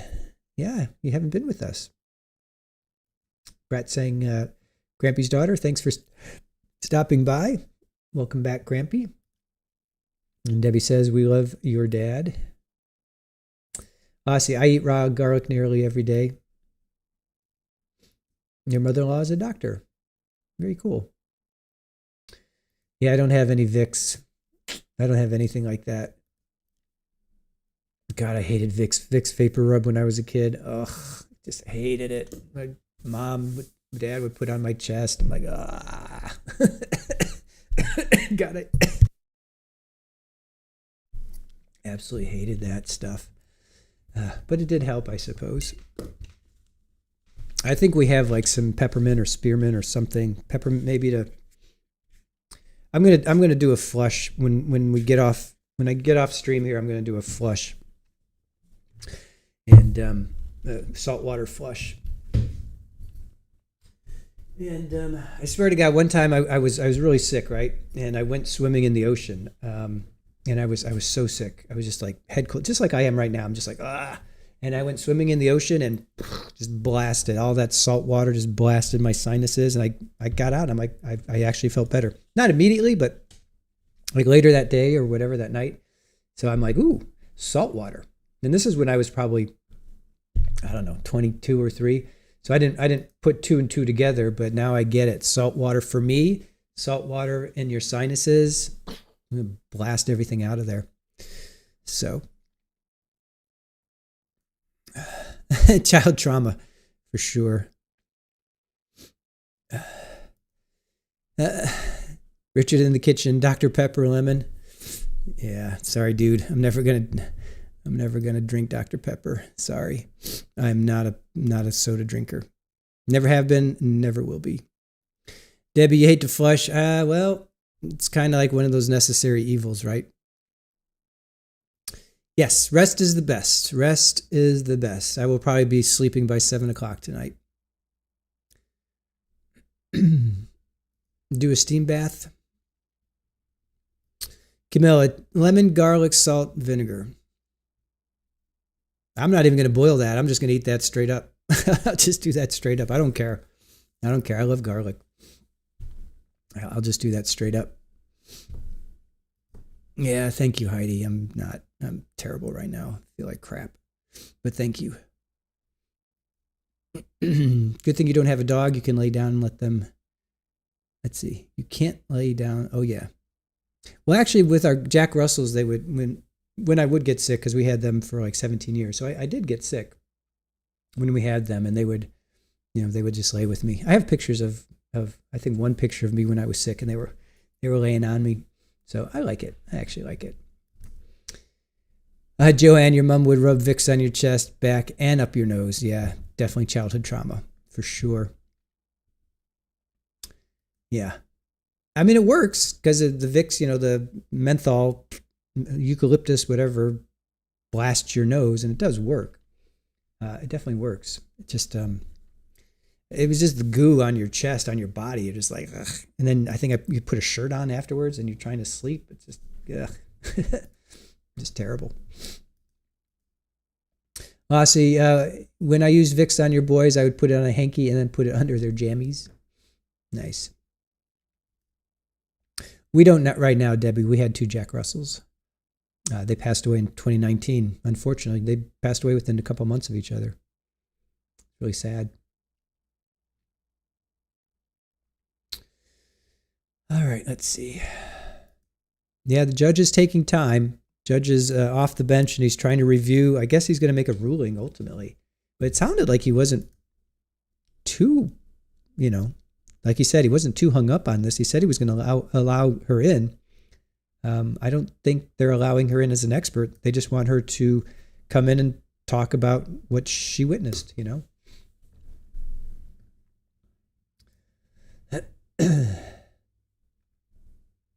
They are definitely, right up until the moment that they both passed away, I'd say within like a month, they were both very active, very active. Yeah, they were both very active. The younger one died first, and then the older one, 3 years older, died July to September. Yeah. Heidi, so you both are animal lovers? Yes, of course. Of course. Yeah, at one point we had Debbie, he must be looking it up. Yeah, we had, let's see, we had a turtle, we had 3 dogs, we had a cat, and then the one dog died off, then the other 2 dogs were with us, then the cat died, then the dog died, and then we got all these feral cats. Superball found us, but actually Superball came kind of towards the end of when our Jack Russells were around. All right, hold on. Oh yeah, have you guys hit the like button? I'm going to take a quick break and blow my nose while you guys hit the like button.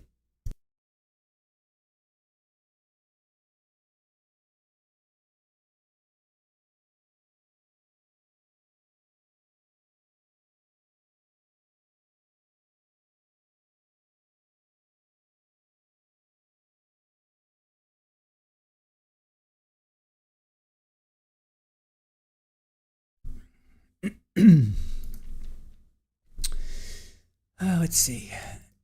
Glee Roll says, how do we care for the turtles? Yeah, we had 2 turtles. How do we care for them? We had them in a tank, pretty big tank. A big, big tank. Could have been better, I suppose. But had water, had rocks on the bottom, had some big stones that they could climb up. It did not have didn't have a heat lamp or anything like that because we had them in the kitchen, which had a sunroof, sunlight, whatever, sun windows. So they got a lot of light, and then after one passed away, that we had one left for a while, and I would let him outside I would let him out like every weekend. He was one of those big, got to be about that big, and I would let him cruise around the backyard. So, hey Jenny Lynn, how are you? Camilla, you have a tortoise. You love her. Her name is difficult to say, so I just call her Diva. Nice. Grampy, thank you for saying hello. My brother was right. Dad's TV friends are so nice. Bye, everyone. I'm going in my room to lay down. All right. Enjoy the rest of your afternoon. Thank you for popping in this sick edition of Trial TV Live. Jenny Lynn says, I had a turtle for about 20 years, and then one day he was no longer in his pond. I looked for a long, long while. Aw. Debbie, your son had an African land turtle. He crowed around the house all the time, made a great pet. Wow. Interesting. Your brother had a pet snake? Yeah, Aaron's lived with snakes before. That's where I draw the line. I can't deal with a pet snake. Can't deal with it. All right.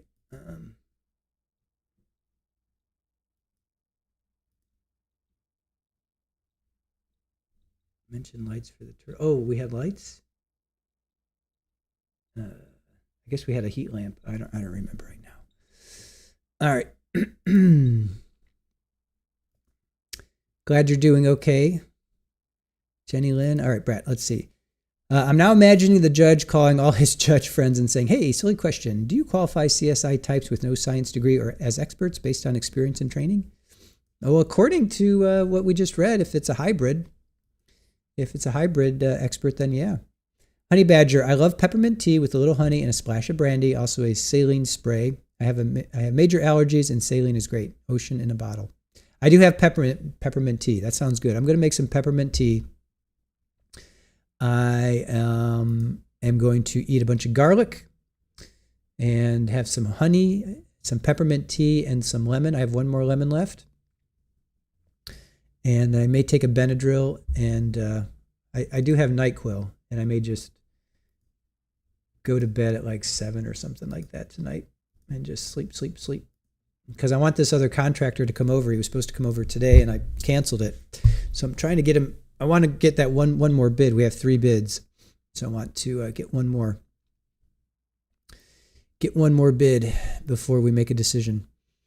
Camille, your tortoise loves chicken. We found out the day we dropped fried chicken on the floor outside. She was so fast. Wow, really interesting. Den Ben, they should have worked this out all yesterday instead of holding up court. I know. Yeah, whatever. Jane Dixon, cod liver oil every day as a kid my whole life. Yikes. Thank you, Great Gams. Appreciate that. Good. All right, have a good one. I'll see you later, and here we go. 702 and 702A, I agree the state is correct, and then also looking at some of the case law. The rule does provide that when you're looking at the qualifications of an expert, it's not solely based on one's education.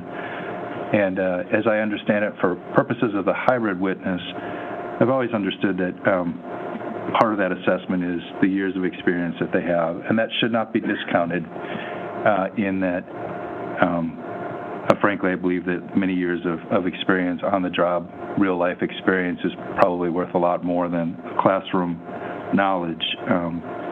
and the detective here has many years, also has processed hundreds of crime scenes. So the rule does provide that a witness can be qualified as an expert by knowledge, skill, experience, training, or education. None of these necessarily are given greater weight than others, from my understanding, and here I find that she has all of those in this area. Now, that does not mean that the defense can't take issue, question her as to her qualifications, which I imagine the defense will. And there may be some specific topic that's gotten into that the state explores with her that the defense may object to, and we'll take those objections up as we go. But I will allow her to speak as an expert.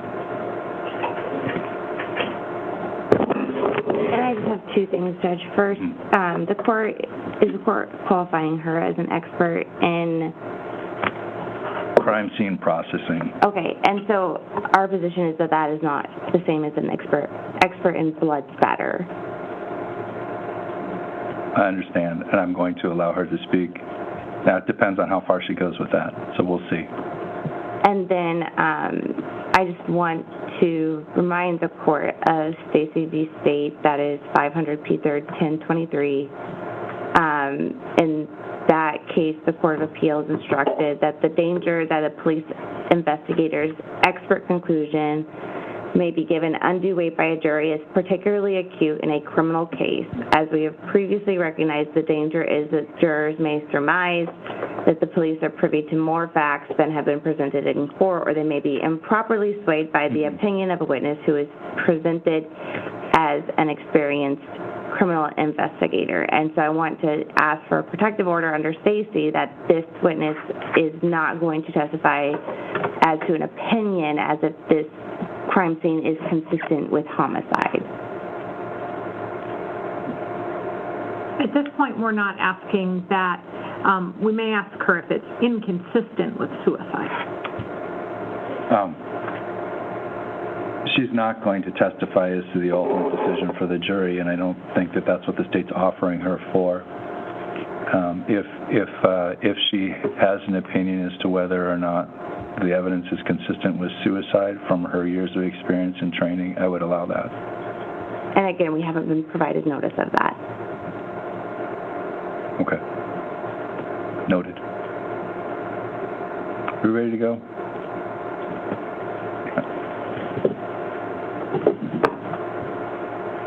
Yes, Judge.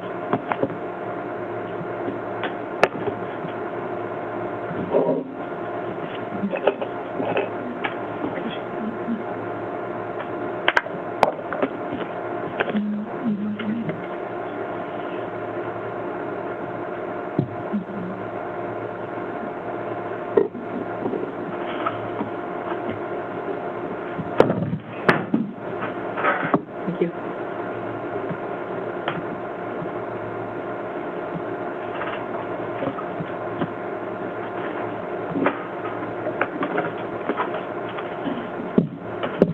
Actually, is the jury on their way? I need to get you your CV back. I'm going to run grab it. Oh, thank you. My notes. We don't need the CV back, Judge. I made a copy. I need my notes anyway. Okay.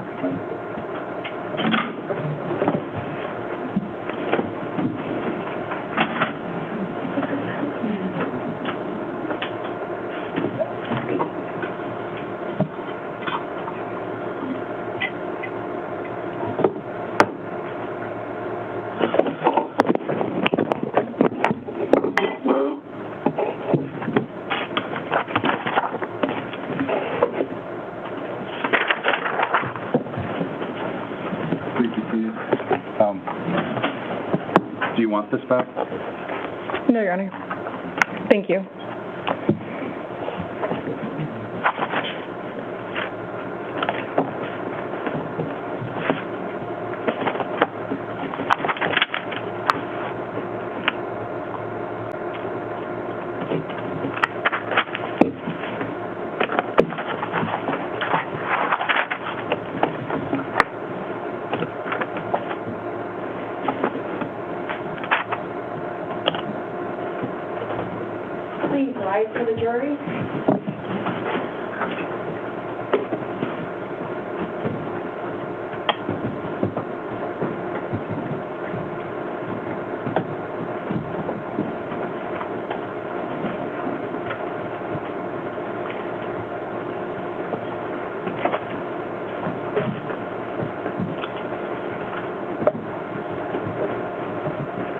Thank you. Please be seated. Ms. Hurley? The state now calls Detective Chelsea C. to the stand. Detective, if you please stand and raise your right hand. You solemnly swear or affirm that the testimony you give in this case now before this court the truth, the whole truth, and nothing but the truth. I do. Thank you. Thank you. And if you can please state and spell your first name for the record. Yes, my first name is Chelsea. It's Chelsey, and my last name is C. It's spelled See. Detective C., can you introduce yourself to the jury and explain what you do for a living? I'm Chelsea C. I work for the Anchorage Police. My primary duty is as a domestic violence detective, and my secondary duty is on our crime scene team. How long have you worked for Anchorage Police Department? About 10.5 years. And can you detail some of the trainings you've had throughout your time at APD? Yes, I went through the standard recruit academy at APD and then advanced on to field training, which is riding around with another patrol officer while they grade you. From there, I went on to patrol where I received trainings. I did go to one 40-hour course that is called the Uniformed Investigator School, and it was 40 hours of photography, diagramming, really processing crime scenes. So when I was on patrol, sometimes I did fill the role of what's known as the UI, or the Uniformed Investigator Officer. After patrol, for about 5 years, I moved into the role of in-service instructor. So I worked at the training center and taught all of our employees, as well as municipal employees, in a wide variety of topics. And while I was there teaching, also received a lot of training in taser, Glock armory, defensive tactics, just a numerous amount of topics. From there, I became a domestic violence investigator, where I did receive quite a bit of training in interview and also domestic violence strangulation. And currently, as of last year, I'm a domestic violence detective, where I've continued to receive very similar training in interview and also strangulation. So in regards to crime scene, patrol officers get a general crime scene training? Yes. And then you talked about being a UI. Is that a step up from a normal patrol officer? As far as crime scene processing, yes, it is more in-depth. And who provided those trainings when you became the uniformed investigator? My instructor was Officer Sitz, who was a crime scene team leader at the department. And then when did you join crime scene? I joined the crime scene team in 2019. And can you please detail to the jurors, what are some specific crime scene trainings you've gone to throughout your career? Sure. So crime scene trainings I've attended at the state lab, both kind of a general crime scene processing and also advanced. I've had low-light courses at the state crime lab, as well as vehicle processing and chemical processing. I've also attended a 10-week or 400-hour course at the University of Tennessee, which is located in Oak Ridge, for this specific training. It's 400 hours, and it really covers just everything to do with crime scene processing. So we did a week of photography, a week of bloodstain pattern analysis, a week of shooting reconstruction. We did training on diagrams, video evidence, chemicals, case or crime scene management, body excavation, really just anything you can think of as far as crime scene processing goes. And at that training, was there specific trainings into certain sections, such as blood splatter or evidence collection? Yes, specifically with shooting reconstruction and bloodstain pattern analysis, it was a 40-hour course with a test and a certificate at the end of that 40 hours. And in addition, have you also attended multiple crime scene trainings put on by either APD or the Alaska Crime Lab? Yes, so as a crime scene team member, we do have monthly training for a single day, so about 8 to 10 hours. And sometimes that's put on by other members of the crime scene team, and sometimes it's put on by members of the state lab. And just last year, did you attend a training put on for the Alliance of Hope about hidden homicides? I did. What was that training about? It was specifically about staged crime scenes in regards to strangulations. Throughout your career, as beginning with a patrol officer, can you estimate, I know it may be difficult, how many scenes do you think you responded to and processed or collected evidence at? Specifically as a crime scene team member, I know I've gone to over 80 major crime scene call-outs, but with patrol factored in, I'd place it in the several hundred with crime scenes. At this point, Your Honor, the state would move to qualify Detective C as an expert under Rule 702 as an expert in crime scene processing and analysis. No objection right now, notwithstanding our prior. We object. Oh, Subject to our previous conversation, I will find her qualified over the defense's objection, and the defense's record was preserved. Thank you, Your Honor. Detective C, did you respond as a member of the crime scene team on August 9th, 2023 in reference to this case? Yes, I did. And how were you called out or first involved in this matter? Yeah, I was first called around 9:50 p.m. by Officer Keating, who was the team lead for crime scene team that evening, and he informed me that there was a call out at 5210 Mockingbird, number 13. And that was about 2150 hours, is that correct? Yes. And for non-military time, what is that? 9:50 p.m. Thank you. Were you and other members of the crime team there to execute a search warrant 3AN 23-03103 SW? Yes, we were. And was that granted by the court? It was. And that was to search 5210 Mockingbird Drive, unit number 13? Yes, it was. When you first arrived, did you and other crime scene members meet and confer? Yes, we always meet and we talk about the different assigned duties that we're going to have. We do have typically 6 team members per team, so we want to assign each task to each person, including photographs, video. We have an evidence custodian. We have a team leader who typically, but not always, does observations. We have somebody who does a faro scanner and then somebody who does a diagram. And what role were you assigned that day? I was assigned as the evidence custodian. And what does that role entail? Yeah, so the evidence custodian is responsible for making sure everything gets packaged and labeled appropriately and then placed into our evidence warehouse. That can include helping seize evidence as well as packaging, but particularly it's the tag and then the transporting that the evidence custodian is responsible for. So you talked about a tag. What is that? So a tag is an individual identification for a piece of evidence. It has a number on it, and then it has the case information. So the case number, who seized it, what the item is, and it goes on to the packaging for that piece of evidence. And does APD reuse those numbers in every case? No. Will any piece of evidence in any case over any time ever have the same tag number? No. And why is that? We want it to be unique so we can find it if we need to, and also so there's no confusion. Do you recall who else was on the team that day? I do. Officer Keating, Officer Lasoya, Officer Fletcher, Detective Filipovich, and Officer Hickman. Thank you, ma'am. So that day you were in charge of evidence collection for the entire team? Yes. And do you keep a log of that? I do. And what do you recall observing in general when you first walked into the apartment? So it was a 2-bedroom apartment.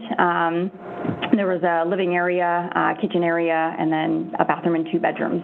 I recall going into the southwest bedroom in particular for processing. And then I questioned if you package or collect or help package all evidence for the entire team. Did you also seize evidence yourself that day? I did.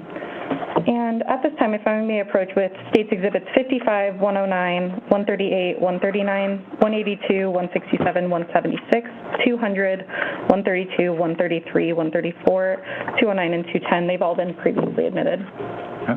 Thank you. Detective C, do you recognize these photographs? Let me take a look through them.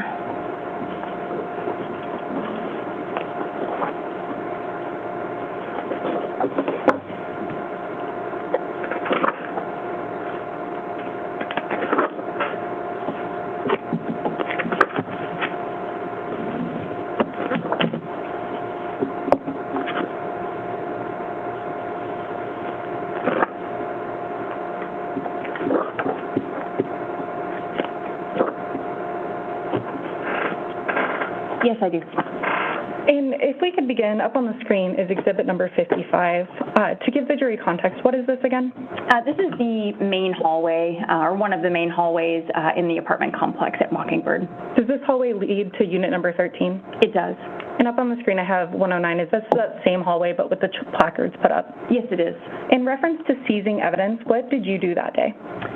So I looked at some of the stains on the floor here. I tested them with a hemosticks, which is a presumptive test for blood. It reacts to the hemoglobin in blood. It's a presumptive test, so it's saying that this is possibly blood.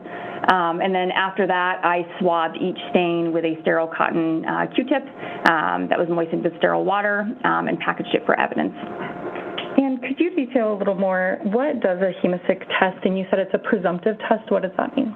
Yeah, so it tests, again, it's searching for hemoglobin, which is found in blood, and it is just presumptive. So it's saying that this is possibly blood. It's by no means definitive. There are false positives just as there are false negatives. And in particular, would each of those swabs that you spoke about get a tag number? Yes. Was placard 7 tag number 1069975? May I refer to my report for a tag number? Thank you.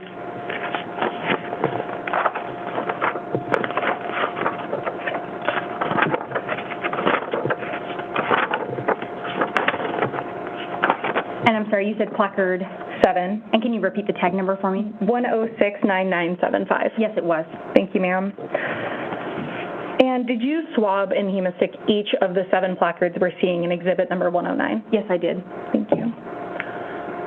Inside the property, in the bedroom, did you seize any evidence in this room?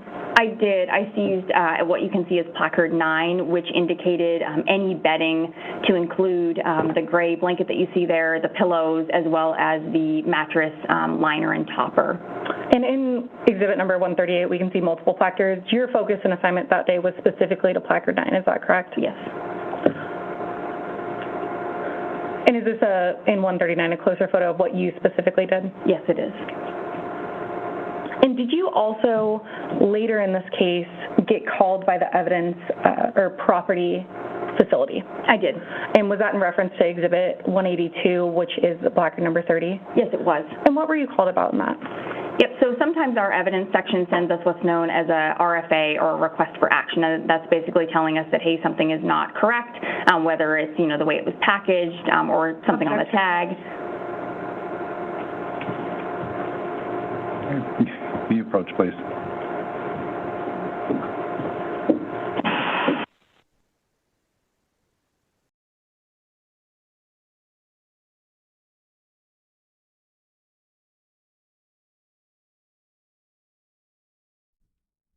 All right, so we're hearing from Chelsea C. She's in the DV unit, detective, and also crime scene team member. And we heard about her education and experience, like we heard before, during voir dire. And now they're going through, she's testing stains with a hemo stick, swabbing stains, packaging them up, etc., etc. So. Overruled. Thank you, I'm sorry. Could you start that over? You said that you had gotten a call from the evidence facility. What went on? Sure. So typically, the evidence custodian, their name is on the property report. So if there's anything that needs to be corrected, whether it's the tape or the tag or something that they see as not being correct, they'll email what's known as an RFA, or a request for action, and they'll ask us to do something specific. In this case, they thought that there was some liquid inside of this carpet cleaner, and they asked me to separate that. So I did so. And just for clarity, I think your prior testimony was that something may have been incorrect. In this case, was it incorrect, or were you and other crime scene members unaware that there was liquid in the machine? I did not package this item myself, so I was unaware. You just helped lend to it afterwards? Yes. And did you preserve that liquid that you went and collected when asked to do so? Yes, I separated and preserved it. Thank you, ma'am. Up on the screen is exhibit number 167. And Madam Clerk, can we dim the lights just a little bit? Detective C, were you present when the mattress was flipped up? Yes, I was. And in your training and experience, and now that you've been qualified as an expert, can you detail to the jurors some of your observations and analysis you're able to provide here? Sure. So I observed a large reddish stain on the mattress in multiple different locations. To me, what would appear to be a couple of large pools of potentially blood, as well as what appears to be a sort of drip trail on the lower left corner. And in reference to this case and the totality of the evidence and circumstances you're aware of, why would the multiple pools of blood be significant here? From the case facts that I had at the time, it indicated that there was potentially movement of a bloody surface around the mattress to create those stains. So meaning that when bleeding was occurring, movement occurred, or maybe in the time thereafter? Yes, either during or the time thereafter. Thanks, ma'am.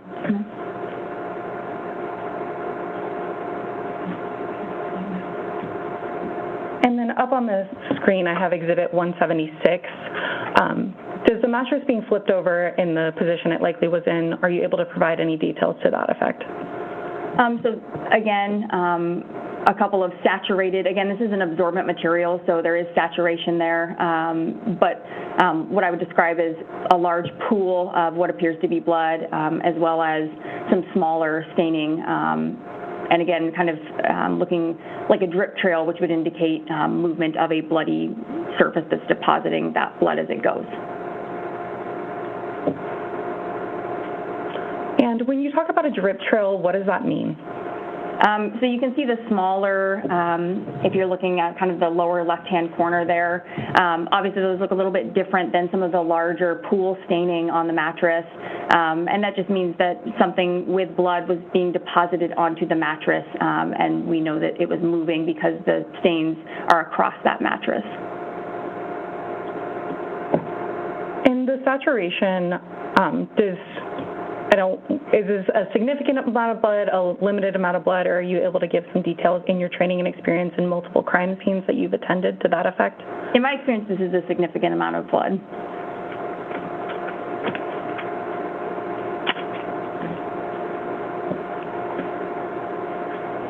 Are you familiar with the wound found on Saria Hildabrand at the autopsy in this case?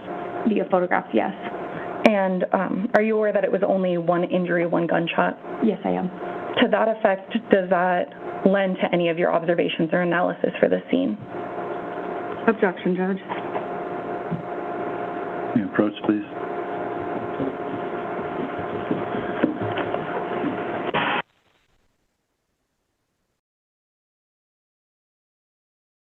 All right, another sidebar. So if we have time tomorrow, I'd like to show this. I don't know how graphic it's going to be.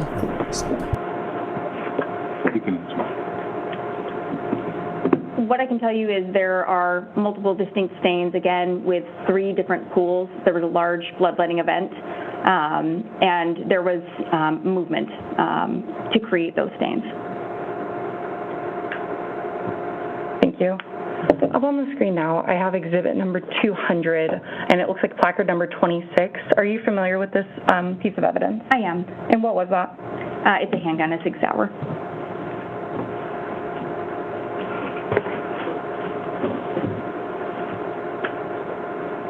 Your Honor, if I may approach with State's Exhibit 276.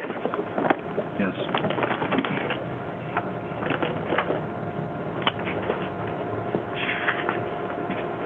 Thank you. Thank you, ma'am. Detective C, do you recognize that? I do. And what is that? This is the same handgun as pictured here in Exhibit 200. And was that seized and packaged by you? It has been altered since then, but yes. Could you explain to the jurors, going from Exhibit 200, what would have occurred, and then what are you able to ascertain by how you're seeing Exhibit 276 now? Sure. So when we seize any piece of evidence, we're going to package it, usually in paper or a box, depending. Plastic tends to mold, so we don't use that very often. But for firearms specifically, we have handgun boxes, and we also have long gun boxes. So since this is a handgun, it went into a handgun box. It's usually secured. That way it's not jostling around in the box. And in this case, this is a handgun box just with the top taken off. And is that true and accurate to how it appeared when you collected it that day? Yes. State would move to admit Exhibit 276. Any objection? No objection. Admitted.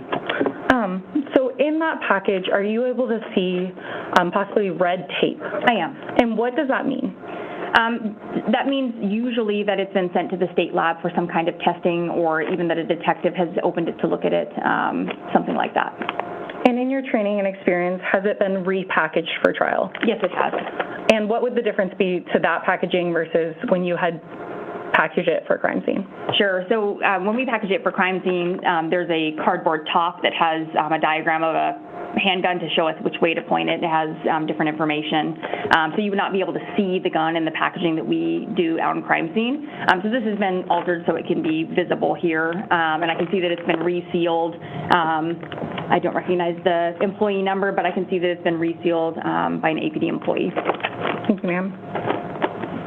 Up on the screen, I have exhibit number 132. Do you recognize that? I do. 133, do you recognize that as well? I do. Is that the back of that same note? It is. And then finally, 134, is this to give context to where that note actually was? Yes. And if I may approach with exhibit 274? Yes.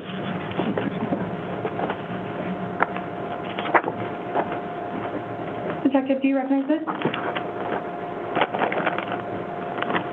I do.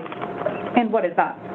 This is the letter from the coffee table that was in the living area. And is that what we were seeing in 132, 133, and 134? Yes. And is it true and accurate to how it looked that day when you collected it, or when you packaged it at least?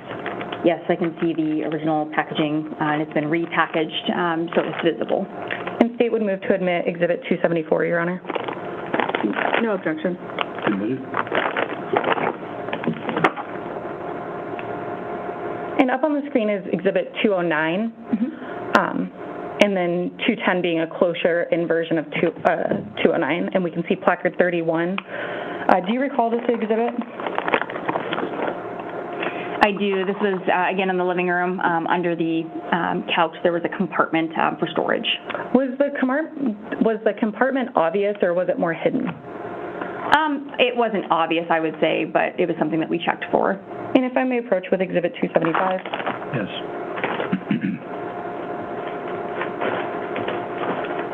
Do you recognize exhibit 275?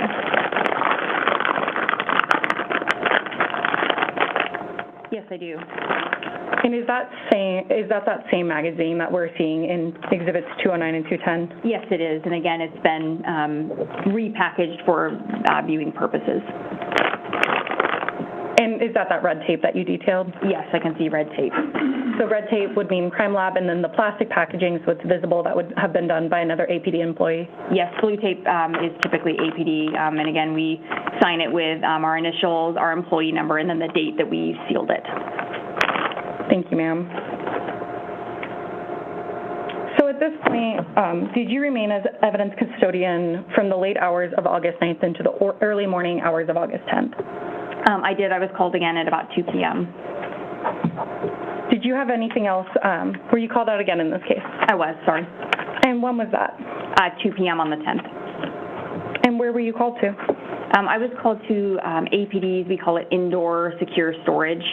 This is where we can process outside of the elements like vehicles, larger items.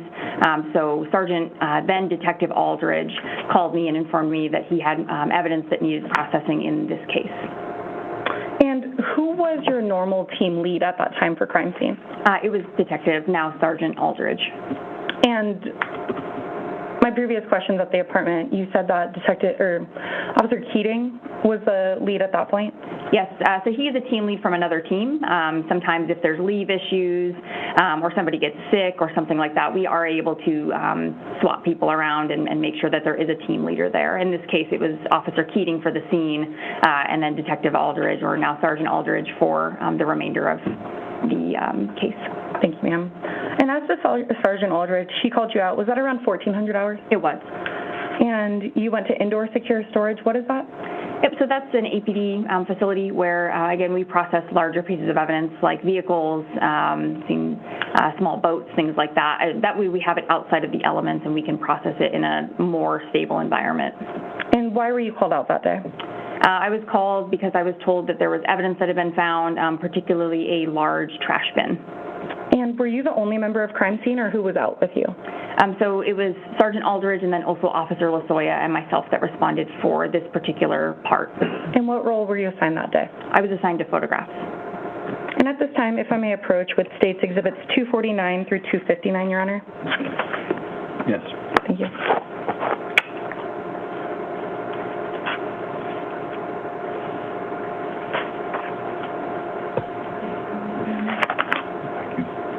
Do you recognize these photos?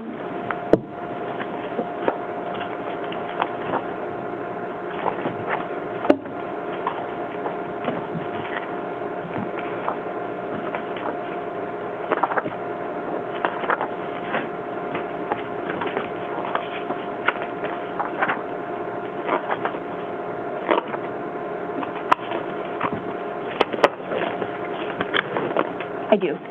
And are those the photos that you took that day when you responded to indoor secure storage? Yes, but there are some photographs not from that day that I did not take, starting with exhibit number 271. Understood. Could you flip those over and we'll get to those in just a moment? Yes, Thank you, ma'am. So as to 249 through 259, are they true and accurate to what you took at indoor secure storage? I'm sure the numbers are right, but yes. Yes. And at this time, the state would move to admit state's exhibits 249 through 259, Your Honor. Any objection? No objection, Judge. They're admitted. Thank you. Permission to publish. You may. Up on the screen is 249. Detective C, what is this and why would you take a photo of it? This is usually, hopefully, the first photograph that we take to let the viewer know where we're at, the case number, the date, the time, and then who is taking those photographs. So this is all of that information there. The photograph location of ISS is just indoor secure storage. We call it ISS. So is this common practice to have these photos just to give reference to a group of photos? Yes. Thank you. Up on the screen is exhibit 250. What is this? This is, I was talking about hemosticks earlier. This is what they look like. You can see that it's a strip with the little yellow portion at the top. So typically if we're trying to determine if this is potentially blood, we'll take a sterile cotton tip swab, we'll touch the stain and then touch it to the yellow portion. And if it has a reaction, that's known as a presumptive positive result. Again, there are false positives and false negatives as well. And in your training experience, would this be a positive, negative, or no result? Excuse me, yes, I should have mentioned. So the color that it turns is kind of a green or bluish color if it's a presumptive positive. In this case, I can see there is a presumptive positive result. And here, since you were assigned the role of photographs, was Sergeant Aldridge or Officer Lasoya the one swabbing or collecting evidence at that time? Yes, they were processing for evidence while I photographed. Thank you. Up on the screen is Exhibit 251. What is this? This is the 96-gallon trash bin that I was called for. This is just a general view, and you can see that we're inside that facility that I spoke about.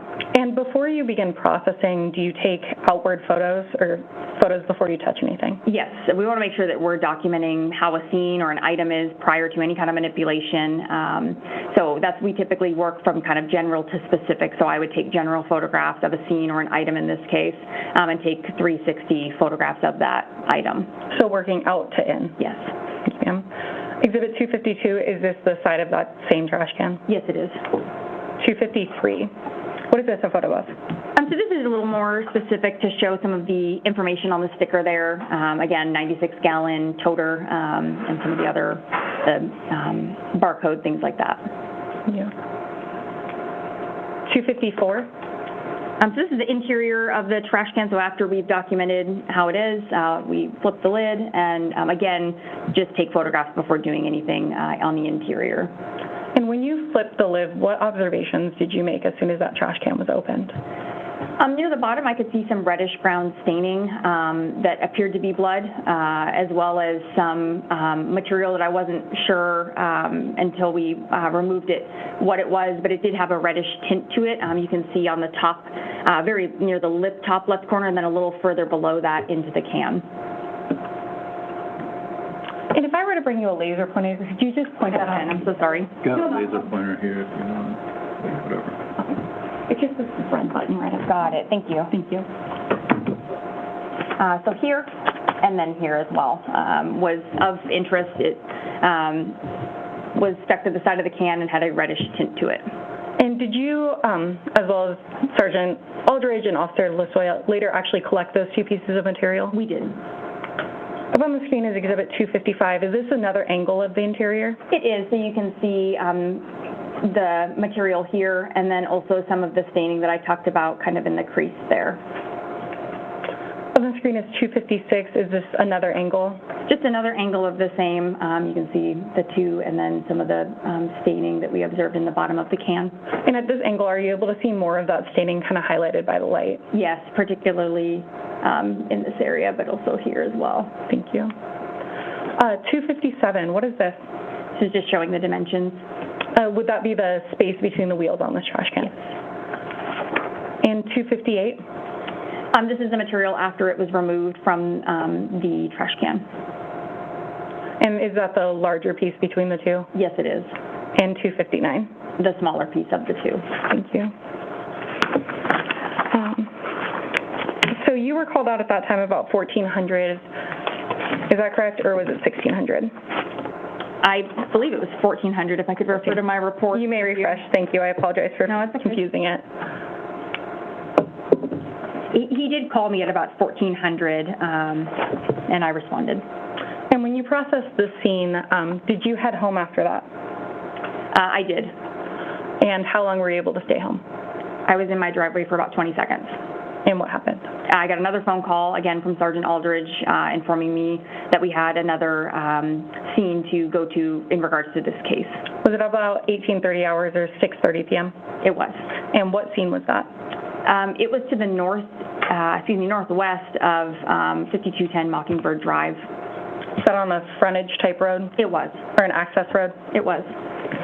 And when you arrived on scene, did you and the team meet and confer again? We did. Who was present? It was myself, Sergeant Aldridge, Officer Lasoya, Officer Kendall. If I can refer to my report, I forget who that last person was. You may refresh. I apologize.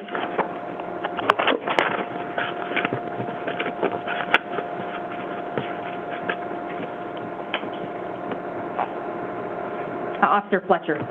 Thank you. And what role were you assigned that day? I was assigned again to evidence custodian. So same task of collecting the evidence, packaging it, and make sure it's transported properly to AP property and evidence? Yes. What did you observe when you first arrived on scene? Where did you and the team confer or meet? So we met on the paved road that was to the south of a kind of gravel or dirt road that went from north to south along the frontage road. And we walked up to a drain pipe of sorts up on that gravel road and were informed that there was a deceased person at the bottom of the drain pipe. And before we get to what you and other crime scene members found within the drain, when you first met on that paved road, was that Alpenhorn? Yes, it was. And in reference to a previous scene you were at, did you recognize that area? I did. It's, again, to the north of 5210 Mockingbird Drive. And when you got to the drain, are you able to approximate how far was that from those apartments you had previously been in? Less than a quarter mile. Thank you. When you got to the drain, what steps were taken by you and other scene members in processing that scene? Again, working general to specific, Officer Kendall was tasked, now Sergeant Kendall, was tasked with photographs. So he did photograph the walk up from Alpenhorn up to that drain pipe, and then took more detailed photographs of the drain pipe. We did end up placing 2 placards on the gravel there for possible marks in the gravel.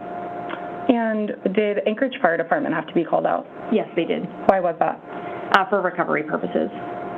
Is that due to the placement of where the body was in the storm drain? For resources, yes. It was, we needed help with resources. Are you able to give context? Was this drain 2 feet deep, or was it 20 feet deep, or something else? I would say about 20 feet deep. Aside from the body of Saria Hildabrand, what else was in that storm drain? There was bedding, a pillow, and some tan gloves. And at this point, I would ask you to take a look at Exhibits 271 through 273.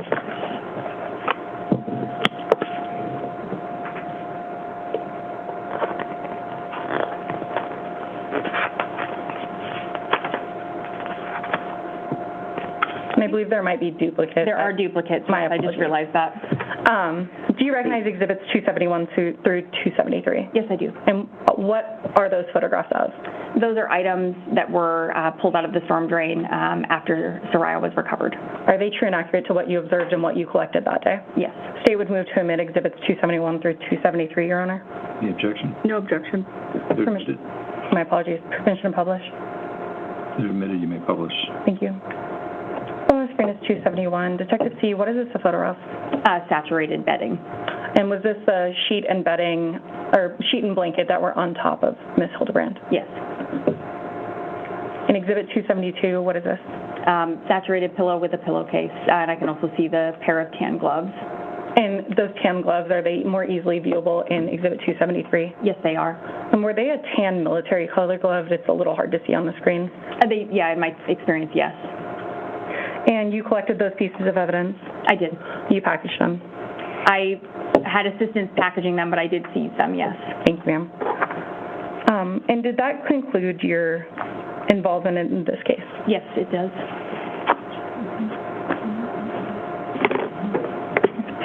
And on scene, we talked a lot about hemosticks earlier. Was someone doing hemosticks?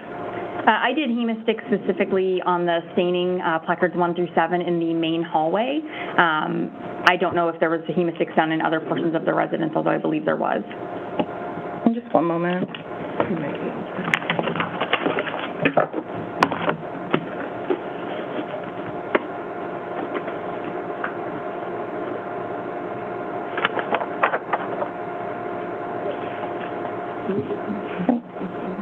Thank you. Thank you so much. Those are all my questions at this time.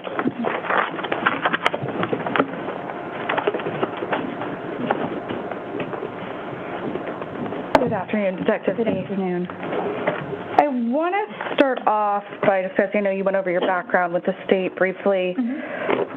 Your degree, correct me if I'm wrong, is in history and Japanese, right? Yes, from UAA. Okay. So you do not have a degree in forensic science? No, ma'am. Chemistry? No, ma'am. Biology? No, ma'am. Okay. And you discussed briefly your training. How many courses did you take in blood stain pattern analysis? I've taken 2 40-hour courses. Okay. And so that's a total of basically 2 work weeks worth of courses? Yes. Okay. And you didn't take, one of those courses was at Bevel Gardner Associates? Yes. And that was in 2021? Yes. You didn't take their advanced training course, number 2? I did not. Okay. I want to talk briefly about the hemostick testing. You tested in the hallway, correct? I did. Okay. And hemosticks cannot differentiate between blood or animal, or human blood versus animal blood? No, they cannot. Okay. And do you know if confirmatory testing was done? I don't. Okay. But that's not something you did? No. All right.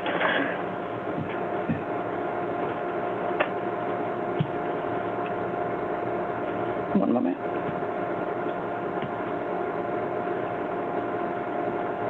And then briefly, it looks like you'd been to the apartment. What were the days you'd been to the apartment? I went to the apartment on the 9th of August. Okay. 2023. So it probably goes without saying, but you were not there on the early morning of August 6th, 2023? No, I was not. You were inside the bedroom? Not on that date, no. Nope. The apartment at all? Nope. The apartment building? No. And you did not see who pulled the trigger that killed Ms. Hildabrand? No. Thank you so much for your time. Did you read the record? No, Your Honor. Thank you. Thank you, Your Honor. I'm going to leave this, maybe.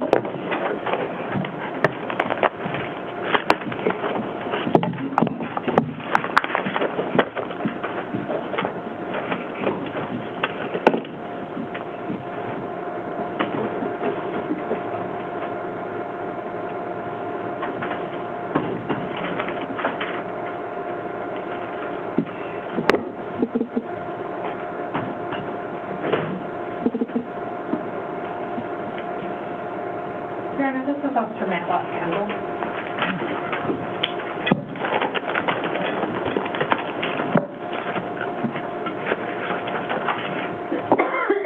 You and officer, if you please remain standing and raise your right hand. Do solemnly swear or affirm that the testimony you'll give in this case, now before this court, will be the truth, the whole truth, and nothing but the truth? Yes. Thank you. Be seated. If you can please state and spell your first and last name for the record? First name is Matlock, M-A-T-L-O-C-K. Last name is Kendall, K-E-N-D-A-L-L.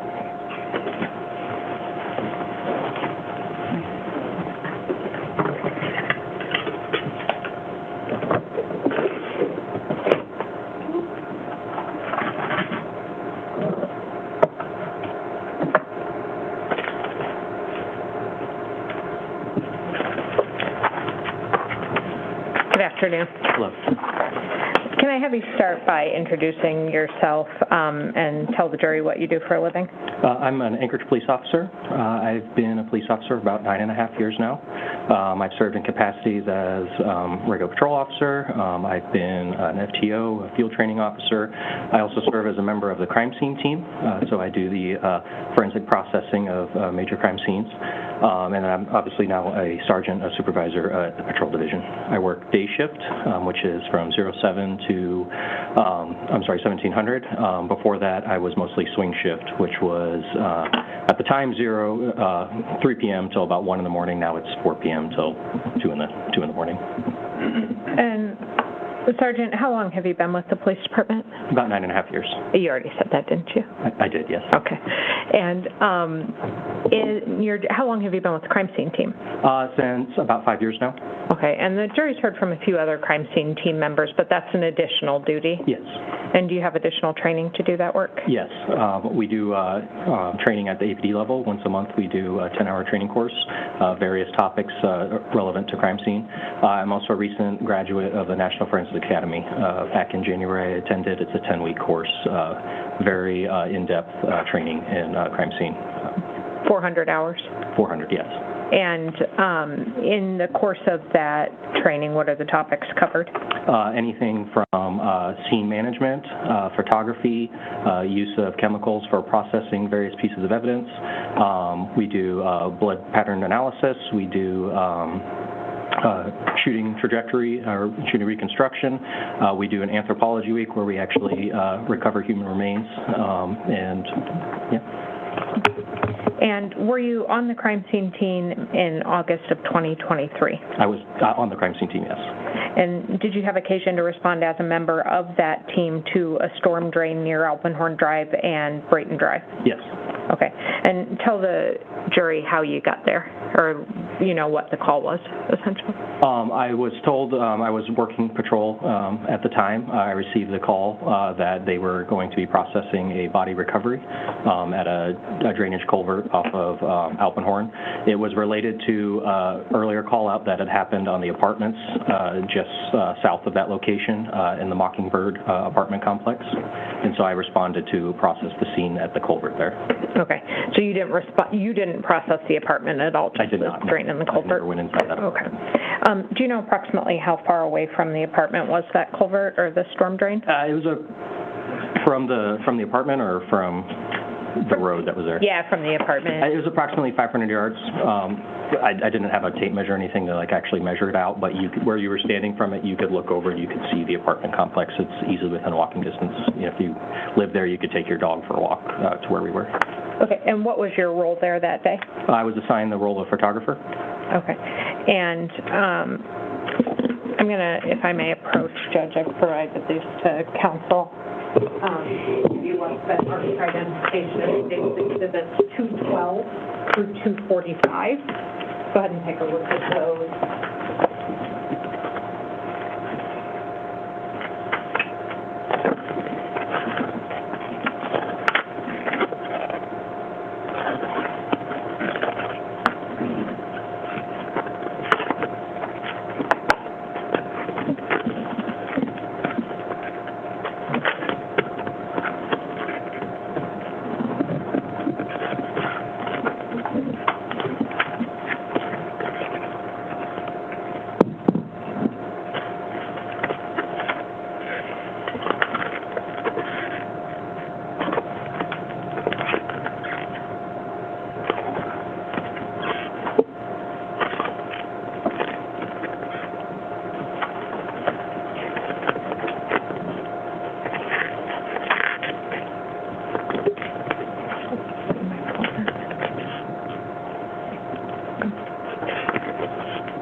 you're good. Sergeant, are those all photographs that you took that day? Most of them are. There are a small section I handed my camera to a AFD personnel who went down in the culvert for the human remain recovery, and they took photographs before the human remains were recovered. But I was there present when they were taken, and it was my camera that was used. Okay, so you watched that process happen. And those photographs are all true and accurate to what you saw there that day? Yes. I'd move at this point for the admission of 212 through 245. Jury approach? Yes.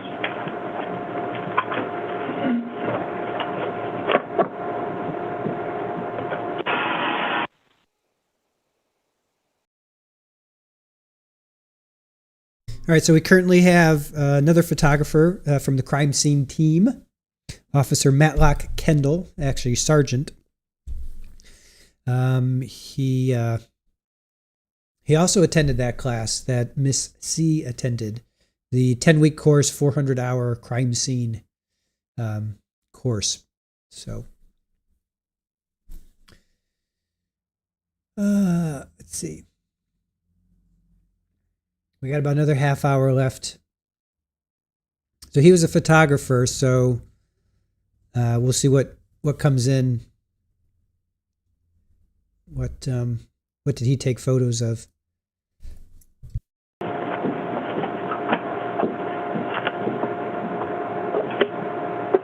These are admitted, Judge? They are. Okay. May I publish? You may. Okay. And the first series of photographs, are they a walk up to the storm drain? Yes. Okay. Go through them one at a time. What is 212? This was the access road to the culvert that we were talking about. This is from the road, the public road where vehicles can get through, and then this is the entrance to kind of the walking path or trailhead that leads to the actual scene, the drainage culvert. I'm going to do something really quick here. Okay. And 213? More of the same, just a different angle to kind of give a perspective of how far the trail goes down. Okay. And this is looking in the direction of north, so if you were to walk into this photograph and keep walking, you'd eventually hit downtown where we are now. Madam Clerk, would it be possible to turn down the lights a little bit? Thank you. Now, there appears to be a gate there. Was that gate open when you all got there? It was when I got there, yes. Okay. 214? Same, this is kind of walking down that path towards the scene. If you look closely in the back, you can kind of see that yellow tape. That's the drainage culvert that we're working towards. Okay. Is there a road to the left in this photograph? Yes, on the other side of the trees, on the other side of the fence line there is the Stewart Highway. Okay. And then what would be the road behind you on this access road? Like Alpenhorn. So directly behind the photographer yes. is Alpenhorn. So Alpenhorn, where it kind of merges with this, the frontage road, and then the Stewart Highway right there. Okay. And is it all woods off to the right? As I recall, yes. Okay. 215? Same, closer. Now we're kind of starting to see the area of the scene, and the section inside the crime scene tape there is where the culvert will be off onto the left there, just to the left of the trail. Okay. And 216? Just another perspective of that angle, kind of trying to show the drainage culvert there. It's kind of covered in trees. But 217? That is culvert. And 218? More the same, the drainage culvert. The lid was off when I got there. Okay. And is it your understanding that had been removed by Detective Chakowski and Officer Muma earlier? I'm not sure who removed it, but I was told that somebody with the group who discovered it did remove that. Okay. Somebody from APD? Yes. Okay. And 219? This is, I'm standing in the woods behind the culvert, kind of looking at the road, but still the same drainage culvert. And 220? Same thing, different angle of the drainage culvert. Okay. Now, the jury has heard a lot about HEMA sticks, so I'm going to show you 221. What does 221 depict? That is the HEMA stick that was used to test a reddish-brown stain up on the drainage culvert. Okay, and was that kind of in the interior of the culvert? Yes. Okay, I think we'll get to that in a moment. Yes. 222, is that another picture of that? Yes. And is that a fairly strong reaction? Yes, when it turns blue like that, it means it is detecting the presence of blood. 223. This is the drainage culvert, and then there was, if you see that spray paint there, those are some arrows that were marked that I believe it was Sergeant Aldrich. He had identified and wanted me to photograph. Okay. Is there a little clicker that has a laser pointer on it up there by you? Yes. Yeah, I think the red button is the laser. Yes. Okay. You want to show the jury where those little arrows are? Marks. They're actually arrows spray painted in yellow. Okay. And Detective Aldridge or Sergeant Aldridge is going to testify. Is there, were those marking indentations in the gravel? Yes, disturbances in the gravel there. Okay. 224. This was kind of to show relevance of the drainage culvert, and then the area here that we were marking, just to kind of give a frame of reference of where those marks were in relevance to the drainage culvert. 225. That is the mark there of the arrow that I was talking about, but this mark here is kind of the disturbance in the gravel we wanted to document. 26. Just another more closer view of that. 226, I'm sorry. 227. Different angle. This is the drainage culvert. That is the photo we just saw, and this is kind of working our way down the road here. And 228. This is that second, and sorry, back in the 223 photograph, 223, you kind of could see, oops, that was me. I'm sorry. That was the two marks. That is the second mark here. So the first, yeah. Yes. Okay. Is that the same in 229? Yes. Okay. And 228 and 229, I'm going to move through because they're fairly similar, or 230 and 231, I'm going to move through because they're fairly similar to other photos we've seen. But what is 232? That is the lid of the drainage culvert. Okay. And 233? That is the rim area of the drainage culvert, and that lid that we just saw would have been on top of that. Okay. And in 234, can you see the area where the hemostick was applied? Yes. Or can you show the jury that? This area right here of this brownish stain, that's where the hemostick was tested. Okay. And is that a closer view in 235? Yes, the same stain. Okay. And I'd ask at this point, moving into 236, that the court, again, admonish and not to show the next couple of photographs. Folks, can you put your cameras up, please? Okay. What is the jury going to see in 236 before I get to it? You're going to see the human remains or the body that was discovered in the drainage culvert.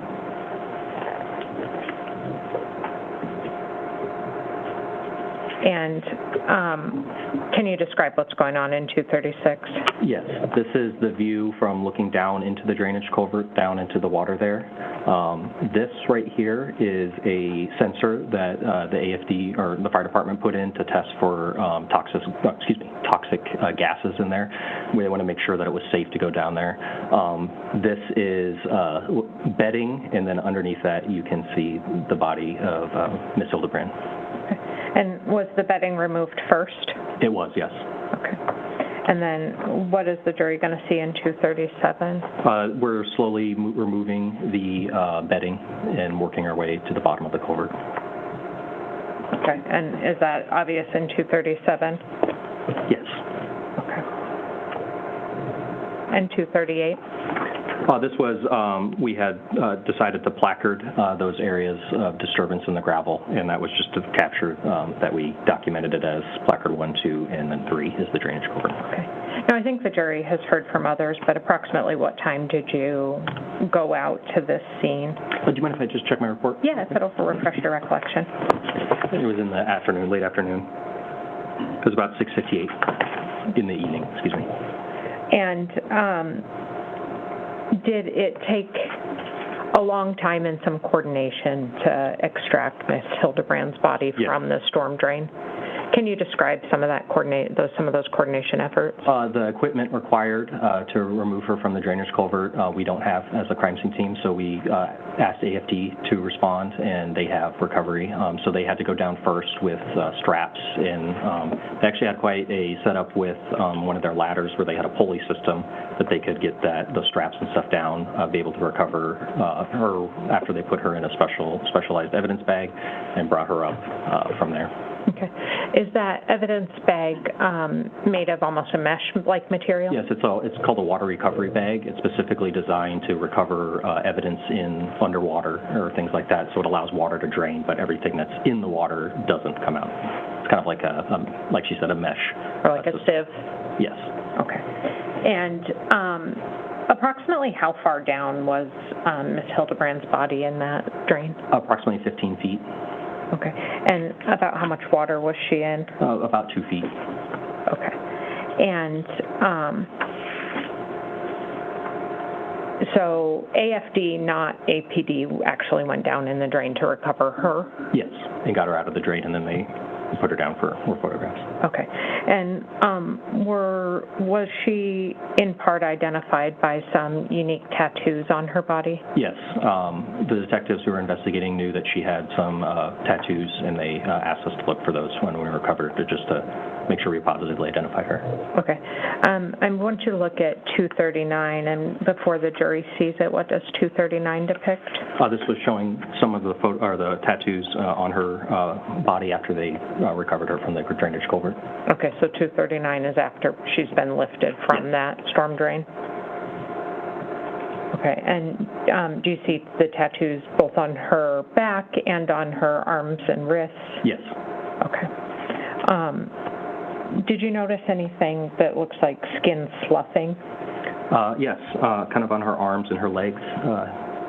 This area right here, the discoloration is because the skin here is actually kind of sloughed away. This is another layer of skin that's still on there. And then is 240 a photograph of her legs? Yes. Okay, and does that further depict some of that skin sloughing? Yes. Okay, and is that consistent with being in water for a period of time? Yes. Okay. And then is 241 just another picture of the front of her legs? Yes. Okay. And was that in part for identification purposes for the tattoos? Yes. Okay. What is the jury going to see in Exhibit 242? You're going to see an image of her face with the injury to the forehead area. Okay. And how would you describe that injury? It's this injury right here. It appeared consistent with a gunshot wound.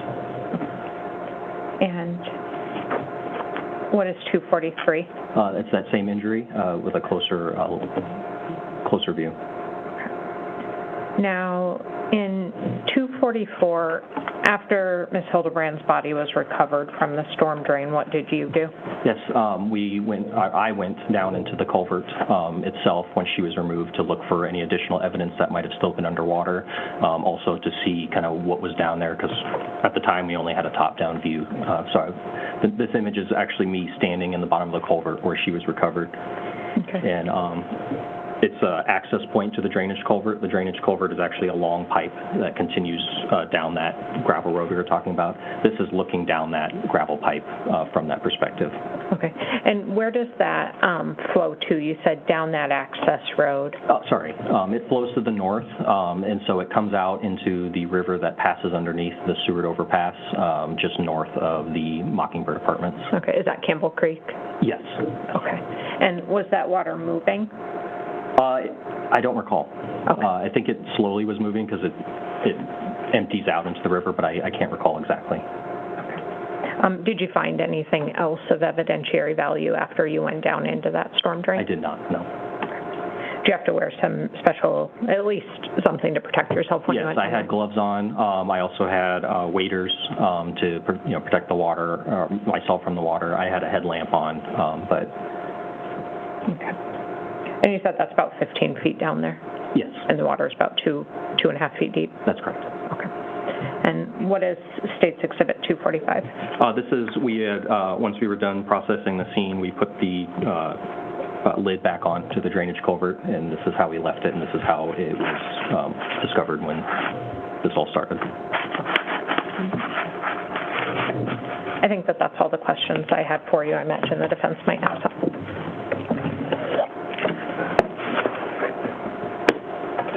No question. Thank you. All right. Thank you, officer. You're free to step down. Thank you.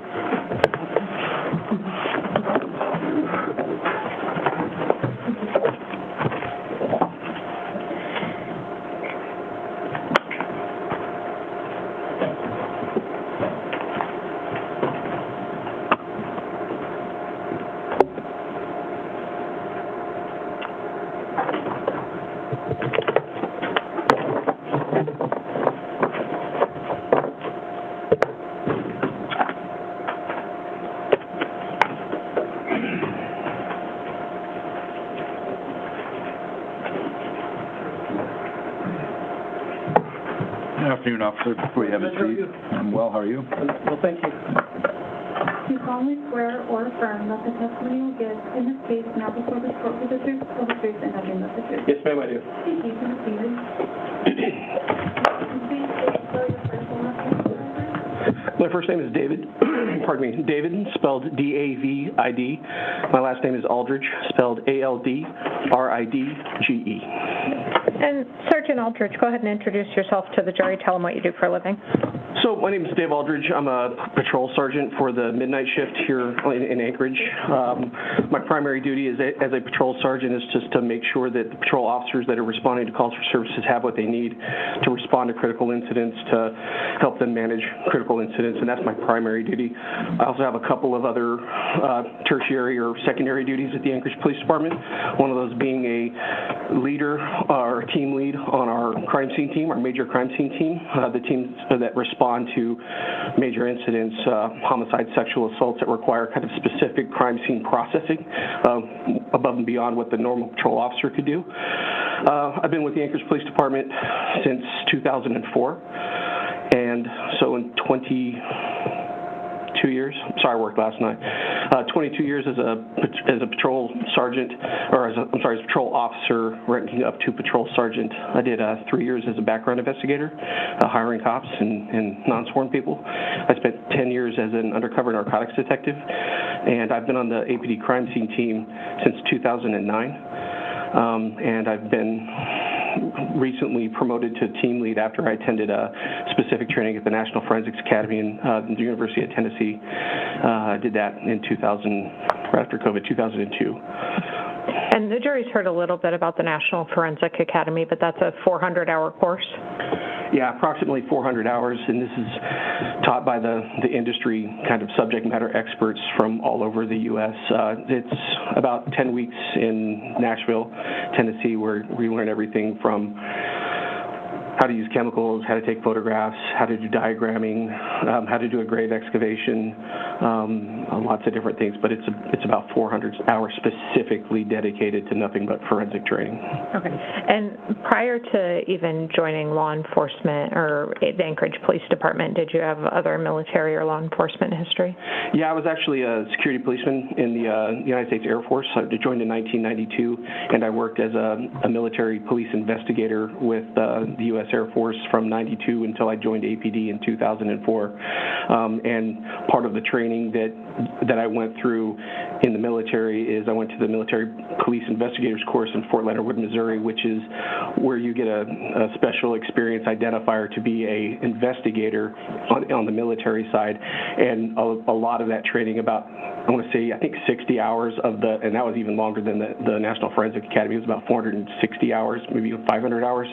About 60 to 80 hours of that was specifically designed about, once again, specific forensic crime scene training, how to document crime scenes, how to collect evidence, how to identify items for evidence, and that just on the military side. Okay.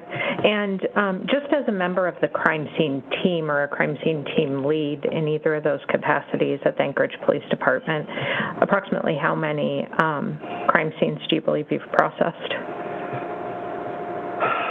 Since specifically on the crime scene team as a member into a team lead, I would have to be, it's definitely probably over 1,500, like specific major crime scenes that I've responded to. That's not taking into account that prior to being on the crime scene team, I was also a uniformed investigator, and that's essentially a step up from the basic patrol officer, where they give you kind of the baby steps of how to do crime scene processing, and that's just like minor crime scenes that the normal patrol officer couldn't handle. They would call the uniformed investigator on that shift, and they would help them out with that. At this point, Judge, I'd move to qualify Sergeant Aldridge as an expert in the field of crime scene processing and analysis. Counsel? We're opposed, Judge. All right. I find that he is so qualified to speak as an expert. Okay. On August 10th, 2022, how did you get involved in this case? So the way crime scene team works, and I don't know if this has been explained before, but we have 3 separate teams, and they're always on call. We're on call 24/7, 365 days a week. And on August 10th, my team in particular was on call at that time frame. It was in the afternoon. I know I was called by Sergeant Rain Reynolds, who was the supervisor for the homicide unit, and he explained to me that he was requesting members of the crime scene team to make contact with detectives at Alpenhorn and Brayton, which is an artery that leads kind of east into a neighborhood right off the Seward Highway, stating that they had found an item of evidence that he wanted crime scene to take a bit of a closer look at regarding an investigation that the homicide unit was conducting at that time. Okay. Had your team, but with Officer Keating as the lead, responded to an apartment building nearby the day before? I know the day before they responded to. I was not working that particular crime scene, even though I was on call. I was out for the day, so Officer Keating was covering for me as a team lead, and I know that they had responded to the Mockingbird or the Alpine Apartments off of Mockingbird to process a crime scene, and I was told by Sergeant Reynolds that my involvement for this particular call out on the 10th was associated with that scene. Okay, and so Sergeant Reynolds calls you essentially to get a trash can. Yes, ma'am. And where was it located? So he told me to go to like I said, Alpenhorn, Alpenview. It's the artery that leads off of Brayton. That's where the detectives were. He explained to me that there was a contractor that was they were doing like a homeless abatement kind of a thing, that they had been contracted to go to this homeless camp and kind of clean it up, and that they had found a trash can.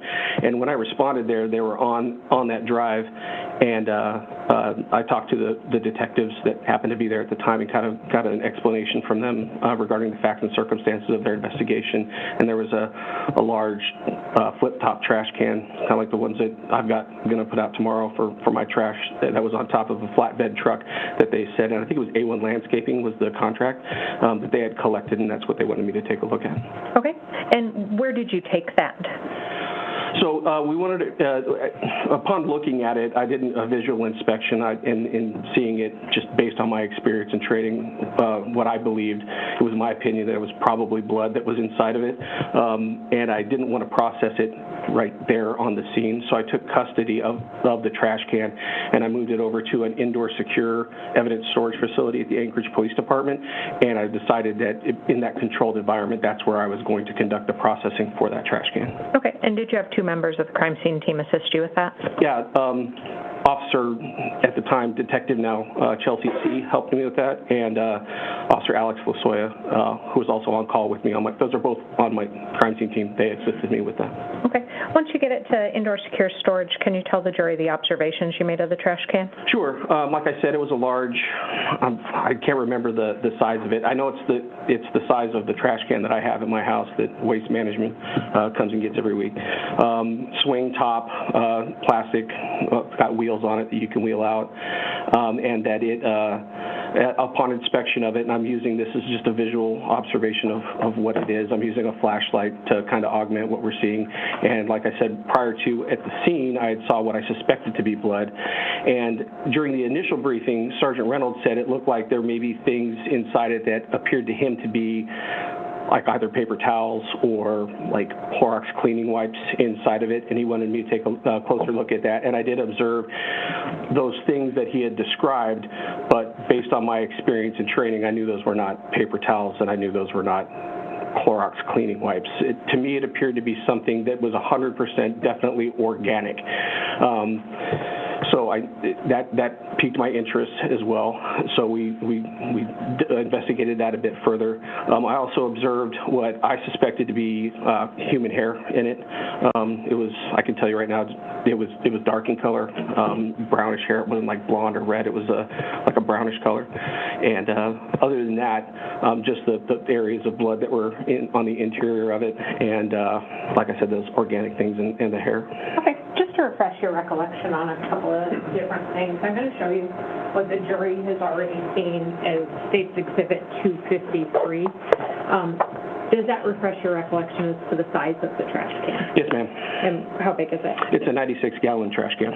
Okay. And did it appear relatively new? Yeah, it appeared new, 100%. Okay. And I'm going to show you what the jury has seen as State's Exhibits 258 and 259. You described organic material. It's 258 and 259, yes, that material that you were talking about? Yes, ma'am. This is the organic material that I looked at that I was told may have been a paper towel or a clean wipe, and based on my experience and training of the thousands of crime scenes that I processed, that I knew that this was organic, and so that was in my opinion, 100% that was organic. And 259 is a secondary portion of that. We're dealing with two different pieces of organic material. Okay. Is that, when you say organic material, is it consistent potentially with dermis or skin? Sure. Yes, 100%. Yeah, that's what I suspected it to be, skin. Okay. And is there a lab test that you could do to prove that or not? There's a lab test that can be done, not by us at the on crime scene team. The proper process for this would be to document it, collect it, package it, and send it to the state crime lab so they can do their. And the state crime lab can look for DNA, but they're not able to say where the DNA comes from, right? Yes. Overruled. Okay. Did you task Officer Lasoya with taking some swabs of the red stains inside of the trash can? Yes, I did. So in a particular instance like this where I suspect a red-brown stain to be blood, the first step in that process would be to use a hemostick. And a hemostick is something that was designed, believe it or not, to test for blood and urine. It's a stick it's got a lot number. It's secured on our van. We take it out. We'll use a sterile cotton swab, put water on it, and put it on the application pad on the very tip of it. And it's yellow as it comes out of the container, and it reacts with suspected blood, and it'll turn different shades of green, even to a dark blue. Okay. And is State's Exhibit 250 that's already been admitted a photograph of that hemostick that was applied in that? Yes, ma'am. This is a hemostick, and like I said, there's the yellow applicator pad. It's yellow when it comes out of the container, and the reaction is the blue or the greenish. That's a positive reaction for the presumptive presence of blood. Okay. And was that organic material that you described packaged for to be sent to the state crime lab? Yes, ma'am, it was. Okay. When you did you also look for fingerprints or latent fingerprints on the can? That would be the next step in that process. I would use, and I did the fingerprinting on this particular case. I used, there's different kinds of powders that we can use. If the medium that we're trying to fingerprint is dark, I'm going to try to use a lighter fingerprint powder for that contrast. So I believe I used, we have white fingerprint powder, and then we also have bichromatic, and I think I used both of those to dust for prints. Okay, and you photo documented that process? Yes, as well? ma'am. Okay, and did you observe anything that might be a possible fingerprint or ridge detail? I know as I was going through the entire thing, I know I did find one spot that it piqued my interest, that had sufficient ridge detail, that it warranted me to attempt to collect it and then send that to once again the lab for analysis and potential identification. Okay. And while you're there, I guess as soon as you finish packaging and the trash can for evidence, did you receive another phone call? I did. It was later in the afternoon, approximately 6 o'clock in the evening. I was working that day. I was in our narcotics unit, just doing my normal job as a narcotics detective, when Sergeant Reynolds called me again and stated that the scope of the investigation at Larkspur and Brayton had expanded because the homicide detectives and I think the technical support unit were continuing as I was processing the trash can, and they had discovered what they said was a deceased person inside a storm drain along an access road. There's an access road. Brayton is kind of the frontage road that goes northbound on the Seward Highway, and there's an access road that runs just along it that starts at Larkspur, and it kind of terminates right where Campbell Creek is at. And on that road, there is a storm drain approximately 150 feet north of Larkspur, and that was where the storm drain was. Somebody had lifted off the top of it, and they looked down, and that's when they had discovered somebody that was deceased. And we've got 2 minutes left. I don't know when's a good. Yeah, I'm actually just at the very end because we have had folks testify about the storm drain, et cetera. I wanted you to talk. The previous officer, Kendall, talked about the recovery that AFD did with the sieve and lifting the body. Can you talk to the jury a little bit about the medical examiner and how crime scene team next interacts with the medical examiner? Yeah, absolutely. State medical examiner's always got jurisdiction over a dead body in the state, actually.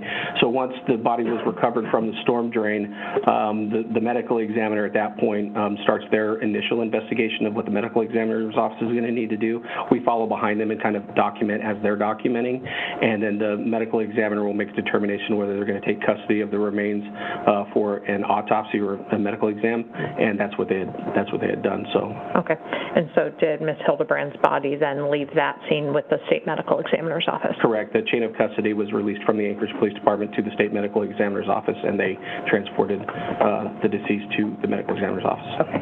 And were you responsible for packaging evidence that was seized along with Ms. Hildabrand's body, gloves, bedding, or gloves, pillow, and bedding? Yes, ma'am. Okay. I think that's all the questions I have for this officer. All right, thank you. Counsel, you approach, please.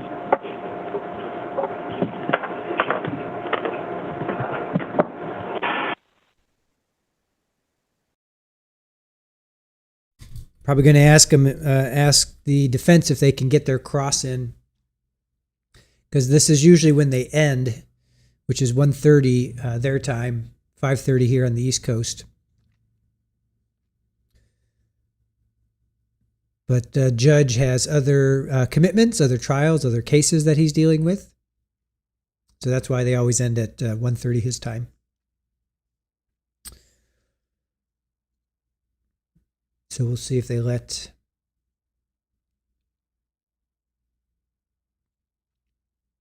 Yes, we're at 27,916 subscribers. Aussie has been making a big push to get us up to 28,000 subscribers. So if you guys could do that, that'd be cool. Consider subscribing to the channel. We appreciate that. And if you don't do that, then at least consider hitting the like button. All right, Melka, have a great evening.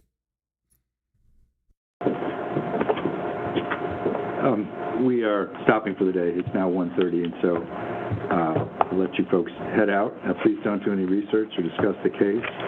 And we are still on track. We're still moving, even notwithstanding our break today. We're still on pace to finish as we expected. So we'll see you back here tomorrow morning at 8:30. Thank you.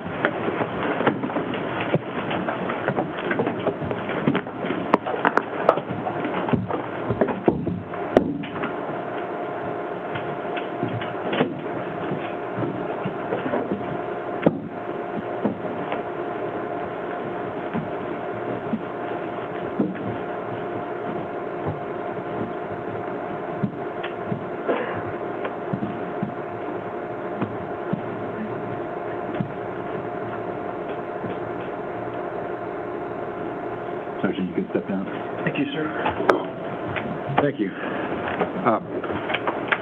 Anything to take up? No, just Sergeant Aldridge needs to be back at 8:30. Yes, ma'am. Request that the witness be instructed not to discuss the testimony during the interim. The state's been instructed to and has represented to the court that they're not going to speak to the witnesses while they're still on the stand regarding their testimony. Logistically, they can talk about time. Anything else? Nothing from the state, Judge. I did want to note, I have been allowing hearsay for, I got a call saying they found a body kind of thing. I am sensitive to that. If it goes beyond much more than just the straight up, got a call, this is why I went to where I went, I will be, sustaining those. Okay, I'm not intending to do more than that. Sometimes the officers start to go there and it makes me a little bit uncomfortable, and so and also putting defense on notice. I know that they've made those objections and I've overruled them, but keep making them if you think it's gone too far. Okay. All right, thank you all. We're off record.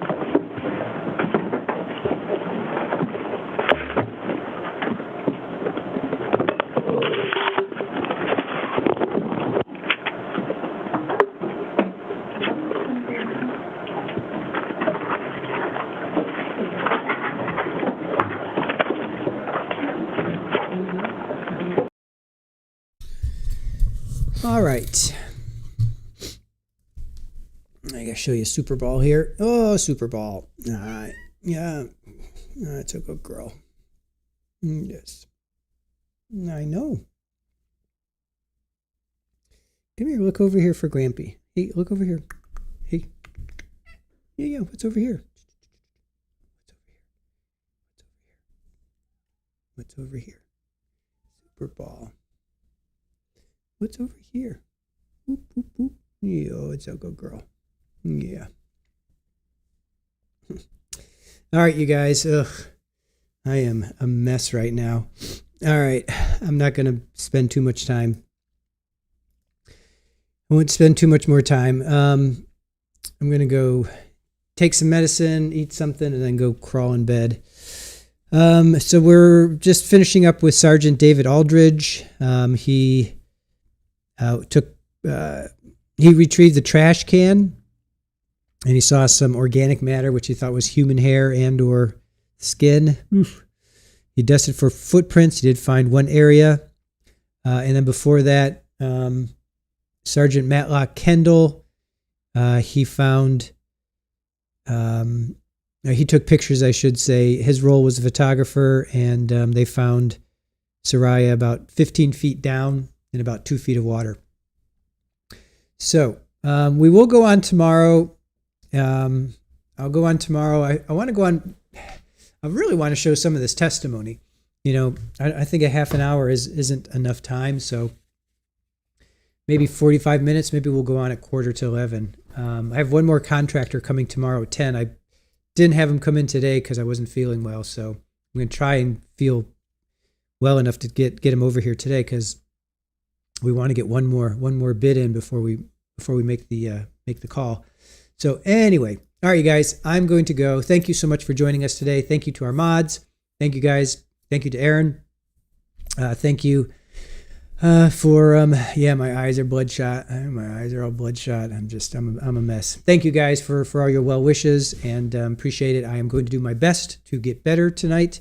I'm going to do all kinds of both herbal medicines, food, and some traditional medications, which would include a NyQuil, I should say, and probably a Benadryl and all that good stuff. But I'm also going to do lemon and honey, and I've been doing ginger and lemon all day. Going to have some garlic. I forgot garlic, so I'll get some garlic in me. So I'll bounce back.